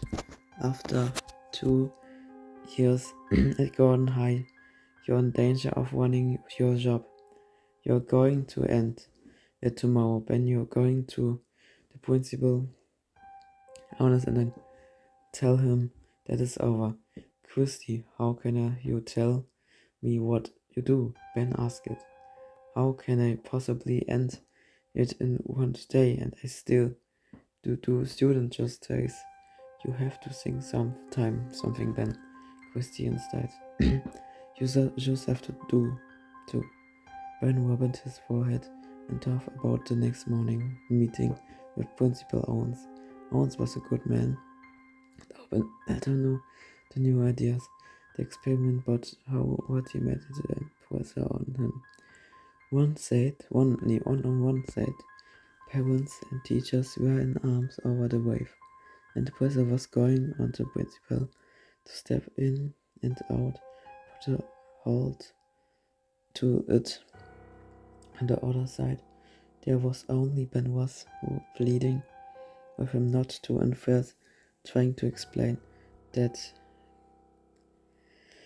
to stop. The wave abruptly could be a disaster for the students. So much effort had gone into it. To hand the wave without explaining would be like reading the first half of a novel, not finishing it. But Christy was right. Ben knew the wave had to end. The important thing wasn't when it ended, but how. The students had to end it themselves, and they had to understand why. Otherwise, the lesson, the plane, all had gone. All had gone was for nothing. Christy Ben said. I know, it should end, but I just don't see how. His wife sighed barely. Are you saying that you're going to go into Principal Owen's office tomorrow morning and tell him that you know it should? Oh nein, ich bin sehr enttäuscht.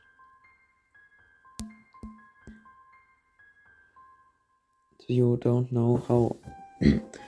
Ben, you're supposed to be the wave's leader. You're the one they are supposed to follow blindly. Ben did not appreciate the scream in his voice. But again, he knew she was right. The students in the wave had made him more of a leader than he had ever wished to be. But it was also true that he had not decided. In fact, he had to admit that before experiment had gone bad. He had enjoyed those fleeting moments of power. A crowded room full of students obeying his commands. The wave symbol he'd created was all over the school, even in bodyguard. He had read the power couldn't be seductive, and now he had exhibited it. Ben ran his hand off his hair. The members of the wave were not the only ones who had to learn the lesson powered off. Their teacher did as well. Ben, Christy said. Yes, I know I'm thinking, he replied, wondering was more like it. Suppose there was something he couldn't do tomorrow. Suppose he did something abrupt and final. Would they follow him? And once Ben understood what he had to do. Okay, Christy, I've got an idea. His wife looked at him anxiously. Something will just will work. Ben shook his head. No, but I hope it will, he said. Christy nodded and looked at her watch. It was late and she was tired. She leaned over her husband and kissed him on her forehead. The skin was damp and with perspiration. You're coming to bed soon, he said. After Christy went into the bedroom, Ben went over this plan again in his mind. It seemed to be understood that he meant to get some sleep. I need to get some sleep. Was just shutting off the lights when the doorbell rang, rubbing his eyes with fairness was talking to the front door. Who is it? It's David Collins and Laurie Sanders, Mr. Ross. Surprised Ben followed up the door. What are you doing here? He asked. It's late, Mr. Ross. We've got to talk to you. David says. It's really important. Well, come and sit down, Ben said, as David and Laurie entered the living room. Ben could see that both of them were shaken up. Had something even worse happened, because the wave, God forbid, two students sat down on the couch. David leaned forward. Mr. Ross, you've got to help us, he said, and his voice filled with aggravation. What is it? Ben asked. What's wrong? Is the wave, David says. Mr. Ross, said Laurie, we know how important this is to you, but it's just gone too far. Before Ross could even respond, David added, it's taking over. Mr. Ross, you can't say anything against it. People are afraid too. The kids at school are scared. Laurie told them they really scared, not only to say anything against the wave, but of what might happen to them if they don't go along with it. Ben nodded. In a way, what Wave students were telling him relieved him part of his concern about the wave. If he did it, Grizzly told him, and tough back to the original goals of the experiment. Then the fuse. Laurie and David spoke of confirmed that the wave was the sources. After all, the wave had originally been conceived as a way to show the kids what life in Nazi Germany might have been like. Apparently, it terms of fear. And for the compliance, it had been involved in sauces. Too much of sauces. You can't even have a conversation without wondering who's listening, Laurie told him. Ben called only. Not again. He recalled the students in his own history class who had condemned the Jews for not taking the Nazi tweet seriously, for not fleeing their homes and ghettos, when rumors of the concentration camps and gas cameras first filtered back to them. Of course, was tough, who would, like anyone personal beef, have such thing, and who would have believed that a nice bunch of high school students like the Scorn High School could have become a fascistic group of called the Wave. Was it a weakness of man? Did him want to ignore the darker side of his fellow human beings? David yanked him from his steps.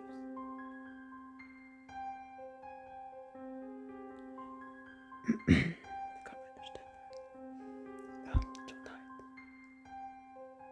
I almost told Laurie because of the wave, he said.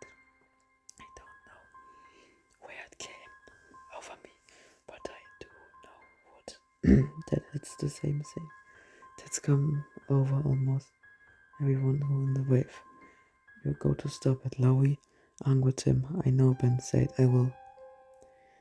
What are you going to do, Mr. Ross? David asked. Ben knew he could not reveal his plan to Laurie and David. It was an essential that the members of the wave decide the matter for themselves, and for the present, them with the device. If David or Laurie went to school the next day and told the students that Mr. Ross planned to end the wave, the students would be based. They might end it without fully understanding why it had to end, or worse, they might try and fight him, keeping the wave alive despite its obvious destiny. David, Laurie, he said, you have discovered for yourself what the other members of the wave have not yet learned. I promise you that tomorrow I will try to help you toward the discovery, but I have to do it my way.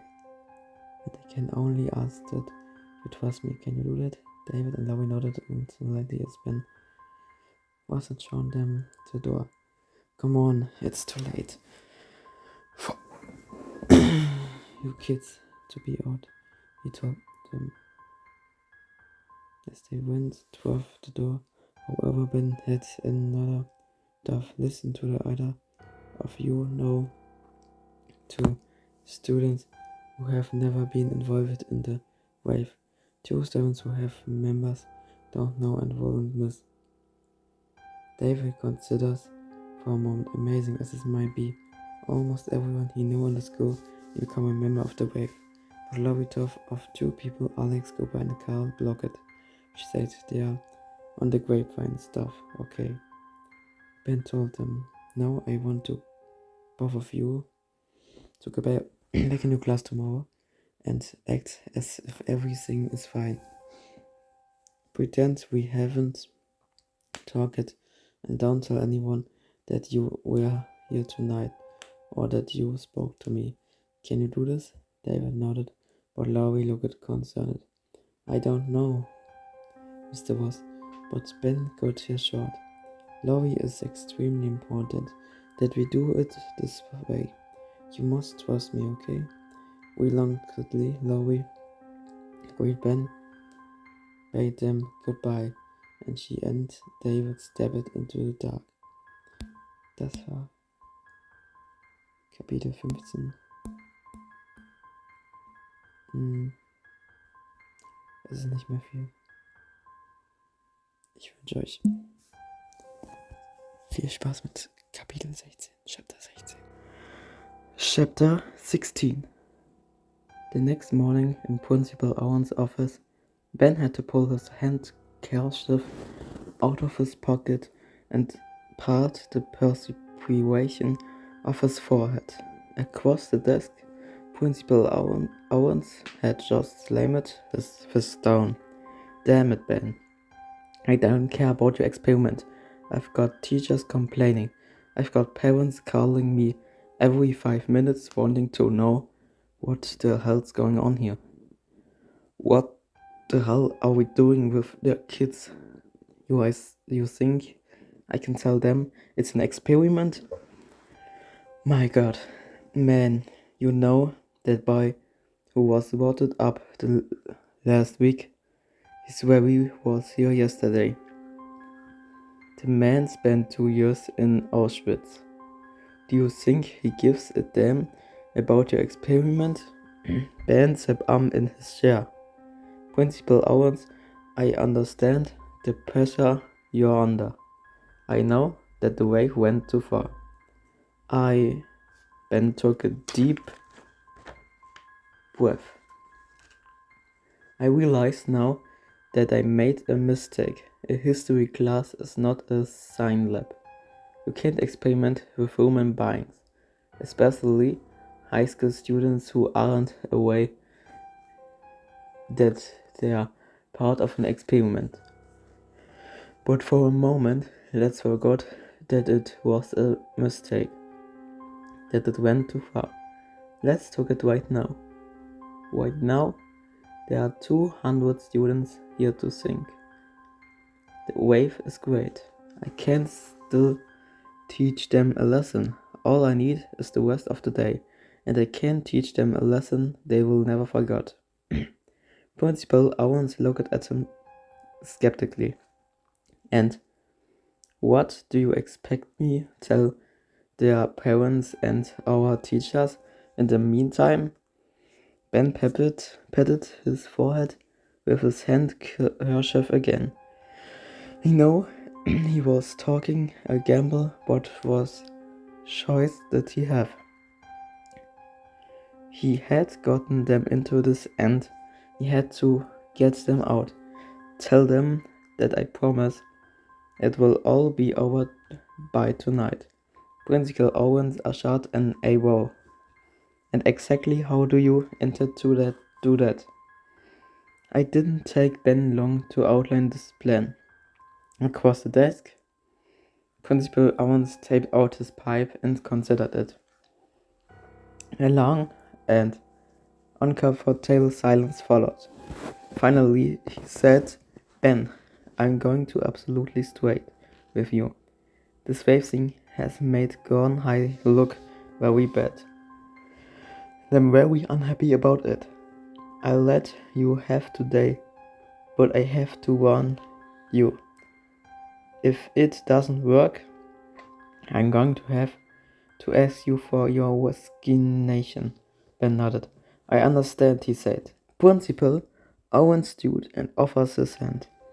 I hope you can make this work, Ben, he said softly. You're a fine teacher, and we'd hate to lose you. Outside in the hall, Ben had no time to dwell. And Principal Owen's words, he had to find Alex Cooper and Carl Block. He had to work fast in history class. That day, Ben waited until the students had come attention.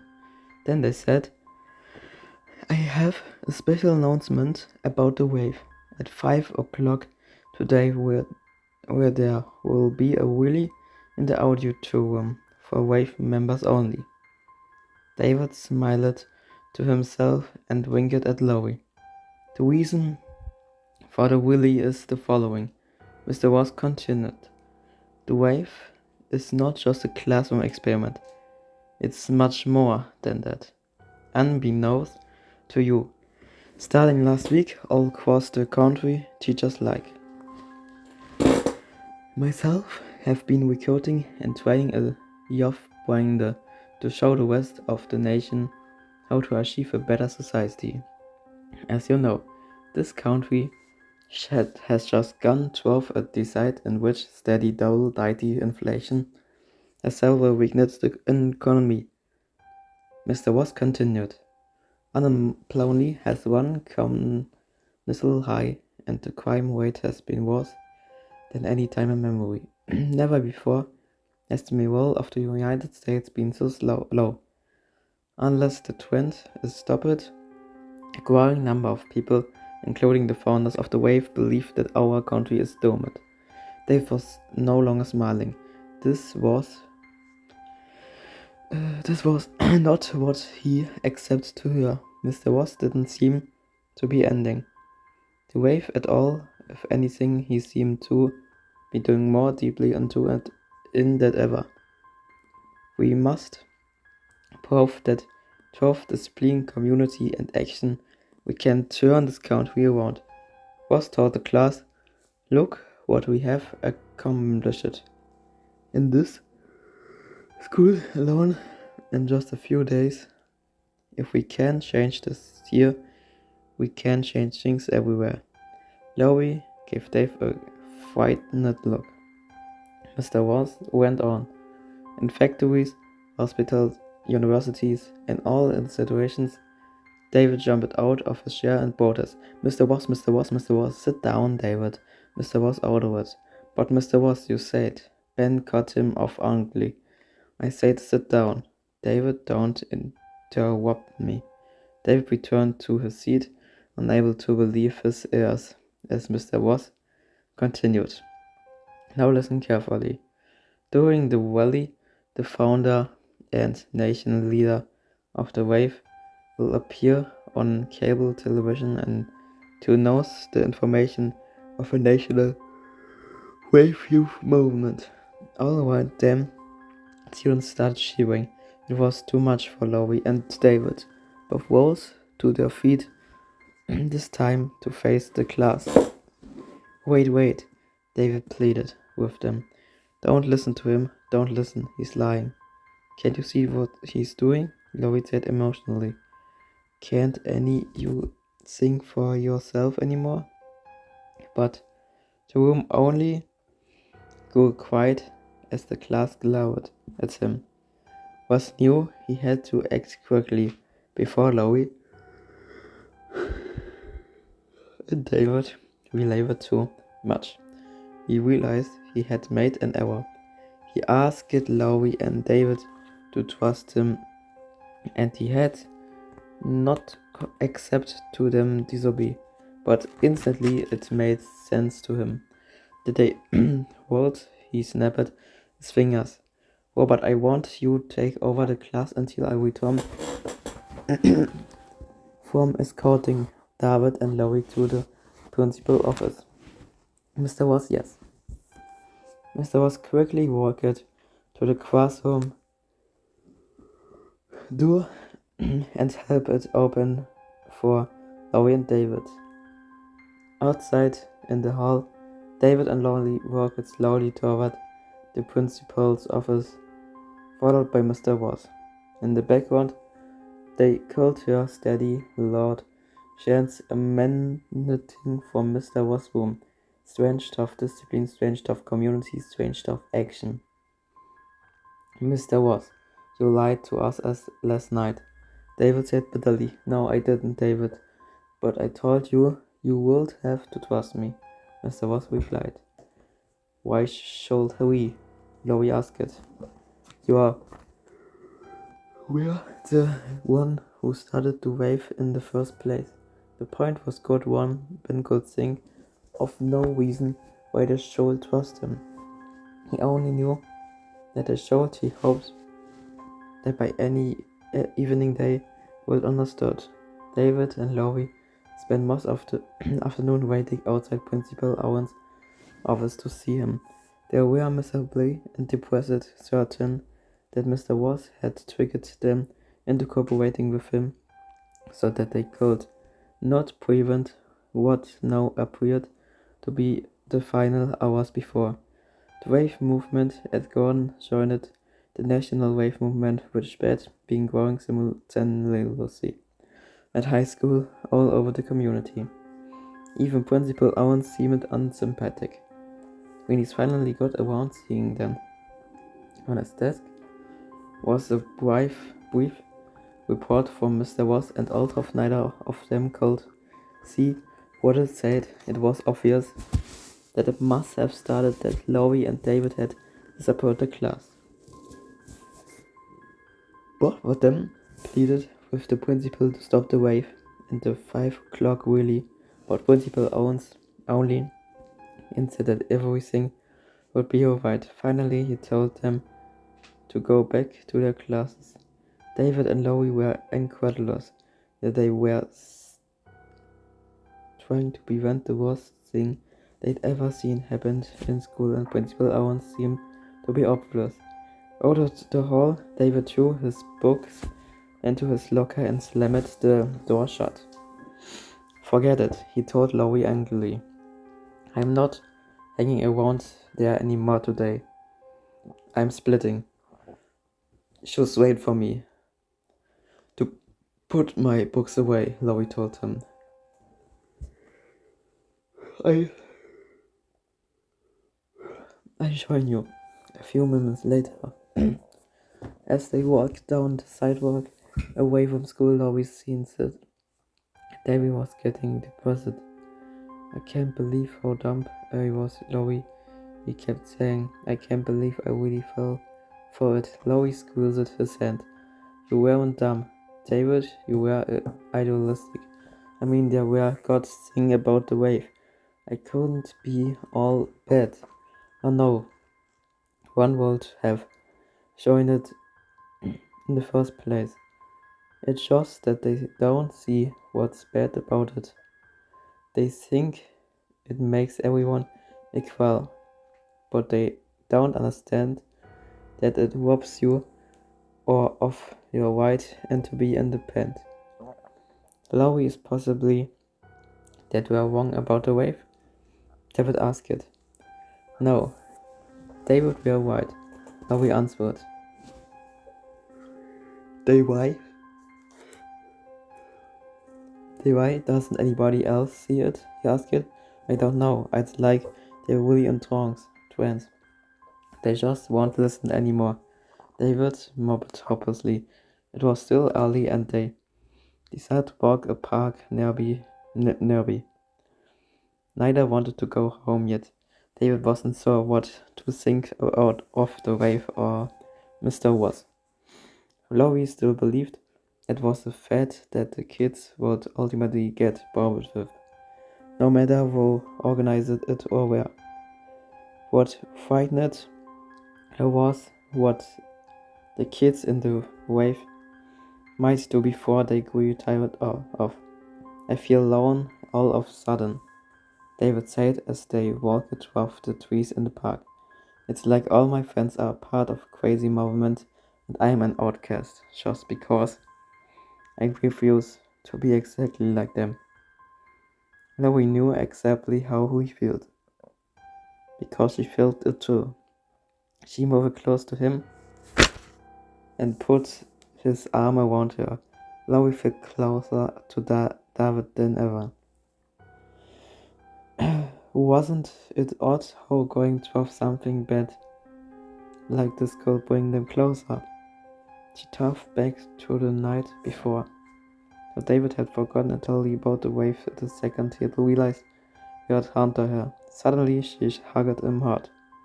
What? David was surprised. Oh, nothing, she said. David looked away. Laurie felt her mind drifting back to the wave. She tried to image the school auditorium that afternoon, filled with wave members and some leader somewhere speaking to them over the television. What would he tell them? To burn books? To force all known wave members to wear armbands? It seemed too utterly crazy that anything like part could happen. So suddenly Laurie remembered something. David, she said, do you remember the day this all started? The day Mr. was tough as the first model, David asked it. No, David, the day before that. The day we saw that movie is about a Nazi concentration camp. The day I was so upset, remember. No one could understand how all the other Germans could having ignored what the Nazis were doing and pretended they didn't know. Yeah, David said. Laurie looked up at him. David, do you remember what you said to me at lunch after afternoon? David tried to recall for a moment, but then shook his head. You told me it could never happen again. David looked at her for a second. He felt himself smiling ironically. You knew something, he said. Even with the meeting with that national leader at the rally this afternoon, even tough, I was part of it. I still can't believe it's happening. It's too insane. I was just thinking the same thing, Laurie said. Then an idea struck her. David, let's go back to school. Why? I want to see him, she said. I want to see this leader. I swear I won't believe this is really happening till I see it for myself. But Mr. Ross said it was for wave members only. What do you care? Laurie asked him. David shrugged. I don't know. Laurie, I don't know if I want to go back. I feel like the wave got me once. If I go back, might me again. No way, Laurie laughed. Das war Kapitel 16. Ja. Ich wünsche euch viel Spaß bei Kapitel 17. Letztes Kapitel. Oh mein Gott. Chapter 17. It was incredible. Ben was tough as he walked toward the auditorium. Ahead of him, two of his students sat at a small table in front of the auditorium door. Shaking membership cards, Wave members were streaming into the auditorium, many carrying Wave banners and signs was Couldn't hope thinking that before the advent of the Wave it would have taken a week to organize so many students. Today it had taken only a few hours. He cited so much for the positive side of discipline, community and action. He wondered if he was successful in the program. The students from the Wave, how long it would be before he'd being seen slowly homework again. He smiled. Is this the price we pay for freedom? As Ben watched forward, wearing a jacket and tie, came out of the auditorium and exchange salutes with bread and wine. The auditorium is full. Robert told them, "Are the guards in place?" "They are," Brett said. Robert looked pleased. "Okay, let's check all the doors, make sure they are locked." Ben rubbed his hands together nervously. It was time to get in. He walked toward the stage and noticed that Christy was there waiting for him. "Hi," she kissed him quickly on the cheek. "I thought I'd wish you luck." "Thanks, I'll need it," Ben said. Christy straightened his tie. "Did anyone ever tell you you look great in suits?" she asked, matter of fact. Owen said that the other day we decided if I have to start looking for a new job, it might be worrying them a lot. "Don't worry, you're all fine," Christy told him. Ben managed a slight smile. "I wish I had your faith in me," he said. Christy laughed and pointed him toward the stage door. Goat and Tiger." The next thing Ben knew, he was standing near the side of the stage, looking out at the crowd auditorium filled with Wave members. A moment later, Robert joined him there. "Mr. Ross," he said, saluting, "all the doors are secure and the guards are in place." "Thank you, Robert," Ben said. It was time to begin as he strode to the center of the auditorium stage. Ben glanced quickly toward the curtains behind him and then up the projections. Both, at the back of the room, as he stopped and stood between two large television monitors that had been ordered from an AV department. That day, the crowd burst spontaneous into the Wave models standing at their speeds and given the world's Wave salute. Strange stuff discipline, strange stuff community, strange stuff action. Before them, Ben stood motionless. When they had finished their chants, he held up his arms for silence. In an instant, the huge room full of students went silent. Such audience, went off sadly. He looked out over the large crowd, aware that this was probably the last time he would be able to hold their attention so firmly that he spoke. "In a moment, our national leaders will address us." And running, he said, "Robert, Mr. was yes?" Turned on the television sets. Robert's turn on both sets, and the picture Thomas grew bright and blue. White as that image throughout the auditorium. Hundreds of eager Wave members hunched forward in their seats, staring at the blank tubes of waiting.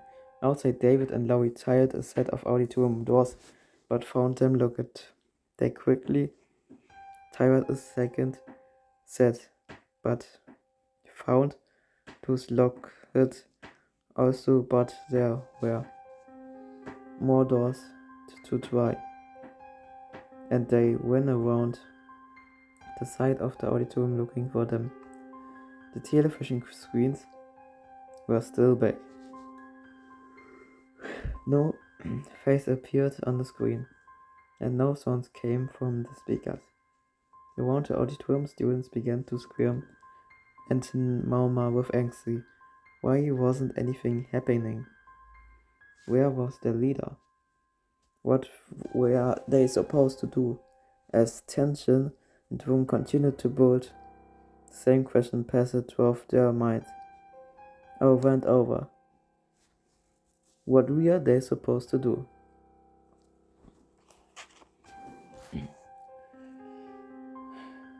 From the side of the stage, Ben looked down at them as the sea of faces started back at him anxiously. Was it really true that the natural inclination of people was to look for a leader? Someone to make decisions for them? Indeed, Ingrid, indeed, the face looking up at him said that was the awesome responsibility and any leader had, knowing that the group like this world to follow. Ben began to realize how much more serious this little experiment was than he'd ever imagined. It was frankly how easily they would put their faith in your hands, how easily they would let you decide for them, if people were destined to be led. Ben toughly this was something he must take so the learned, to question, to truthfully never to put your faith in anyone's hands blind otherwise.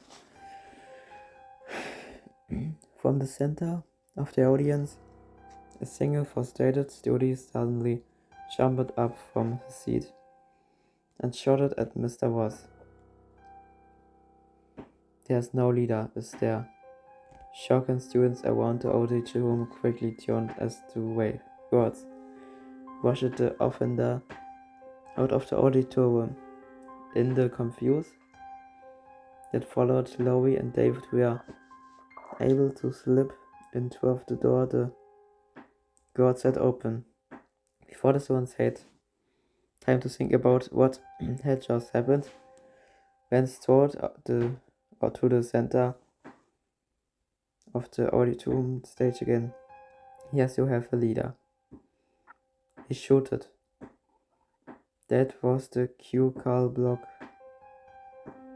had been waiting for as he was backstage. Now he pulled back the stage curtains to a real large movie screen. The same moment, Alex Cooper in the projection room flickered at the projector. "There!" Ben shouted at the auditorium full of students. "There is your leader." The auditorium was filled with gasps and exclaiming of surprise. Hey, ich verstehe gar nichts mehr. Schießt er die jetzt tot? Surprise as the gigantic image of Adolf Hitler appeared on the screen. "That's it," Laurie whispered exactly to David. "That's the movie he showed us today. Now listen carefully." Ben shouted at them. "There's a national wave. You move him in. There's no leader, but if there was, he would have been it. Do you see what you've become?"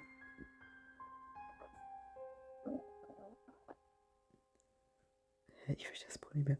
"Do you see where you were headed?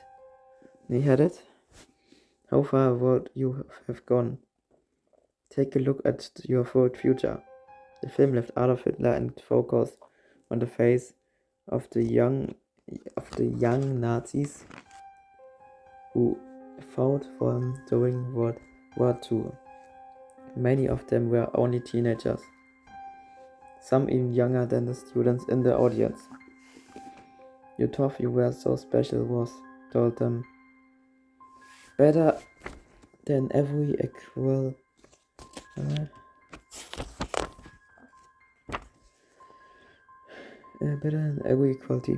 but you turned equality into superiority.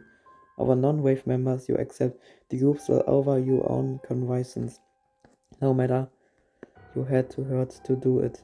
Or some of you tough, you were just going along for the ride that you could walk anyway at any moment. But did any of you try it? Yes, you all would have made good Nazis." Ben told them you would have to put on uniforms, tuned your heads, and allowed your friends and neighbors to be persecuted and destroyed. You say it could never happen again, but look how close it came. Treating those who wouldn't join you, preventing non-wave members from sitting with you at football games. Fascism is something those other people did. Is this right? Here, in all of us, you asked how could the German people do nothing as millions of incontinent human beings were murdered. How could they calm? They weren't involved. What caused people to Danny's own history? Ben moved closer to the front of the stage and spoke in a lower voice. If history repeats itself, you will all want to Danny what happened to you in the wave. But if your experiment has been successful, and I think you can see that it has, you will have learned that we are all responsible for our own actions, and that you must always question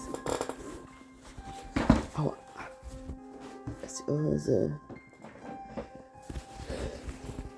questions what you do rather than blindly follow a leader, and that for the rest of your life you will never ever allow a group's will to outstrip your individual rights. Ben paused for a moment, so far he'd make it sound like they were all at fault, but it was more than that. Now listen to me, please, he said. I owe you an apology. I know this has been painful to you, but in a way, it could be a truth that none of you are as at fault as I am for leading you to this. I mean the wave to be a great lesson for you, and first I started too well. I currently became more of the leader that I intended to be. And I hope you will believe me when I say that it has been a painful lesson for me too. All I can add is, I hope this is a lesson we'll all share for the rest of our life. If we are smart, we won't forget it.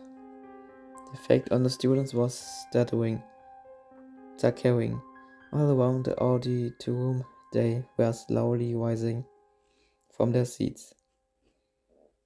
A few were in tears, others tried to avoid the eyes of those next to them. All looked stunned by the lesson they had learned. As they left the discovered their posters and banners.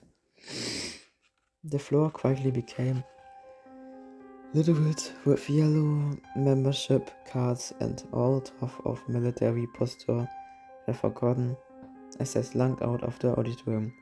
Lowie and David walked slowly down, and the Ashley passing the somber students filing out of the room. Amy was coming toward them, her head bowed when she looked up and saw Lowie. She burst into tears and ran to hug her friend. Behind her, David saw Eric and Brian. Both looked shaken. They stopped when they saw David, and for a few minutes the three teammates stood in awkward silence. What a freak out, Eric said, his voice hardly more than a mumble. David tried to shrug it off. He felt bad for a friend. Well, it's over. No, that's over now, he told them. Let's try and forget it. I mean, let's try not forget it, but let's forget it at the same time. Eric and Brian nodded. They understood what they mean, even if he hadn't exactly made sense. Brian made a wistful voice. I shall know it, he said the first time that class dog Lineberg broke 12 and snagged me for 15-yard loss last Saturday. 12. No, it was no good. The three teammates shared a short cockly, and the Eric and Brian left the auditorium. David walked down toward the stage where Mr. Ross stood. His teacher looked very tired. I'm sorry, I didn't trust you, Mr. Ross, David says. No, it was Good that you didn't, was told him. You showed good judgment. I should be apologized to you. David, I should have to you what I was planning to do. Lowy joined them. Mr. What's going to happen now? She asked. Ben shrugged and shook his head. I'm not sure. I know Lowy still. Let's decide. Oh my god. I have quite a bit of history to cover this semester. But maybe we'll take just one more period to discuss what happened today. I think we should, David said. You know, Mr. Voss, Lowy said. In a way, I'm glad this happened. I mean, I'm sorry it had to come to this. But I'm glad it worked out and I think everyone learned a lot. Ben nodded. Well, that's nice of you, Lowy. But I've already decided this is one lesson I'm going to skip in next year's course. David and Lowy looked at each other and smiled. They said goodbye to Mr. Voss and turned to leave the auditorium. Ben watched Lowy and David and the last of the former members of the Wave leave the auditorium. When they were gone and he thought he was alone, he sighed and said, "Thank God." He was relieved that it had ended well, and thankful that he still had his job at Gordon High. There would still be a few angry parents and incensed faculty members to smooth over, but in time he knew he could do it. He turned and was about to leave the stage when he heard a sob and saw Robert leaning against one of the telephone sets, a tear running down his face. Letzter Abschnitt, letztes Examen. Oh Gott. Poor Robert, Ben Tough, the only one who really stood to lose in this whole thing. He walked toward the trembling student and put his arm around his shoulder. You know, Robert, he said, trying to cheer him up. You look good in a tie and jacket. You ought to wear them more often. Through his tears, Robert managed a smile. Thanks, Mr. Voss. What do you say we go out for a bite to eat? Ben said, leading him off the stage. Letzter Satz. There are some things I think we should talk about.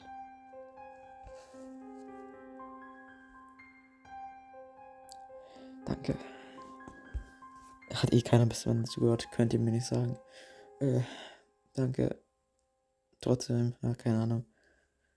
Das war anstrengend.